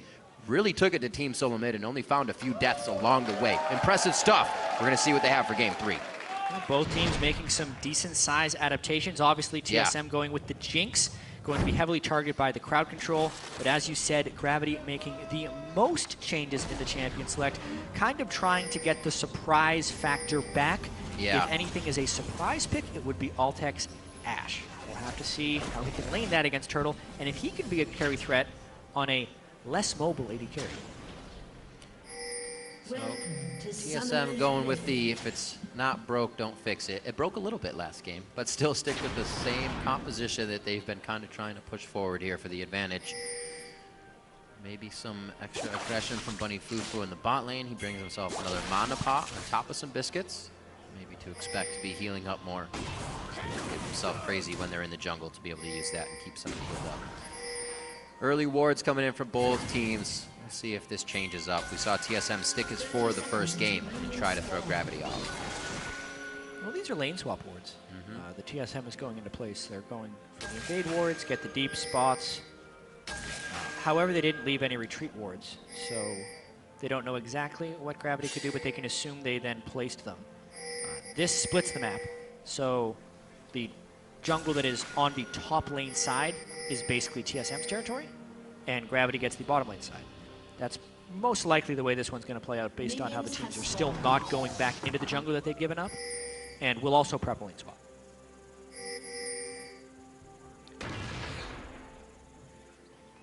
Always wonder what teams are thinking about in this point. You know, I get this, I'm safe to move. You know, when do we feel the first point of doing something different happens? Is it after the first clear for your junglers? Is it after kind of the first few waves for mid lane? When does this break apart for both teams? When you test which person's kind of messing up the lane swap or what? Yeah, well, basically, it's Depends literally, on who pushes on what wave. There's so many different decisions that are being made. Right. It breaks as soon as someone picks a different decision than the other. And some of the decisions are somewhat arbitrary, like whether or not you want to freeze the lanes, whether or not you want to shove up the lanes. That's the point when you're forcing someone into a decision that can create differentiation. Until then, though, this has been identical from both sides. Right. Just got to check the top and bottom waves, see if either one is frozen, and that will then start a decision chain. But if they're both frozen, we're probably seeing the same game for a little bit. Yeah, and then you see how many camps the jungler top laner do, how quickly they get there, and you can see they actually just match each other here. So Gravity's adapting what TSM did in the first game.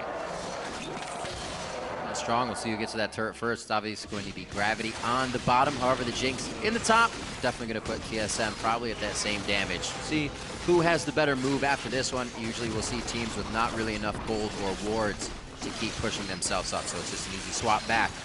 See who gets caught during that swap, though, is usually a big thing. If we're talking about champions that have the capability to take the turret down faster, it's a low health Olaf and a Jinx and minigun. They could crush this very quickly, but because they're usually want to bounce the wave, they're not. They're going to end up taking the turrets at about the same time. And yeah, same strat from game one on TSM where they leave Dyrus to get the solo gold from this turret, as well as he would want to bounce. And yeah, he's letting the turret kill the last few minutes, minions, and he's looking to bounce the wave. Should be good to go. So it's not Dyrus going down to a move and Haunter gank now in the beginning of the game. It did just happen a few minutes from now, but things are safe. Turrets are down. We'll see where the swaps go. The only difference we saw yeah, was the fact that Gravity shared the gold and TSM gave it all to Dyrus. So we have made progress. The teams have become a little different. I think the decision behind that is you want Haunter to at least have some gold to contest Dyrus. Yep. And then you also want to put gold on Altec because he's the AD carry and he does so much work for this Gravity squad. You just see how they play around it. And that's almost a little bit of a reactionary move to what TSM did with the Olaf top. Yep. Absolutely. Otherwise, that would have been Gravity just giving it to Altec. That's what they normally do in that situation. They just don't want Haunter to be ran over by a very powerful Dyrus. Sounds like a plan. It sounds like it looks like, I should say, they've executed it very well so far. 4 to the bot side. No commitment by Santorin. He actually doesn't feel comfortable there, so he heads back down around to guard Lost Boy and Wild Turtle from the back half. Very strong play by Altec, or I should say forward play. He did this last time on Triss just before his team got there. Almost baiting in these fights, but it's not anything TSM wants in the early game. They keep themselves safe. Oh, they may not, though. Not enough wards to keep themselves completely safe. Yeah, the collapse is coming in, though, from Lulu and Nidalee. Haunter's going to have to run. That's also a TP.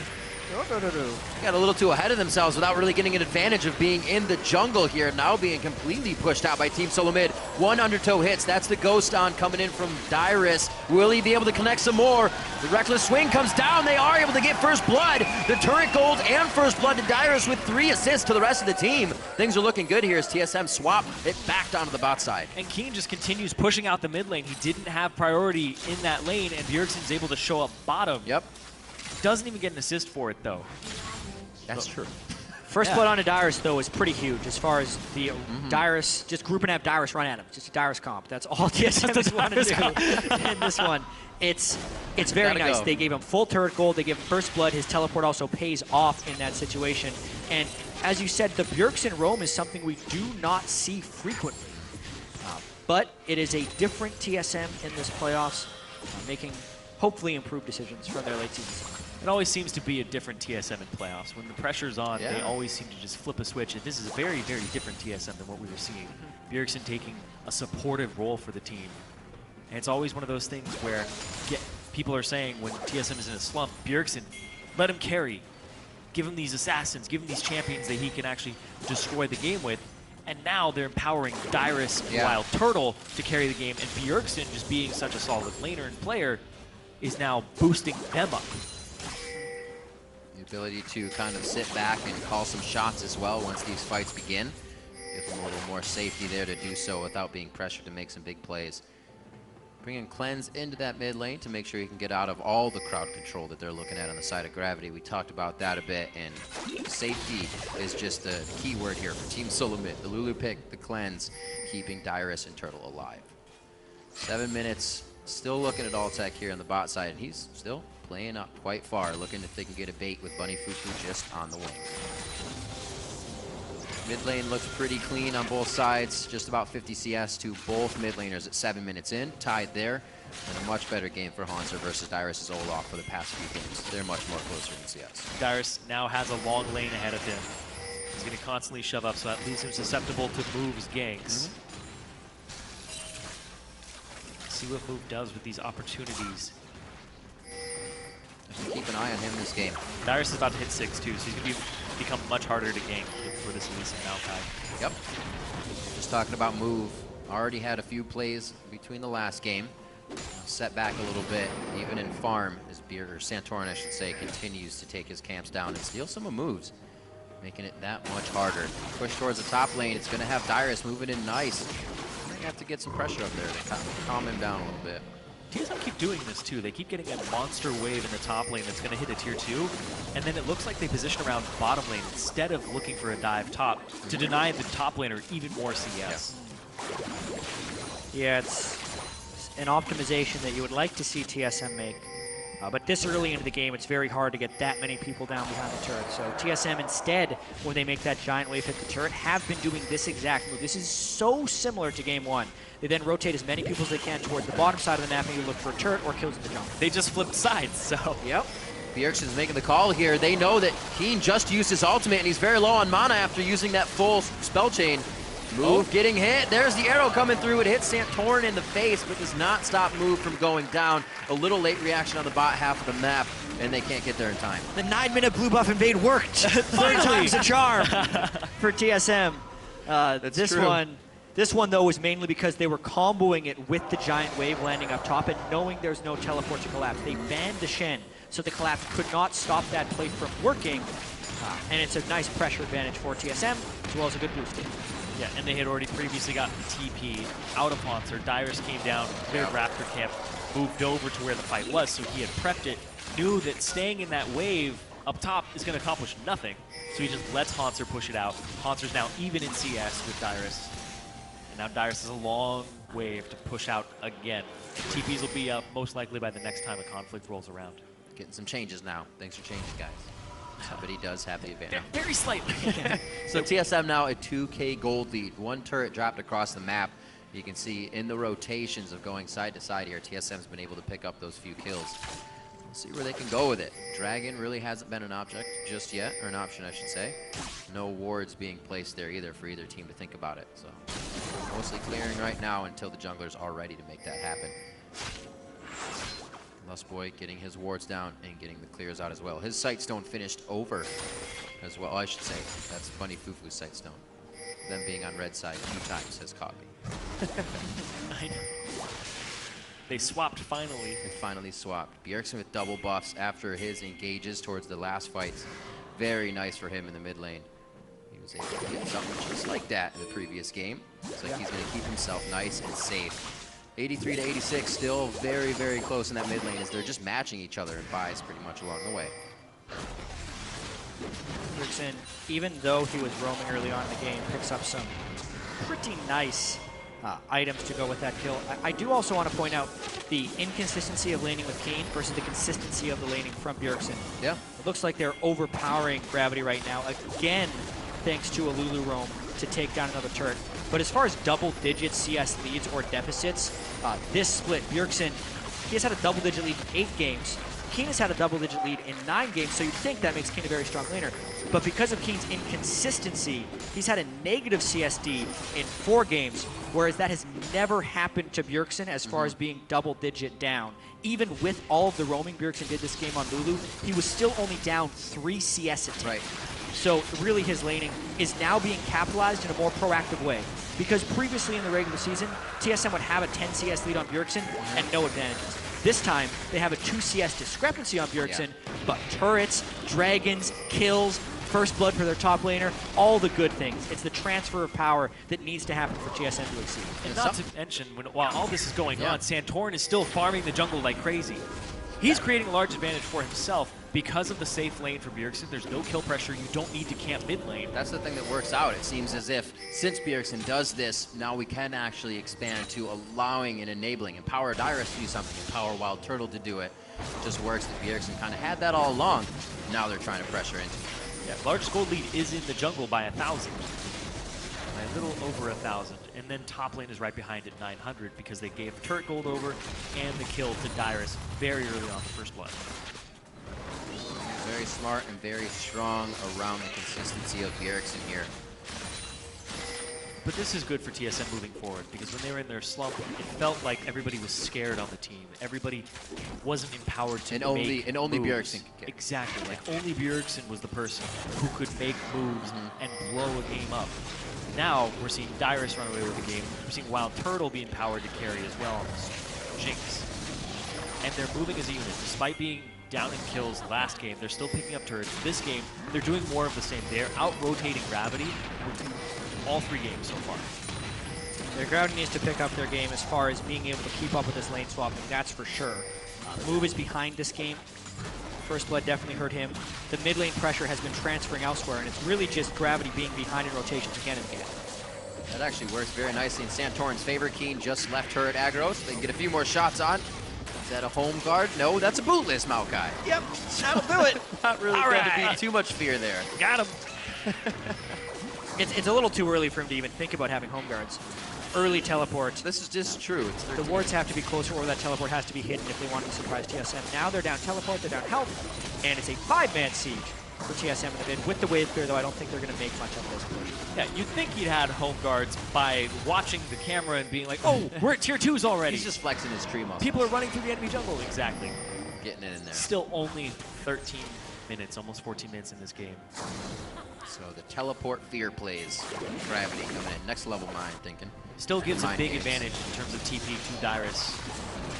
Enables him to go split push, make Haunter answer him, and then make a play across the map. So watch out for that here as they get this middle turret. The big picture of things, TSM's getting so many small wins they'll be able to use over the next few minutes here. It's going to make it tough for Gravity to really do anything. All Tech trying to take care of the top lane and patch that up. After this, Gravity is going to pretty much have to sit back, maybe wait for next Dragon. They don't have too much other than camps to clear. Yeah, and they're falling pretty far behind in other aspects, too. I mean, this is a non-trivial gold disadvantage. 3,700 gold. Already at the 14-minute mark. On top of the Dragons and the ward disadvantage they have on the map. This is going really, really badly for Gravity. Also a teleport disadvantage. So, I mean, unless they get some ridiculous pick with Move catching a beautiful cocoon or Kane getting a 4 to 5-man shockwave, the mid-game teamfight is very heavily in TSM's favor. Yeah, they do have a lot of pick potential, like you said. Even if it's an Ash Arrow across the map in another lane, they can still create an advantage, but we haven't been seeing. Well, the most interesting thing about that is TSM is somewhat well prepared. Bjergsen with cleanse, Dyrus with the Olaf ultimate, and also a Thresh. So unless they're bursting someone down within the duration of the Ash Arrow, there's probably a chance they can click a Thresh Lantern and get him out of there. So there's it's really hard for Gravity to actually get the pick with the Ash Arrow. Whoever gets nailed with the arrow is also getting a Lulu ulted, so it has to be instant, and nobody has instant kill potential on the side of Gravity. Righteous Glory has been finished, so with the teleports, it's maybe a little bit more speed, even if he doesn't have brown bags on his feet. 15.5 in.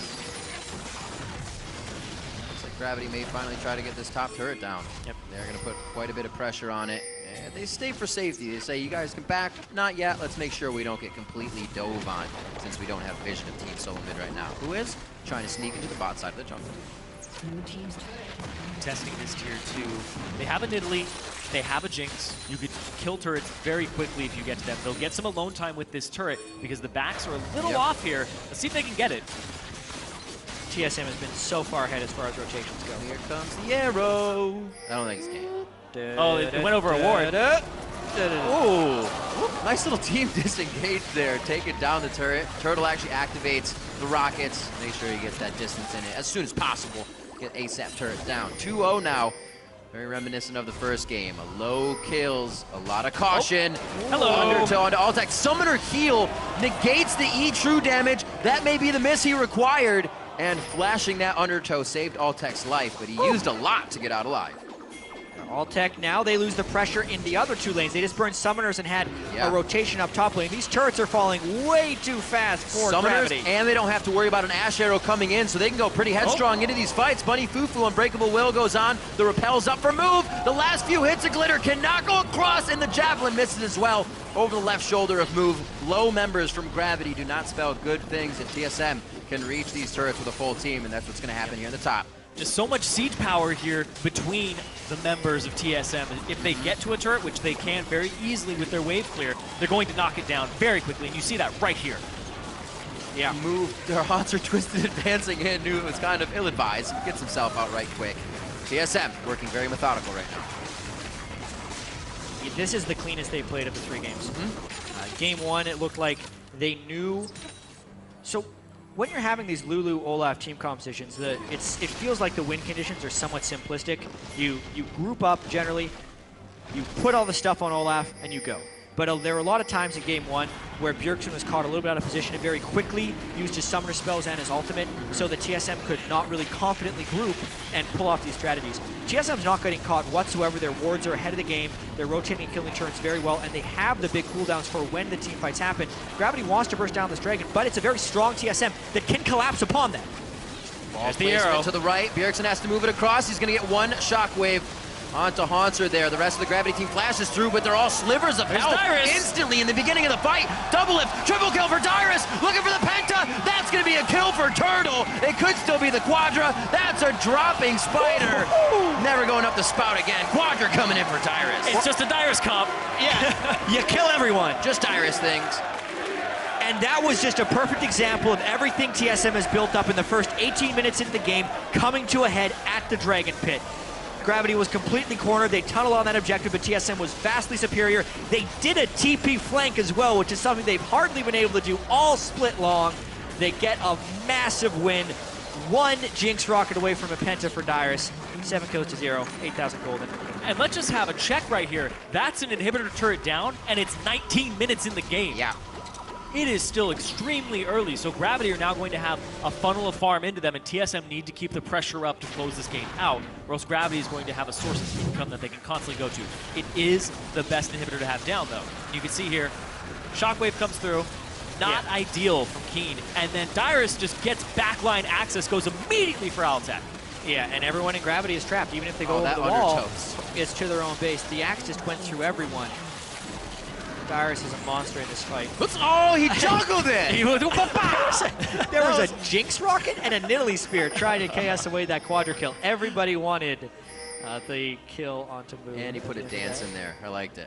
I liked it. A little bit of swagger as he comes up with a kill. 4 of them for himself. Now 5-0-1.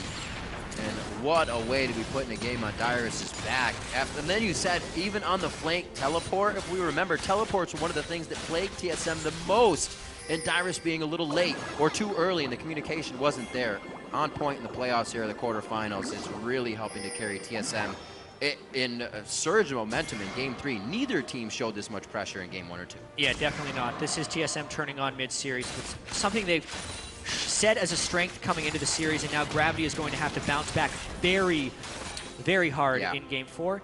It's the amount of best-of-5 series these 2 teams have played, greatly favored by TSM. The amount of best-of-5s they've played as a group, experience in the playoffs. All of these things are heavily in the favor of TSM. This is Altec's first playoff series. This is Move's first playoff series. 4 of these 5 guys on TSM were at Worlds last year. They've been to MSI as a team. They've been to IM Katowice as a team. They won the spring split. Experience is not even close for these guys, and it's the type of mid-series adaptation that Gravity's now going to have to bounce back. That simple feeling of knowing that you've been there before. TSM has had the we're 2 games down feeling. Can it come back? Yes, it can. Knowing that end of the road has a light. TSM still push for it very hard. Gravity wondering, weaning, what can they do here? Now they're going to try set up one more time. It's definitely power in numbers. They do not want to leave each other's side at this point, with the base being the last thing in front of the Nexus for Team Solo Mid here. Team Solo Mid's baiting them ever so slowly. The Carrot's definitely out in front here, and they're saying, come on, Come out of the base a little bit more. It'll be fine. Just a little bit. Safe. Ignore the wave. We'll get Baron. Ignore it. Don't worry about it. The wave looks good. Get the gold. Oh. They have so many options, though. As that wave pushes bottom, you can siege middle, you can siege top with a split push, and if they ever misstep or they put too many people bottom or they don't put the right person there, you immediately go Baron.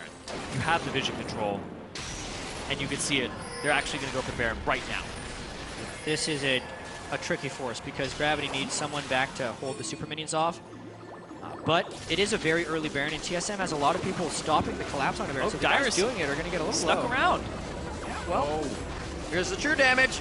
Ta-da! Unbreakable will that, says Dyrus. He goes chug chug on for a little bit more. Dyrus still wants to party. He might not want to go too crazy here. He's taking turret shots right now. He's going on a move. Move could come back with a bite, but he does not. And all the focus is on to Dyrus, giving the rest of the team Solo Mid the chance to fight whatever members they want. The hook in, King going down. That's going to be the Ignite command. Protect was also just coming back at the last second, but unfortunate for Keen. Haunter will also fall, trying his damnedest in the fight. And the zap is dodged by Ultek as he has no mana or health, heading for the fountain. And get even more off of it. More turrets. This will be an inhibitor turret at the least. Dyrus fought like 4 people there. Or tier 2. It extends the gold lead to 10,000, but that was actually a pretty close fight, all things considered. Yeah. When you're looking at it was a 9,000 gold lead before the fight. A lot of TSM people were low or slow to the battle because they were doing the Baron, but ultimately that gargantuan lead gave them the team fight victory now and an even extended gold. See the fight one more time. Dyrus just came taking around the back. things into his own hand. Yeah. You want to check the Baron with Bunny Fufu, the man with the wards or move. So much and ward Dyrus getting the perfect flank off here. Yeah, this was where he got a little bit aggressive. Yeah, he just camped as he Boop's goes body. in. Took 2 turret shots, unfortunately, and wasn't necessarily expecting the Lulu ult at that exact juncture. Ends up splitting himself from the team as well. Nice hook, though, on the backside. But even then, TSM is a little afraid of getting blown up. Very, very Haunter close going a to little having hard. The turtle box reset. of Lustboy was right there, and Haunter says, I'll just walk around it. Yeah, Haunter went forward as some damage was coming out on the back line, so Move was no longer able to contribute, and Altec wasn't either. Very scattered. Well, we could expect that from a fight where they haven't really seen each other for quite some time. TSM had those pretty much 8 kills, and then it was kind of a lull. So everybody's kind of wondering about what kind of damage is going to come out. And we saw that even TSM members started to get low there. Yeah, TSM's probably going to pick up the second dragon here. I do want to kind of go back to the game-defining moment here when TSM got the ace within the Dragon Pit. Right. And compare it a little bit to Gravity's builds at the time. Basically, Haunter rushed to Righteous Glory, which is mainly built in order to force catches in a team fight. Right. But that was a grouped-up 5v5 fight that doesn't have catches, so not playing towards their items in that way. Also, Keen had started the game Athene's into a tier of the Goddess, most likely because their blue buff was getting denied and he wanted to be able to clear waves. Absolutely. But that is not a combat-effective build until you upgrade that item into the Archangel Staff. So that's why when the Shockwave landed onto Santorin, it didn't really seem to do anything. Basically, both solo laners for Gravity were built for things that weren't exactly what they were doing. They grouped up for a fight, but didn't have the combat-effective items in that fight, and it just added to the disaster that was that dragon. It's one of those dragons you should recognize. We should probably give this up. It's a bad position for us. We're not playing around a power spike in the moment. We will turn on later. When you have a tier, you have to recognize those points in the game. Right. Kind of threw in Wild Turtles Corki with the last tier build they have. A little bit of a lull in your damage. Corki can come in with a Triforce. This time, though, different setup of things on the side of Gravity, where the tiers won't really have anybody to fight during that time. We'll see a little push in from Team Solo Mid here, gaining full control over Gravity's jungle. Just going to make things even harder when you can't see your enemy. And now they can go from this top to mid, back and forth, and start to spread Gravity thin. Objective of Baron is still on the map, but with the way that last fight went, I don't think TSM wants exactly that right now. 7-2 in turrets. They are waiting for a Gravity mistake. Hello. Oh, speaking of Gravity mistake. Yeah. Ow, happens. Not even a chance to repel out of that one. 30 seconds on the death timers right now, and that actually could mean with Smite down, TSM wants the Baron.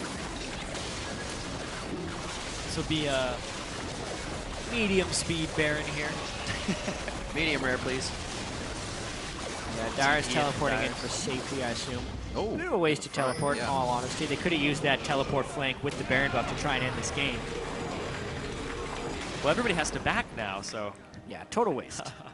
Total and complete waste. You got the pink ward in the middle of the lane, I think. He did it. He did it. There you go. Worth.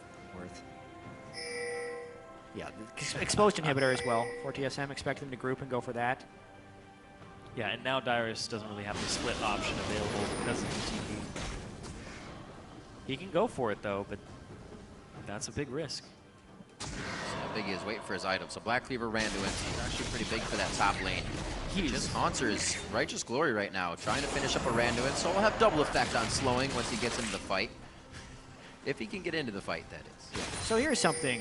Obviously, it helps when you're winning this game, but distribution of kills and resources is so heavily favored Bjergsen in the past, and this is how different and unique this build is, at least for TSM. If we look at the gold right now for TSM, it's pretty much exactly 10,000 gold on 4 different people. Dyrus is a little bit ahead with 10,800, but Santorin, Bjergsen, and Wild Turtle are all sitting in the 10,000 mark. It is, when you're winning, it's easy to turn into a 4-threat team, but TSM has been losing as a 1-threat team. Right now, they're running 3 to 4 threats, and it's working quite well because of it. And when you're winning in levels as well as that money, the levels make you stronger. You can buy things like a 3rd item Quicksilver. Your mid already has cleanse. It's going to make it harder for Gravity to even get back in this with the crowd control fights. There you go. They group TSM up. just pushing hard. All 5, put them in the bottom lane, move to mid lane, use this Baron buff. You have combat stats, combat effectiveness over everybody else. Santorin's 4,000 gold up over move. Haunter's 3,000 gold behind Dyrus, and they get the hook on the Altec. TSM always says they're a different team coming into playoffs. Oh, the 4-man wombo combo coming in with Buddy Fufu. A lot of early damage, but is the finishing damage there for Gravity. They continue to tack on that DPS. One is going to go down. Lustboy falls, but there's a lot of exit here from Team Solo Mid. The rocket comes back through to equalize the fight. The support for a mid, I actually think that's in favor of TSM now. They just have so much in terms of combat stats on TSM. They only lose 1 person, and it's the support. That's the pawn for the queen right there, and you could not be happy with that. You're obviously going to move forward if you're TSM in this situation. Another inhibitor is going to go down. We're over 30 seconds on these death timers, and TSM doesn't even want Gravity to come back and defend anything here. Santorin getting a little too hypey in the situation. Wild Turtle looking for another one. Twisted advance, so close to hitting him, and it does. Turtle tried to stop the home guard speed, and he somehow stays alive as well, getting the heals, the shields that he needs. The ace coming in for Team Solo Mid. They just went through the batting order of Gravity. Yeah, and Keen's back up. Right again. Honestly, though, a 5-man shockwave, what looked like from Keen, I'm not sure if it caught Dyrus on the back end, but to have basically the perfect initiation happen and then still lose the game, end the fight. Got to be disheartening. Even that, the dissonance and shockwave hitting Turtle took about 300 HP off of him. He's feeling good. He's able to get out with the rest of the team and absolutely turning Gravity's base into shambles. There's probably not much longer to be had in this game as we reach 30 minutes. And off the wombo combo, you were just talking about it getting disheartened. When you're about 10,000 gold behind in the game, you say, okay, there's a way back in this game. Yeah. Land the perfect combo. We get the perfect combo. Lustboy was out of it. Yeah, oh so no, he walked Dyrus. into it. All walk into it. And then I think the shockwave pulls. I think he gets Dyrus too. Or does he just run in? No, 5-man. 5-man. Perfect so 5-man. 5. But you saw how little damage that actually did to Dyrus there. You sit there saying, we need this combo. You get the combo and you realize, they run enough poke on the retreat with a Glitter Lance and an Undertow. And then the rocket comes in from the backside. All right. Crazy stuff. At that point, Team Solo Mid was backpedaling so hard. You're not going to expect that to come across. Gravity even had the wards through Raptor and up that, so they knew the rocket was coming had they been ready for the fight to continue. Everybody thought it was dispersed, though. You can see where these guys' heads are at. Now, sorcery elixirs, an iron elixir onto Lustboy as well, so he's a big old fresh. And it's just going to be tough if they can start putting that surplus of items and potions into their inventory. Bunny Fufu very close to be going down. He does what he can with an arrow on the backside, but there's no unbreakable will. There is actually. He is just getting taken down very quickly. The cow sidesteps, but still goes down, and Team Solo Mid is running amok now in Gravity's base. Yeah, Shockwave takes down Santorin, but this is such a massive TSM team, Riv. 31 minutes in, TSM with a decisive Game 3 win. 18-4. It was 1-1. TSM put themselves up 1 game and game point in the series versus Gravity.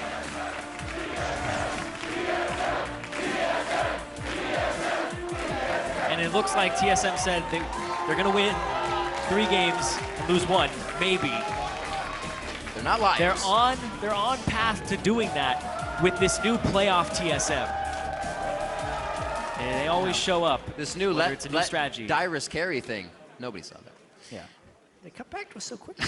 But really, I just want to check the damage dealt to champions as Irene closes out the screen, so I can't tell you damage dealt to champions. Blame that guy.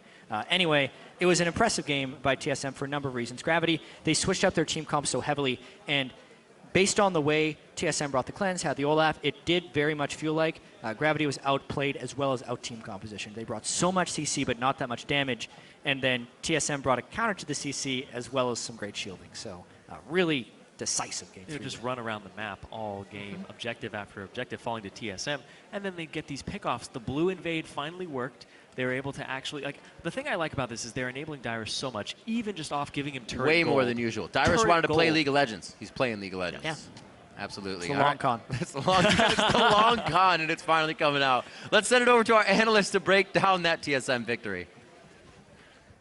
Thanks, Riv. Gentlemen, I want to start off in Champion Select because once again, we see the Olaf come through for TSM, and it seemed even more effective this time around. Okay, so that's a fair point. Very effective this time around. Freak, you're an AD carry. Yeah. Gravity, they decide to pick up Ashe, having seen Olaf the previous 2 games. It's still up this game. High likelihood that Dyrus plays it again. Yes. You have to be some kind of masochist to run Ashe into Olaf, I think. Unless it's there's some kind of crazy team comp that it's absolutely amazing for. I mean, yeah, there's a lot of ways to think about this. So, yes, on an individual level, and I actually tweeted it out as well when the Champ Select ended, like, picking Ashe when you see Olaf coming, you know it's coming out, is really scary. And they didn't even pick, like, a good lane matchup, like a Maokai, like something to bully the champion out as well.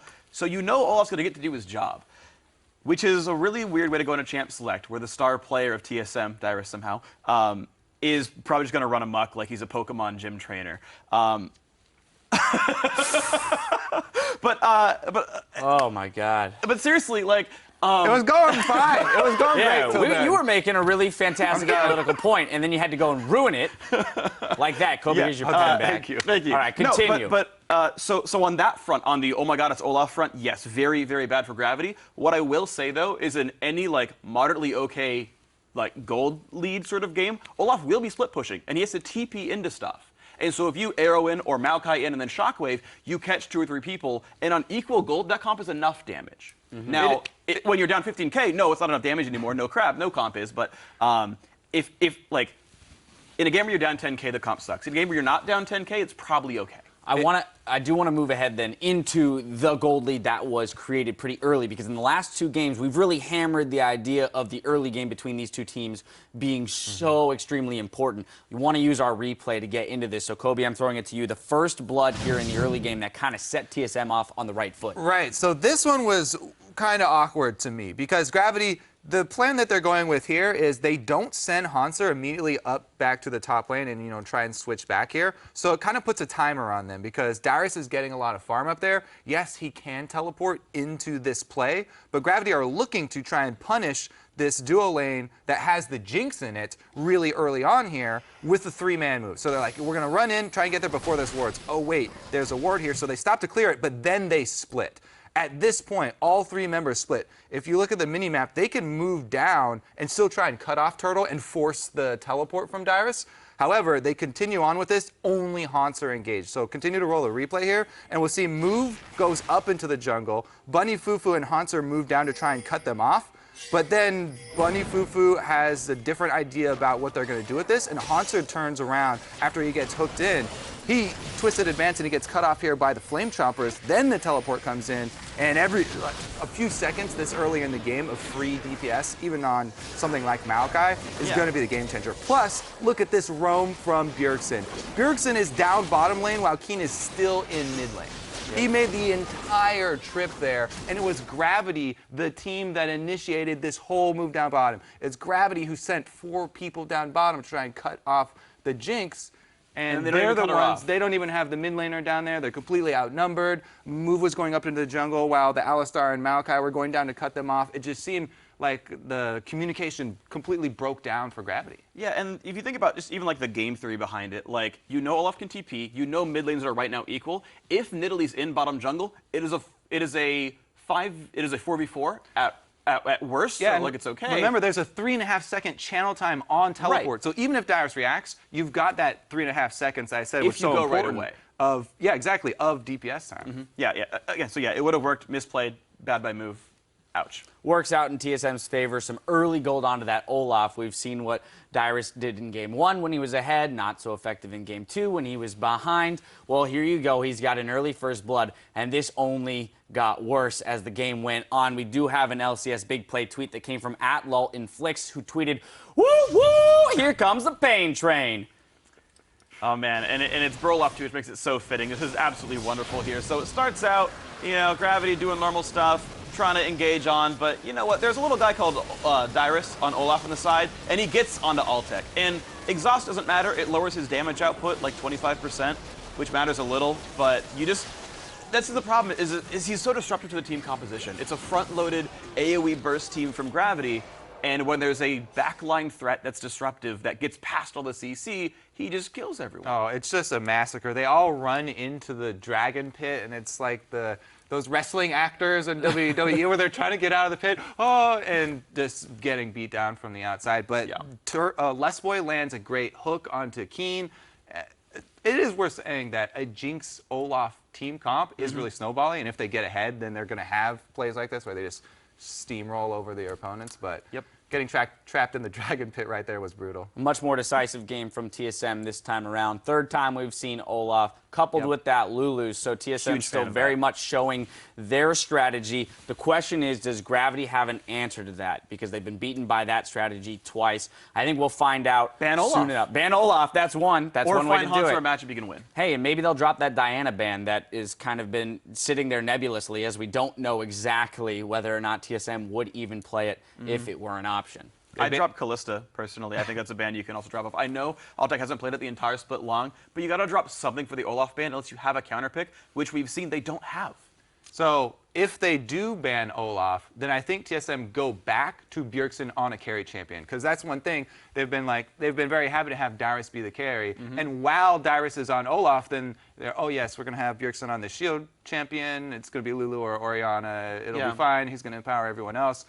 If they ban Olaf, I feel like Bjergsen's going to come back with something like... Yeah, this is indicative of the fact that TSM... Exactly. It's indicative of the fact that TSM has multiple strategies. They can go back to that mid-centric game if Gravity pivots to deal with the top lane-centric game. And that's the important thing about doing this early, to make other teams have to react to this. Make them have it. Exactly. Make them have it. TSM went 11-7 going solo carry Bjergsen. That's not very good. That was the 5th place team in North America. That's not exactly a great strategy. Yeah, they're aiming to be #1. Yeah. Well, they are just one game away from locking up their place in the semifinals. We'll see if they can get it done in Game 4 against Gravity. The summer playoffs continue after this.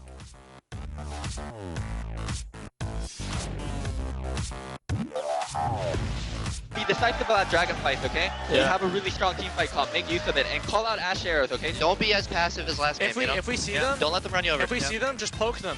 Triple kill for Dyrus, looking for the penta. That's going to be a kill for Turtle. It could still be the quadra. That's a dropping spider. And all the focus is onto Dyrus, giving the rest of Team Solo Mid the chance to fight whatever members they want. TSM always says they're a different team coming into playoffs. Oh, the 4-man wombo combo coming in with Buddy Fufu. TSM put themselves up one game and gained point in the series versus Gravity.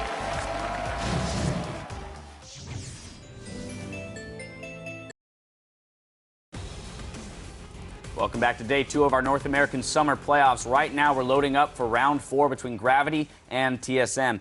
Gentlemen, Gravity on the back foot here. We've mentioned it earlier, the fact that a lot of these players are very new to the best-of-5 environment, or at least not very practiced. So a lot of pressure mounting for these guys. What do they do differently here, knowing that their playoff lives are on the line?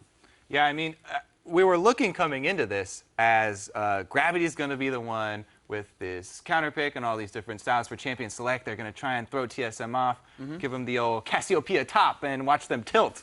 But it's actually that Gravity are the ones having trouble adapting in Champion Select. They're the ones flailing around in the best-of-5 format. They're the ones that aren't adapting to what they're seeing on stage in these games. And so the pressure is on COP, actually. You know, everybody's been looking at Loco Doco for so long. Cop has got to do something to help these guys and work with them through the Champion Select to get them, prepared to be able to take one of these games. And again, we've been sitting on the early game a lot as well, so the level 1s are huge. I have a slight different opinion from your first half of this one. So I want to first start with TSM and say massive props to these guys, Loco Doco, Reginald, the whole players. They all stepped up. We're seeing 4 major threats. Super awesome to see that. Massive props to TSM. I can't say that enough.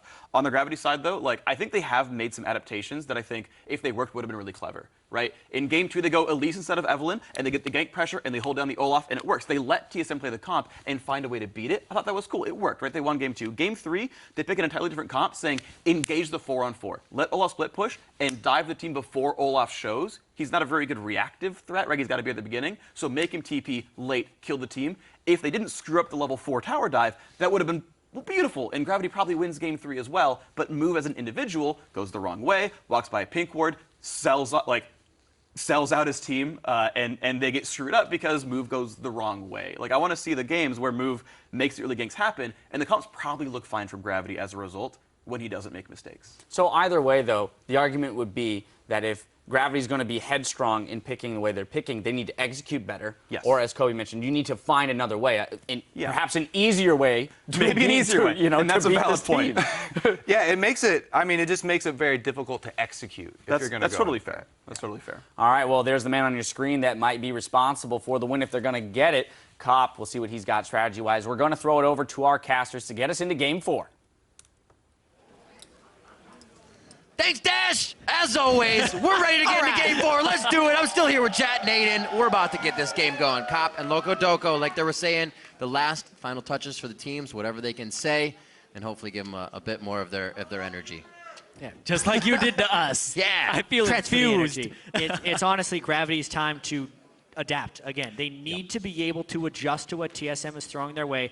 I think the pick and ban adaptations went heavily in the favor of TSM back in Game 3, but now this whole illusion of Gravity being amazing on the red side, well, unless they were going to use it for a keen counter pick, not just picking Orianna, the generic mid laner in the last pick, maybe they're better served to going on blue side. Then at least they can get their pick of the litter with that first pick. It's so strange because coming into playoffs, Lulu has just jumped up the list of how prioritized she is for mid laners. People just want that safe lane, and to make their top laner have priority in fights, make their bottom laners safer.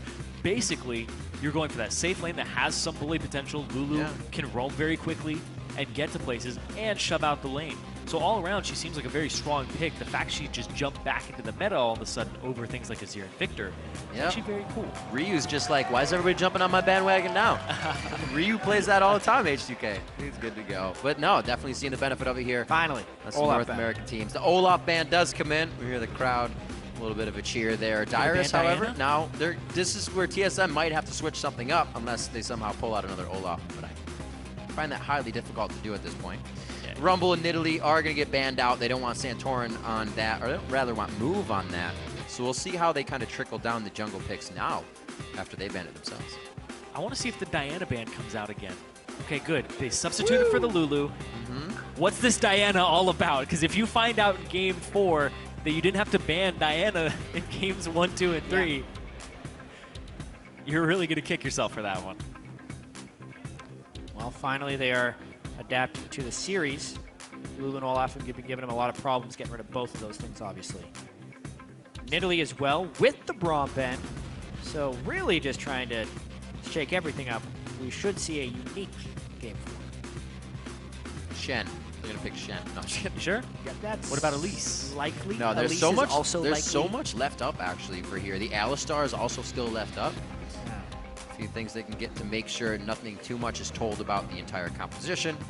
Still get themselves through this one safely. Gravity taking a lot longer than usual here. It could still be a flex pick. They choose to be very ambiguous about their composition.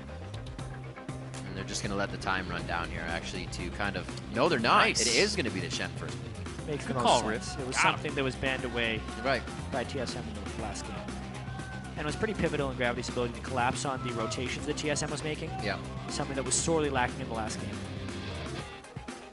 So, probably a jungle here for Team Solo Mid, you would think. Make sure that's on the board. Yeah, I want to go back. At least I do want to go back to the Shen for a second because that was kind of the crutch that Gravity was leaning on in the game that they won. because when you're able to collapse faster, TSM's running them all around the map this entire series, and they can't keep up with the momentum of TSM, knocking down these turrets and rotating between lanes. Shen's your answer. Shen's your guy. They teleport in, right. See if they work it accordingly. It could still go to Bunny Fufu on that Shen. And the support picked up to not show much, but the Elise in the jungle for Santorin as his Nidalee was banned out by Team Solo Mid alone. This would probably push move onto that Gragas or Evelyn. We've been seeing maybe even a Rek'Sai. Yeah. So that looks like it's going to be a locked-in Elise here, so Santorin switch things up a bit for himself. Really do feel like Nidalee and Elise are the top 2 junglers on this patch by a pretty large margin.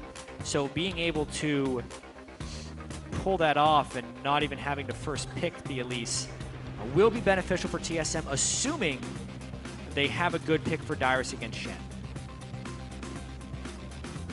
which we'll have to wait and see. Yeah, that just makes Shen an even better top laner. Like we talked about, it could be a flex pick for Bunny, but when Olaf's not on the table, what answer do you have? Does he go with the Gnar? Well, that's actually a pretty good matchup for Gnar. We saw it actually go in Shen's favor yesterday, but that matchup is typically Gnar favored during the laning phase. Yeah, and I wonder if Move's even going to go with the Eve once again. Had a very underwhelming performance that first time. Eva's stuck around in the meta even after the nerfs because of how quickly she can still clear with the Runeglaive. It's also just the presence she has.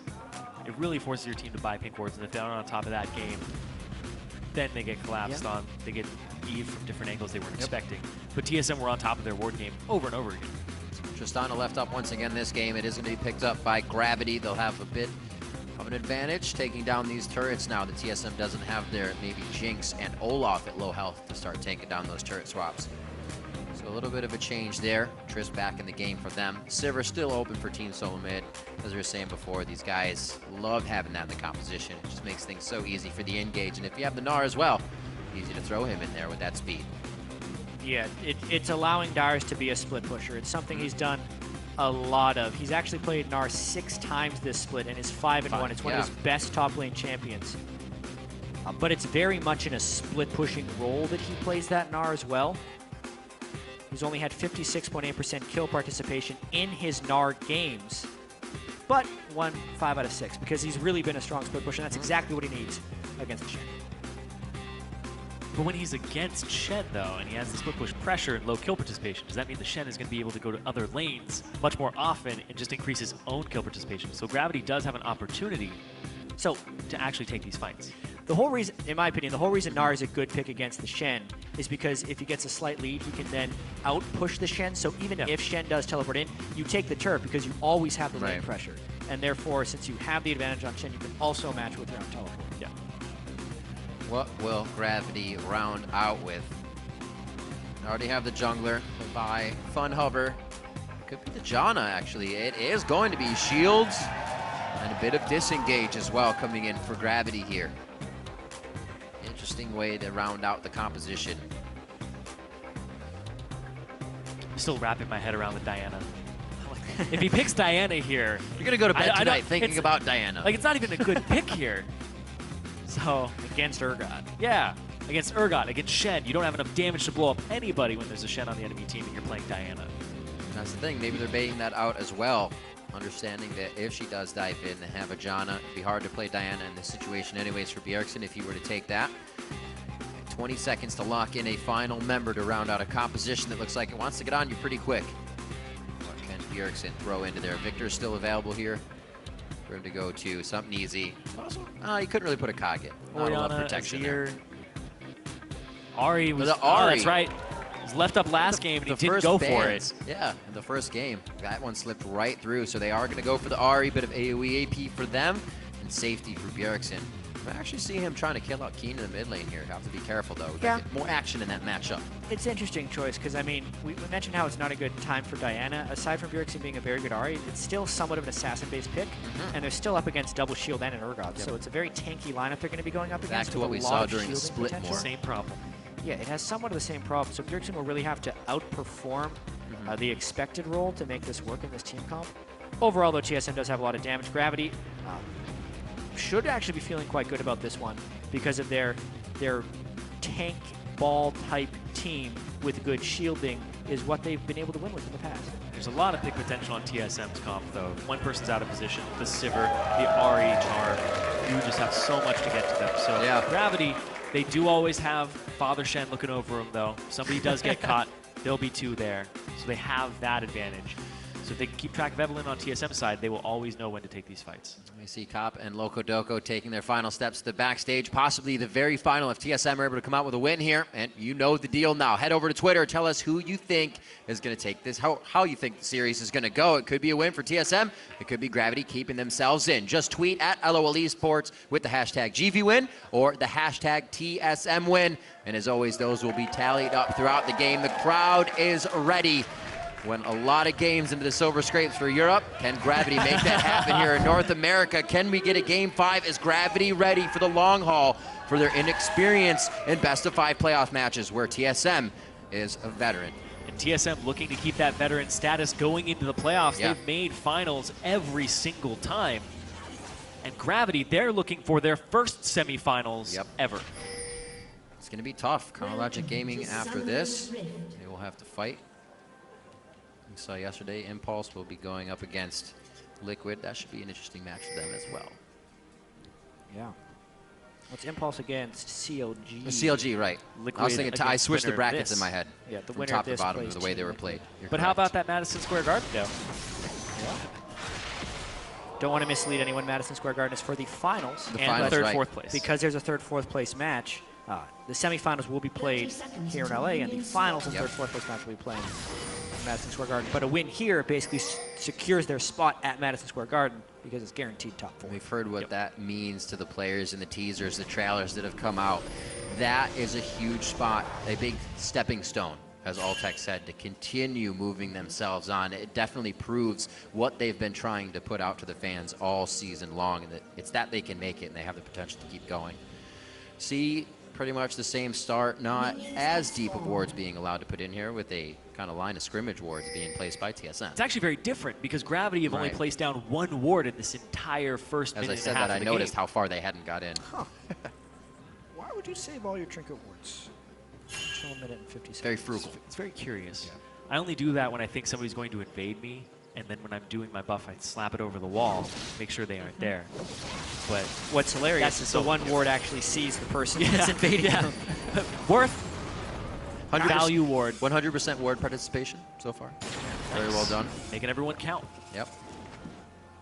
Back down to the bot lane. Turtle looking to put a bit of damage on the lane before they get CS in, causing Bunny Fufu to go ahead. Chug down the Biscuit, and we'll just see Move and Haunter together here until Haunter can get back to the lane by himself. Double jungle on both sides. We'll see what the difference is here between the teams, because it shouldn't be as the same of a start, I should say, between last game. And the fact that there aren't lane swaps going on, we had to look at the power of the 2-on-2. Right. The Tristana Janna lane is the lane that's pretty much the best demolitionist lane. You have the Tristana to just put the explosive charge on turrets, but then the Janna shield on top of it just enables her to burst it even harder. Yeah. And I see, at least early on in the game, the Sivir Alistar lane is pretty defensive. It's short range Sivir. Basically, Alistar just plays linebacker. Overall, or offensive lineman rather. Overall, I think the fact that this isn't a lane swap game heavily favors Gravity. Only because they were getting outplayed so hard in all the lane swap situations, they just straight up couldn't keep up. And now it's a more neutralized setting. No one's getting a big lead on either side. Yeah. And Alltech and Bunny Fufu can try and go to work 2v2 where they have an edge on Wild Turtle and Lustboy, both in champion select as well as their play throughout the split. Yeah, the laning phase as well. The aggression towards Bunny Fufu and Alltech seems like that communication is definitely there. Nice hits by Haunter onto Dyrus. This is good focus. Another situation where we could see Dyrus going down under his turret if Move decides to get up here when he has the chance. We already saw that happen going in game 2. Big reason Gravity was able to keep themselves within that game. It's not even if Move shows up either. Because he's Evelyn, you always have to think about, could he be in the side rush? Yeah, is Could he be right coming next up- to me? Exactly. Is he coming around the turret? So you'll usually see the lanes of TSM play a little bit further back than normal unless they have an escape tool available. Mid lane, not too much in favor of Keen, but he has stopped Bjergsen on a few minions per each wave coming in. Ricochet's keeping Wild Turtle a pretty good distance from his turret. In range for maybe Santorin to sneak in if he wants to. Not anything they're trying to get going there at this time of the game. Just 5 minutes in. Very safe, except for move. Or I'm sorry, except for, yeah, move, I should say. Move, taking a few risks, getting the deep wards in. That was actually cute by Wild Turtle. Walking up to the low HP creep, spell shielding so the explosive charge AoE damage gave him mana back. Actually, yeah. Very nicely played. Usually playing against the Caitlyn or something, you got mana batteries all over the place. But definitely good to keep in mind when you can get that mana back. Wild Turtle doing so. Doesn't really have to worry about hooks or grabs in lane, so he can easily use those to get himself some good resources. No potions yet used by the AD carries here. Does it again, actually. It's so important to keep your mana up in this lane, though, because if you're throwing out boomerang blades and ricochets constantly up to or against what Altec is doing is just passive, spending no mana to push the wave, you have to keep up. So doing that is very crucial to actually stay even. Yeah. Interesting play. Definitely never seen that from a server player before to take explosive charges. Yeah. So. It's also somewhat dangerous because you're basically walking into auto attack range. If he auto attacks you, he gamed you. Yeah. Boomerang straight through. That cut through the shield, but there would have been a lot more damage had Bunny Fufu missed that. They're still trying to play aggressive. Keep pressure onto Wild Turtle in the bot lane and Lustboy. Surprised we haven't seen too much jungle pressure down here to start things off. But it looks like they're happy with the way things are going. And the junglers are hitting their breakpoints, so they want to keep in that jungle. 8,000 to 7.7 right now. Just the CS is really giving the lead over here to Gravity at this point. Nothing too big. Both junglers back. Going for a bit of ability power on their builds. Same build path in that, essentially. You see Dyrus still taking hits up top. 38 to 30 in that lane, so Dyrus is falling behind slightly, but nothing that's not going to make him still a giant number. It's actually pretty big, though, because there's 4 potions still left in Hauntzer's inventory. The potion, yeah, you're right. He's getting that all of these taunts off could push Dyrus that out. reduce your damage during the trade, and he just wins them and runs into brush. Drops the aggro. Really, really just good lane mechanics there. It's also fairly disrespectful. Being able to taunt in the lane that frequently just says that he doesn't expect Santorin to ever be up there. Finally, though, Santorin is there, and the ward is in the spot. Instead of coming through the lane, since the lane is shoved, Haunter is able to stay pretty safe right there. Santorin could have done a bit of a sneak attack, but does not do so. And all the time is for naught. Pretty close there. Help him shove it out. Looks like they won't, yeah, help him shove it out. Looks like it won't matter. Haunter stays safe on this one. Let's see if they get Dyrus a ward, actually. He may just want to back if they can get this up to the turret so he can get himself some items. Yeah. Leaving him in this lane for longer seems like a bad idea. Out of potions. Gonna lose that war over time. Give him some shove, give him some attention. You see Bjergsen running up top. Urgot with the lack of wave clear. Very exploitable in that sense. But look at this, they make a play down bottom because they see that. They hit move with the headbutt, double bounce onto Haunter. It's the flash out and the spell shield coming in for Wild Turtle. They're gonna get out alive. So many resources used here, and Haunter can't get back to the top. This leaves Dyrus alone with the turret, and TSM gets out clean. It Flash was used. That was just really nicely played by both sides, I think. Gravity saw the roam coming up top lane from TSM, immediately go for the play bottom, but Wild Turtle avoids it. Nice use of summoner spells by both Lustboy and Turtle to make that escape. And the investment itself for the gank wasn't that high, knowing he's Shen, knowing he was going to shop anyway, teleports back to lane. Yep. Nothing really lost has happened. Only good things could have happened to Gravity for there. TSM dodged a bit of a bullet. This could. You have item advantage, bully him a little bit. Taunt still 4 seconds, doesn't have the lane to get him with what jump would be coming up for Dyrus, so Haunter plays that one smart to get as much CS as possible. I like that, though, because that means Dyrus is about to back, trade as much as possible. You are going to burn through some potions of Haunter's. You're going to back and TP in with your own items. Do as much damage as possible so that when you get back, you're in good shape. Kind of like when you're a support, or I'm a support, and I eat a biscuit on accident. I'm like, well, I might as well just go fight. So there you go. Use this biscuit a little bit. Just get that last bit of damage in valiantly and safely. Dyrus will return to lane quite well off. 56 to 57 in that CS, and he's got his phage built up. Turtle could go pop, and he does. Kill picked up for Altec. So we did not have flash or heal from the previous gank, and he also didn't have Lustboy to play defense for him. That was a boo-boo by Wild Turtle right there. He should not have been in that spot in lane. Was trying to get the last little bit of gold, I think. Or he already bought. Yeah, he had a BF sword in lane. There was no reason for him to greed for CS at that point. But he does, and it costs him first blood. Feeling safe. He was not. You can even see the vision as Pink warded out there, so he was running around in pretty big fog of war, an area they did not control. Top lane, still back and forth. not too much here, but Haunser's plays around the map could definitely take Dyrus off guard. Dyrus gets the hop, and the flash has to be used. I'll be back up at 14 and a half. This is going to be bottom turret, though, because they killed Wild Turtle, and it's the Janna Tristana composition. You get that turret so quickly.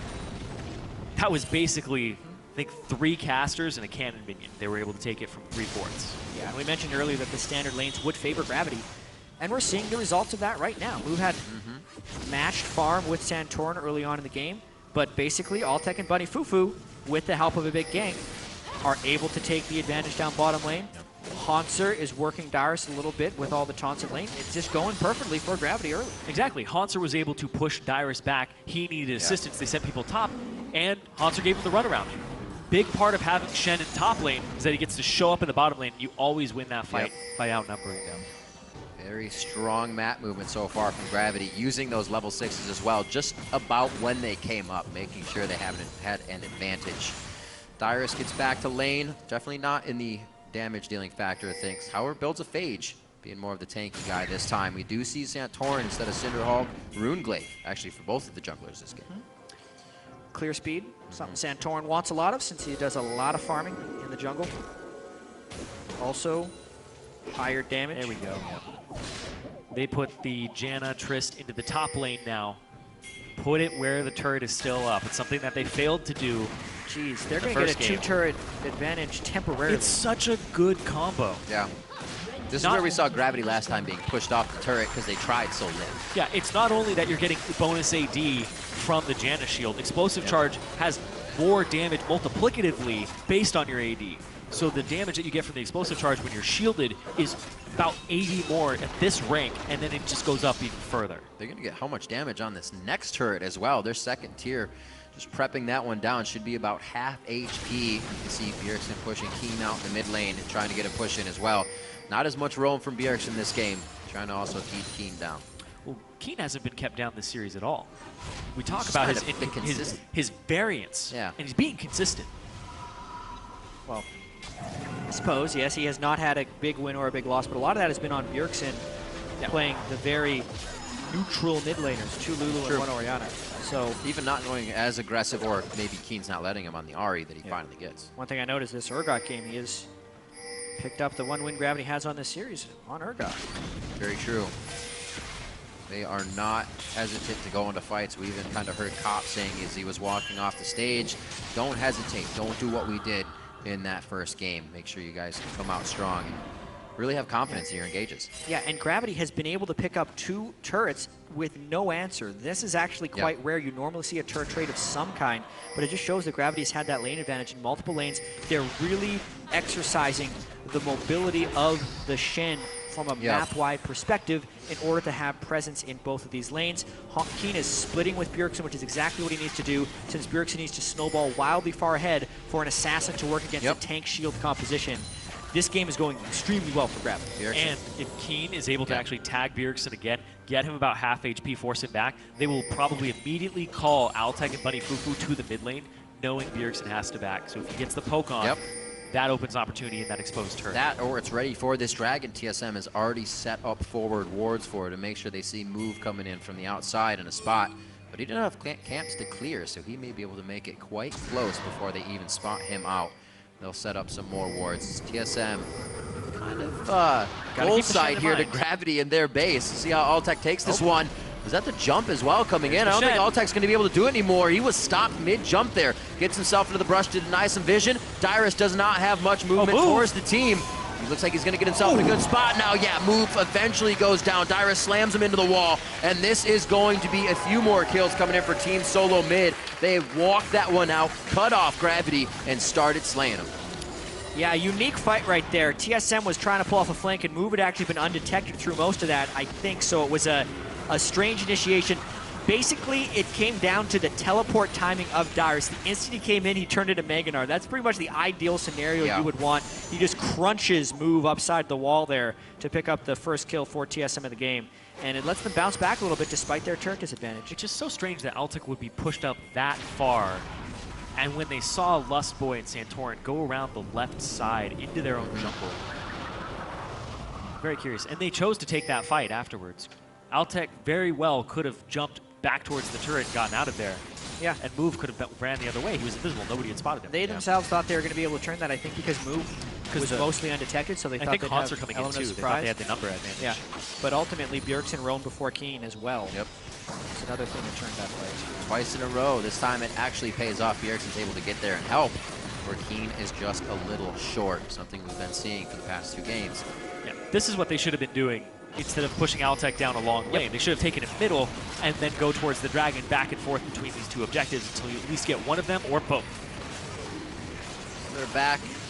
Definitely don't lose too much after losing a few of their members, and they're still able to come back stronger and get onto that Dragon and maybe start to pressure middle a little bit as well. Top lane's going to have to be taken care of. Wild Turtle is on it. And it looks like we're going to get some defense from TSM in the mid lane. See that again. Yeah, Altec has the opportunity here. That's only the explosive charge. They're not going pretty far so back. He still has his jump. So he didn't jump. They burned the Sivir up on the top side, so that's why I think Gravity thinks they can win this Wild fight. Turtle's half HP as well, but they catch Move in the brush. Pretty random occurrence there. That you check around, you find the Evelynn. Well, Evelynn had already revealed herself because he'd aggroed Wild Turtle early on. So basically, Move was just trying to hide away from the Ahri. The pathing from the Ahri versus the Urgot allowed Bjergsen to reach there a lot sooner. It should have been called off. Most likely. Hindsight 2020. Yeah. Doesn't mean I can't call it out.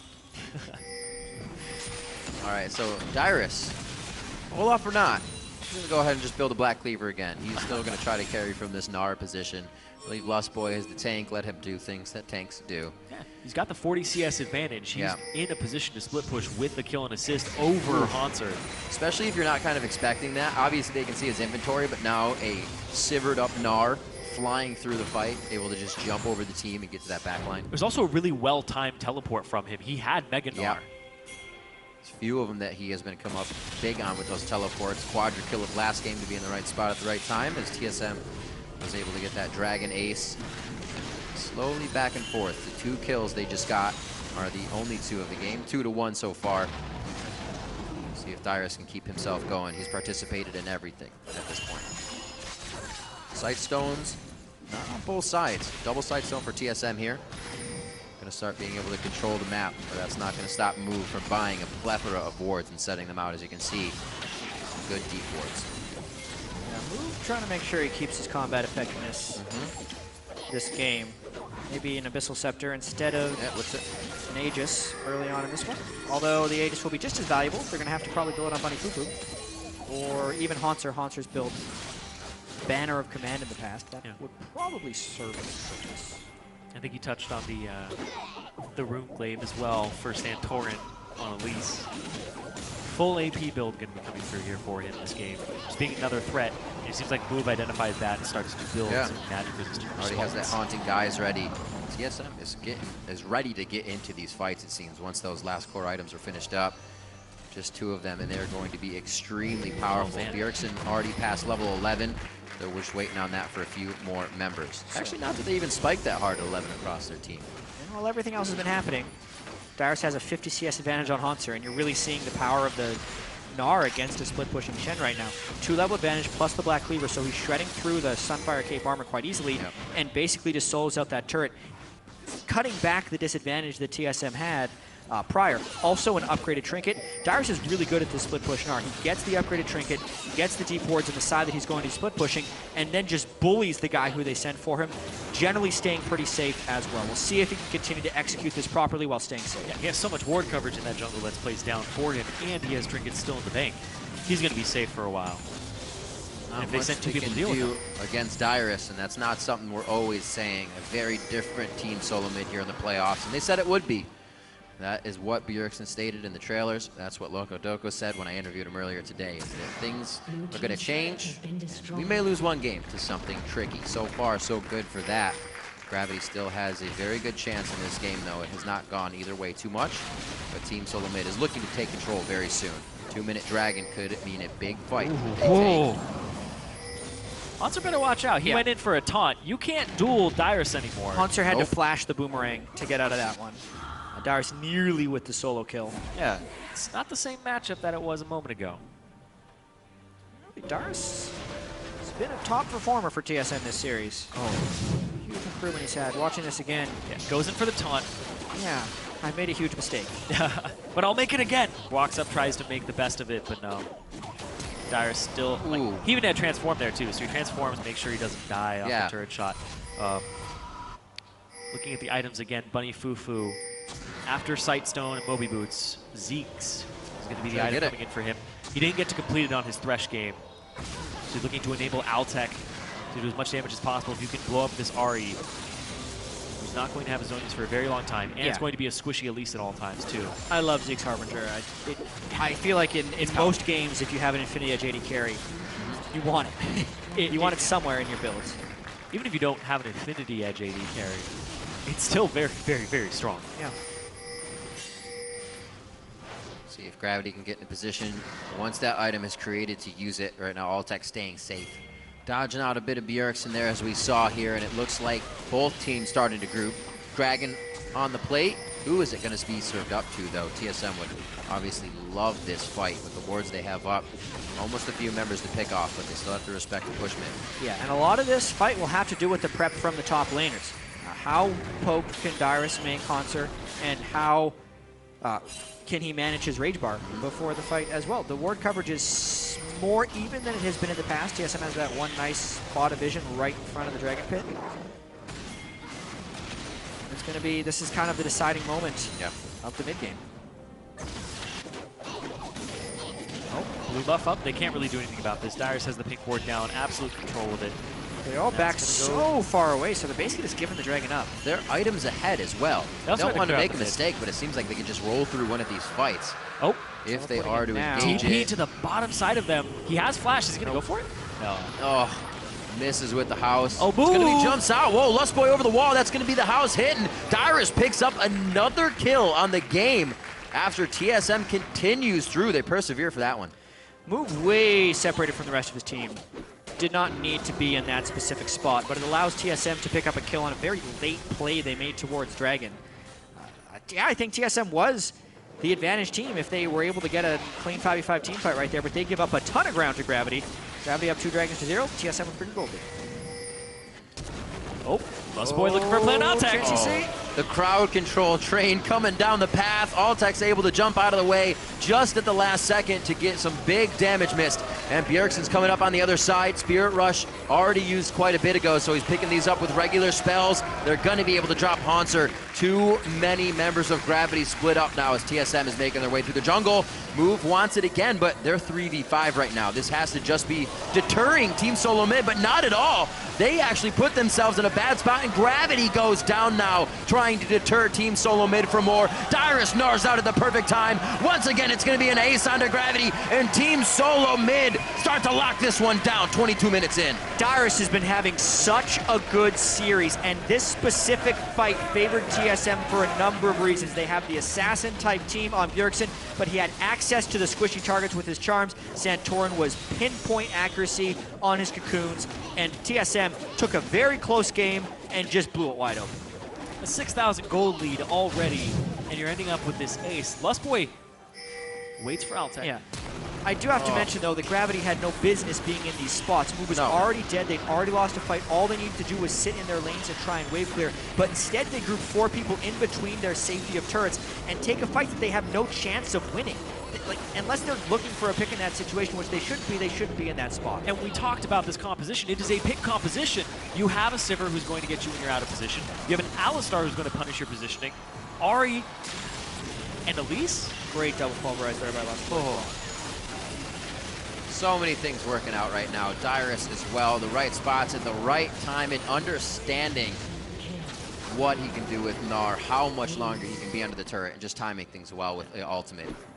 Looking at when they came into this game for KDA, 72, 45, and 126 for Hansar, or 124. You wouldn't think that Dyrus would be the one getting the kills, because Dyrus was 38, 39, and 124, almost even in kills and death. But Dyrus is completely outshowing Hansar throughout these games, and it wasn't something TSM was letting him do. This absolutely seems like they're allowing him to kind of go with his own game. A lot of it just has to do with what types of team compositions they build. So much of the numbers that TSM had during the regular season were self-fulfilling from the champion select. They were picking Bjergsen onto the only champion that could conceivably do damage, and then playing completely around him. Anything Bjergsen can do, he's the only playmaker. Yeah.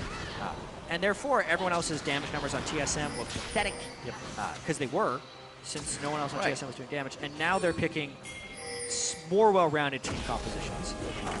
Dyrus also getting a lot of gank assistance, and now they're just picking up everyone. And look, Bjergsen only comes in at the end of that play. That was a play created by people who were not Bjergsen, and it's ultimately what any team needs to do to succeed, is have multiple threats. You're talking about having multiple threats. Santorin is now being able to play threats in these series. He was always on the Gragas, the Rek'Sai. 14 out of his 18 games, he was playing those two champions.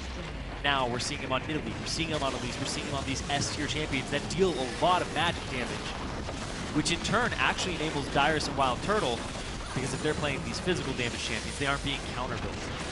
Nice little counter push by Gravity, I have to mention, though. Once the Baron goes down, using Chris to definitely demolish those turrets very quickly. Doing their best to try and make it to the next one, but the Baron and powered recalls give TSM a bit of an edge. Oh, he exited back. Wild Turtle staying for the turret. Quick choice from him. Who will back on the side of Gravity?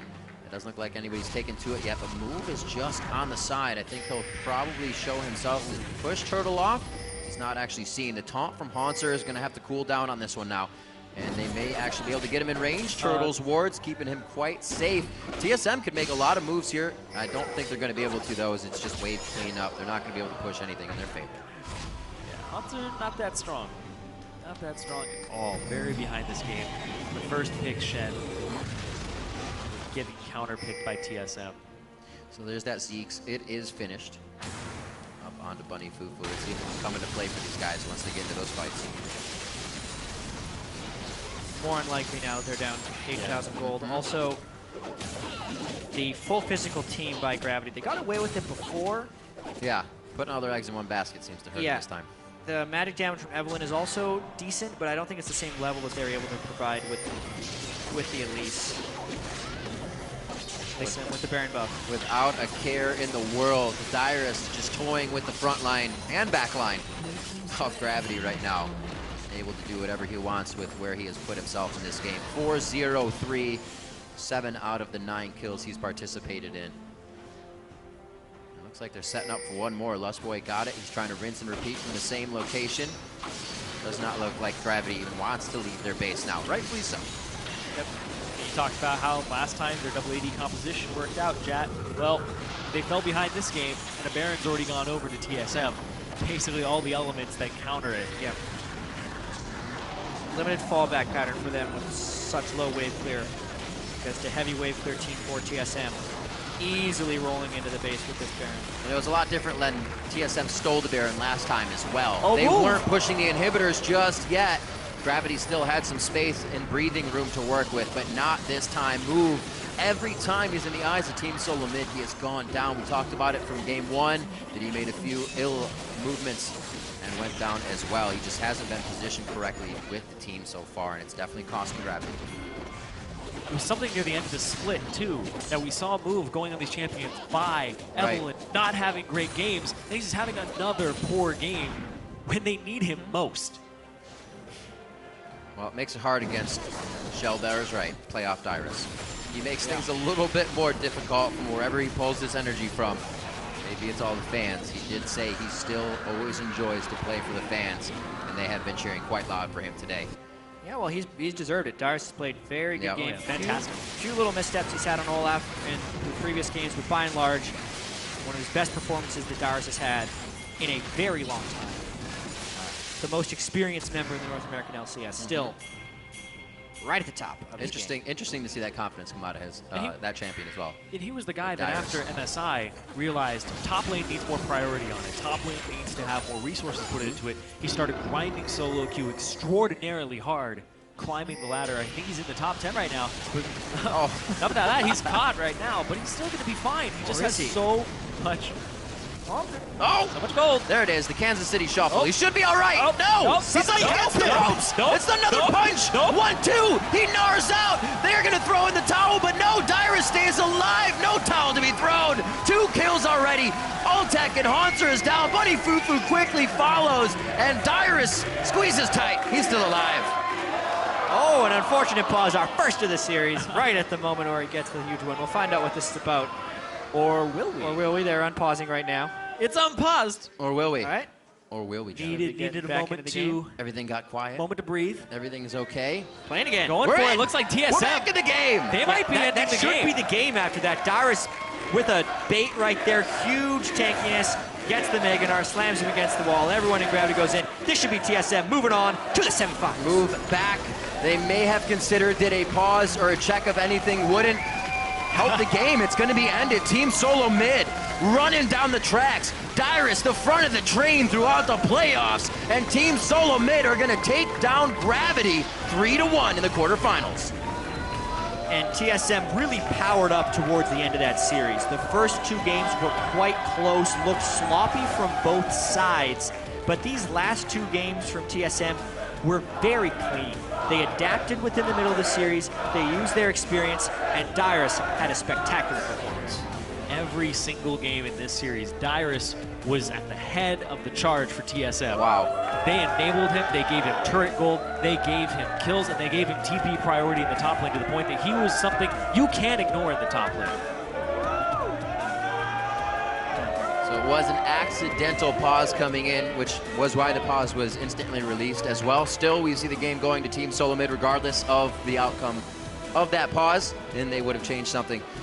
What a game coming in from Team Solo mid. They said it would be a slightly different team, and we see how that was. Bjergsen back to Bjergsen on utility. Mostly safety of the Lulu. The Orianna as well has been played, but Dyrus on carry. Dyrus on a threat. Back in the playoffs, just like he was previously last season. And this shows depth of strategy for TSM, something that they have actually been criticized for, that they lack. Yep. And now moving forward to play Team Liquid in the semifinals. Yep. And locked in their spot at MSG. There we go. Yeah, Madison Square Garden. And throughout the regular season, they were so heavily reliant on Bjergsen, such to the point that as far as damage dealt, percentage of teams damage dealt to champions, Bjergsen was the highest in the history of the LCS, over 40%. In games 3 and 4, he wasn't the highest damage dealer on his team. Game 3, Wild Turtle did more damage with Jinx, and this game, Dyrus did the most damage on Gnar. So it's actually the rest of the team stepping up that makes Bjergsen's performance actually matter, and it makes TSM win, because they hadn't been winning with just Bjergsen. Yeah, and I think I've been saying it the entire weekend that the game is slowly moving away from mid laners just killing each other. It's all about top lane priority, what your jungler is doing, and how that enables the rest of the map. And he's buying into that. He's buying into the strategy of I help other people, and then they pay me back later. That return on investment seems He's to be becoming helping. a resource for everybody else instead of putting resources into him. And even when challenged, though, Bjergsen was challenged in the beginning, and he did get that 2v1 for himself. A little bit of help there, a Bushwhacker, a heal from Santorin in the situation, but his Lulu still came up big when it was challenged in the mid lane, even though there wasn't much pressure there. So everybody really coming out strong. Turtle played very well in his positioning. That's been criticized a lot as well by the community and by the team itself of Team Solo Mid, TSM. So everybody really stepping up here for the playoffs, but it's a run that has to keep going.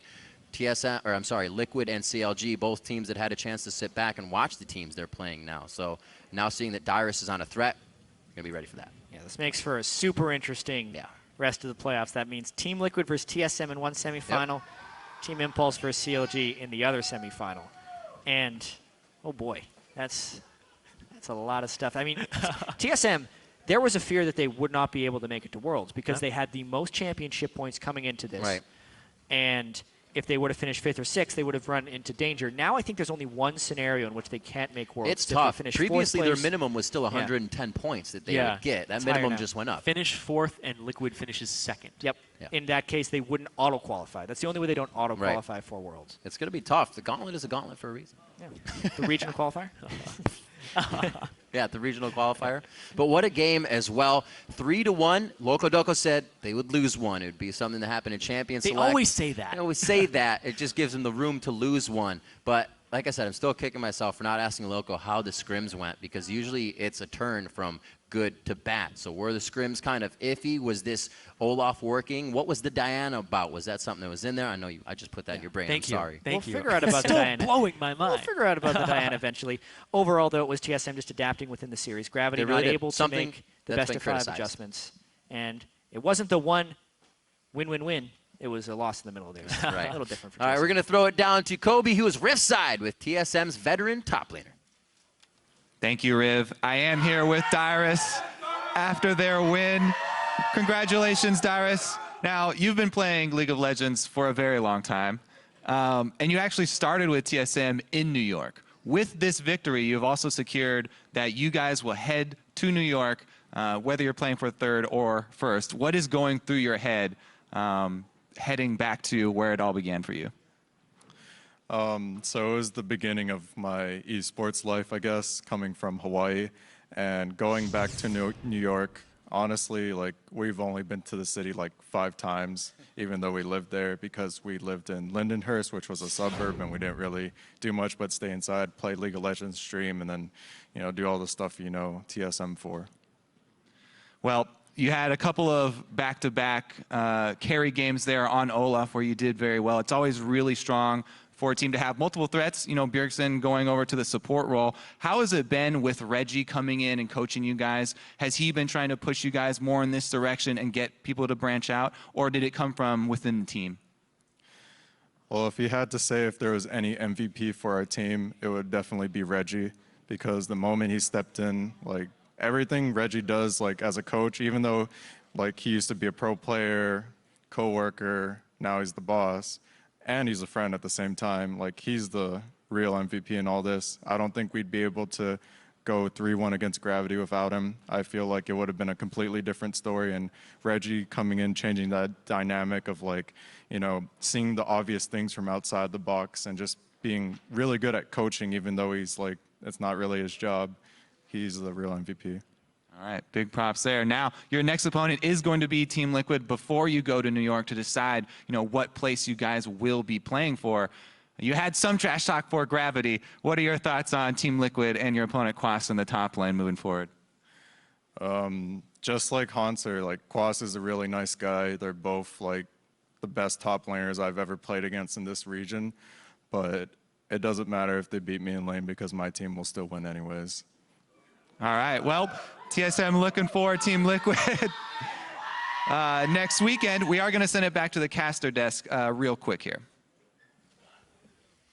Thank you very much, Kobe. Great interview. Dyrus, again, congratulations on the victory and to the team. And what a game for TSM to change around the end of the split. Well, they went 7-2 on the first half, 4-5 on the second half, which is quite a few more losses. And that was when the turbulence hit. And for them to just kind of say, let's flip this switch and play completely different, you got to give more credit to the guys behind the scenes as well, as he was saying. Yeah, the question for me is going to be whether they can maintain this level as well, because they played very well against Gravity. We also have to wonder how strong Gravity was coming into this, because they went into a pretty downward trend towards the end of the regular season. A lot of people were saying if Gravity had just played, it might have been better, had they not had time to kind of think about all these mistakes and Overthink whatnot, stuff, or just ban kind of of go Diana. into it. Yeah, ban of Diana. But no, you're right. Yeah. Yeah, specifically, they're playing a seemingly a completely new style, and that'll be tested again against other teams. I also wonder how many cards they have shown early on. They did a lot of stuff that was unexpected from TSM to begin with, and now they have one more week, not the 2 weeks they had after the end of the regular season, to go up against Team Liquid, the #1 team in the region. That's true, and I want to see what Liquid is thinking going into this. What do we do about the Olaf? Quas is probably practicing that right now. You know he has it up his sleeve too, and that he wants to be able to beat Dyrus in top lane. But the rest of the map, you have to play around all that. Dyrus is just saying you can shut him down, but you have to care about everybody That's else as well, too. Something I wanted to mention about that interview before we move forward is that Dyrus in the play before in that clip said, everybody's always talking about wanting to get me benched, get me quit. When are you going to do this? When are you going to change out Dyrus? Well, I think he had the game. He needed to kind of shut up the naysayers for some time before they feel just like... wait until they lose one more time. Before they figure out how to it's over. resharpen those pitchforks. No, I'm just kidding. All right, everybody, to wrap up our quarterfinal coverage, let's head over to the analyst desk. Thank you, gentlemen. 3-1 there for TSM, as Loco called it. Final thoughts on the series as it played out today, gentlemen? Honestly, I want to talk about TSM doing really well, but I also want to talk about the fact that Gravity still have a postseason ahead of them. They have up to 3 best-of-5s leading up to qualify for Worlds still. They're going to come into that regional qualifier, and I want to see this team adapt better in best-of-5s. I don't think in any single one of their games did I actually like their bans after Game 1. Olaf ban needed to come sooner. Banning Lulu in Game 4 is weird when they already banned the Olaf. Things like this need to be shored up a little bit. It's a young team. I think they will improve, but they need to get these skills honed. I thought you said you like their champion select. When I said I did it. I like the champions chosen. I do not like the bans chosen. Okay. So some learning points here for Gravity. It is important to note, as you mentioned, that they are locked into the Gauntlet, and now with this loss, they are locked into the 4th seed, the last seed in the Gauntlet. So they're going to have, as you mentioned, multiple best-of-5s to get through BO5s to go to Worlds in order to make it to Worlds. Now, for TSM, Kobe, you just got to talk to Dyrus a little bit. Closing thoughts on how they performed here. Is we definitely do agree, I think, that they stepped up coming into this series. Yeah, it's great that they did show that, they have other directions that they can go with if, Bjergsen gets banned or something like that. But they were definite mistakes still in this series, and they're going up against Team Liquid. Very scary opponent right now. They did take the #1 spot in North America, and this is a TSM team that's used to being in that #1 spot. So to get to play for the North American LCS Finals, they're going to have to go straight through Team Liquid to get there. All right, well, that's going to do it for the series. We had a bunch of great performances, but at the end of the day, Dyrus is going to be the player that claims our Player of the Series honors. Coming into this series, everyone was wondering whether or not TSM could broaden their strategies. Right off the bat, Dyrus jumped in and showed he can carry for his team. He had some great performances on Olaf, securing a quadra kill, and forced Gravity to ban that champion away from him ultimately. And I really love how TSM came into Game 1. They picked Lulu early, and they waited to the very end to say, you guys know Dyrus. He's a safe top lane. He's going to play back. This Lulu's for him. Just kidding. Bjergsen's going to make Olaf, the carry here. And it was so beautiful to watch. I really, really, really liked how Dyrus played this series. And that being said, Bjergsen did a great job with the Lulu pick there. So all around. Yeah, Dyrus mentioned it in the interview there. Even if I get beaten lane, he's so confident in the rest of his team's ability to carry. Like to point out, too, the fact that when that Olaf ban came through, his Gnar play, fantastic. Didn't drop a death for the game. And the highest damage in the game. It's been one of his best champions all split long. All right, well, congratulations to him on that. Now we know both of our semifinal matchups, so let's pull up the bracket. TSM have won their way through the quarterfinals and will face our #1 seed, Team Liquid. Also advancing is Team Impulse, who have the honor of battling #2, Counter Logic Gaming. Gentlemen, as we look ahead to next week, make sure to tune in for the conclusion of the European and North American Challenger Series. You can catch the playoff finals on Wednesday, starting in Europe with Mouse Sports taking on Team Dignitas EU. Then in North America, it's Team Coast versus Renegades. The winner of those series will claim a place in the upcoming LCS Spring Split. And on Thursday, we'll be bringing you a brand new episode of Primetime League with the latest news from all the major regions. Then on Saturday, our playoffs continue in Europe with #2 seed Origin taking on H2K. Immediately following the conclusion of that series, we'll bring it back to North America for Counter Logic Gaming versus Team Impulse. With all of that in mind, when we finally do get to next week, starting off with that Counter Logic Gaming versus Team Impulse best-of-5 series, what are you guys' immediate thoughts when these two teams are going up against each other? I think Impulse look a little bit less good than I expected them to.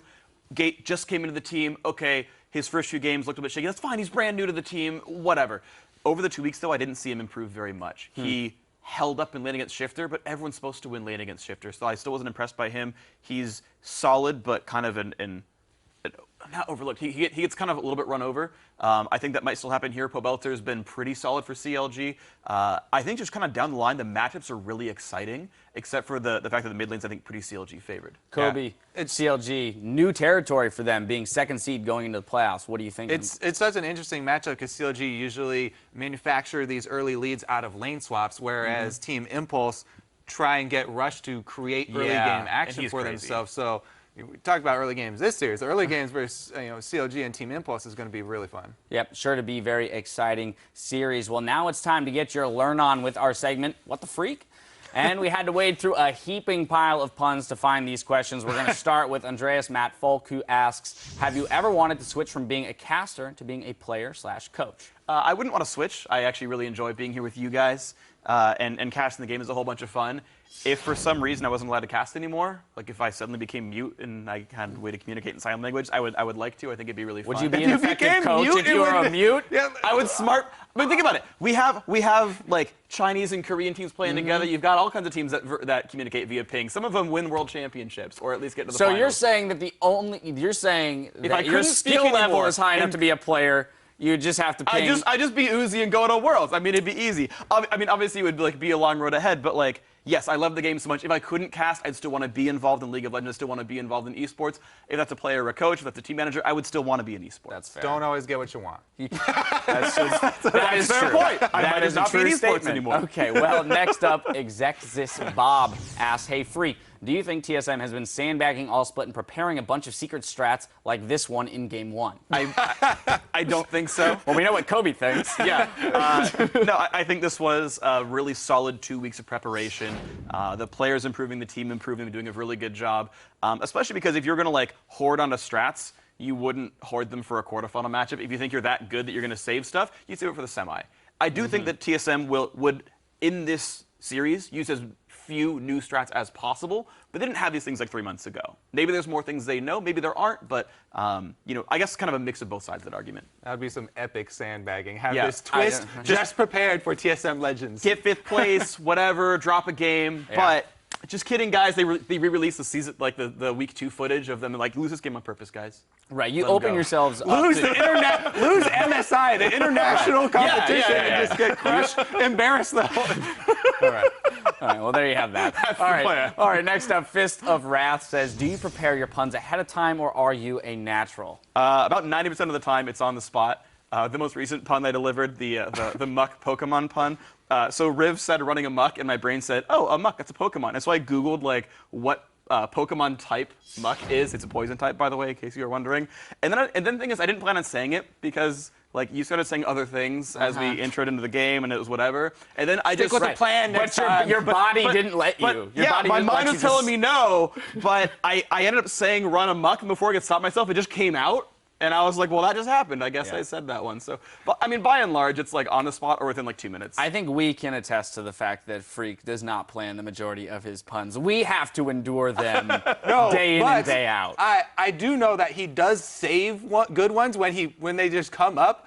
You know, just in conversation or just when we're doing something else at a meeting, he'll save that one for later and be like, yes, I'm gonna use this gem later. He has a pun arsenal. Yes. To be sure, to be sure. All right, finally, Burnt Mungers asks, if you had to take 2 pro players to help you survive on a desert island, who would they be and why? Much to Kobe's chagrin here. Why do people keep asking? Why do people care so much? How many desert islands are there? This isn't a situation that I feel like is ever going to present itself. But okay, nonetheless, your answer. So yeah, I mean, first of all, Kobe, I did pick the question because you expressed such hate for the question. I was like, you know what? Give me that question after all. I want to troll Kobe. So first of all, I would pick Dash. Dash, you're very sort of fit and manly. You can climb some trees. Are you finally admitting that I'm good enough to be a pro player? Is that what's happening right now? I'm just bastardizing the question a little bit. You are a former jacket winner, so I'll give you that. That's true. You know, you're a good enough player that I think you qualify. At least you're in platinum. Okay, so yeah, I would pick Dash, and then the other player I would pick, I think I'd pick Smoothie, because if I'm stuck on a desert island for a while, I feel like having a smoothie would be nice. I'd get hungry or thirsty or something. So nice and refreshing. Yeah, because it is a desert island. Yes. Kobe? I have no words. Kobe just does not. Kobe is now done with it. He's done with the show. He's done with the day. And guess what? So are we. So on behalf of our entire live broadcast crew, thank you for watching, and we'll see you next week.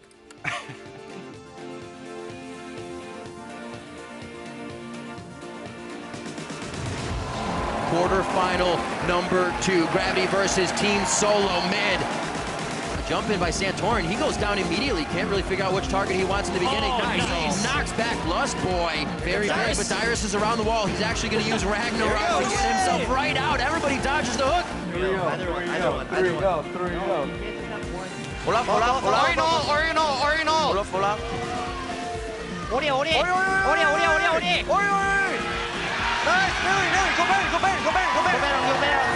Gravity take down Team Solo Mid. Triple kill for Dyrus, looking for the penta. That's going to be a kill for Turtle. It could still be the Quadra. That's a dropping spider. TSM always says they're a different team. Coming into playoffs. Oh, the four-man wombo combo coming in with Money Fufu. TSM put themselves up one game and game point. Yeah! We did it! You got 7. You almost got Penta. Oh, really? Yeah. You had to collect Turtle stole it with the rocket. You got a kill. It was you. It was with you. I saw it. It was you. Did you deny my Penta? It was you, Turtle. it was Bjerg. I have Charmin 2, Charmin 1. I'll take a super low. Nice. It's no pressure. Nice. Nice. No, 1-2. He gnars out. They're going to throw in the towel, but no, Dyrus stays alive. No towel to be thrown. And Team Solo Mid are going to take down Gravity 3-1 in the quarterfinals.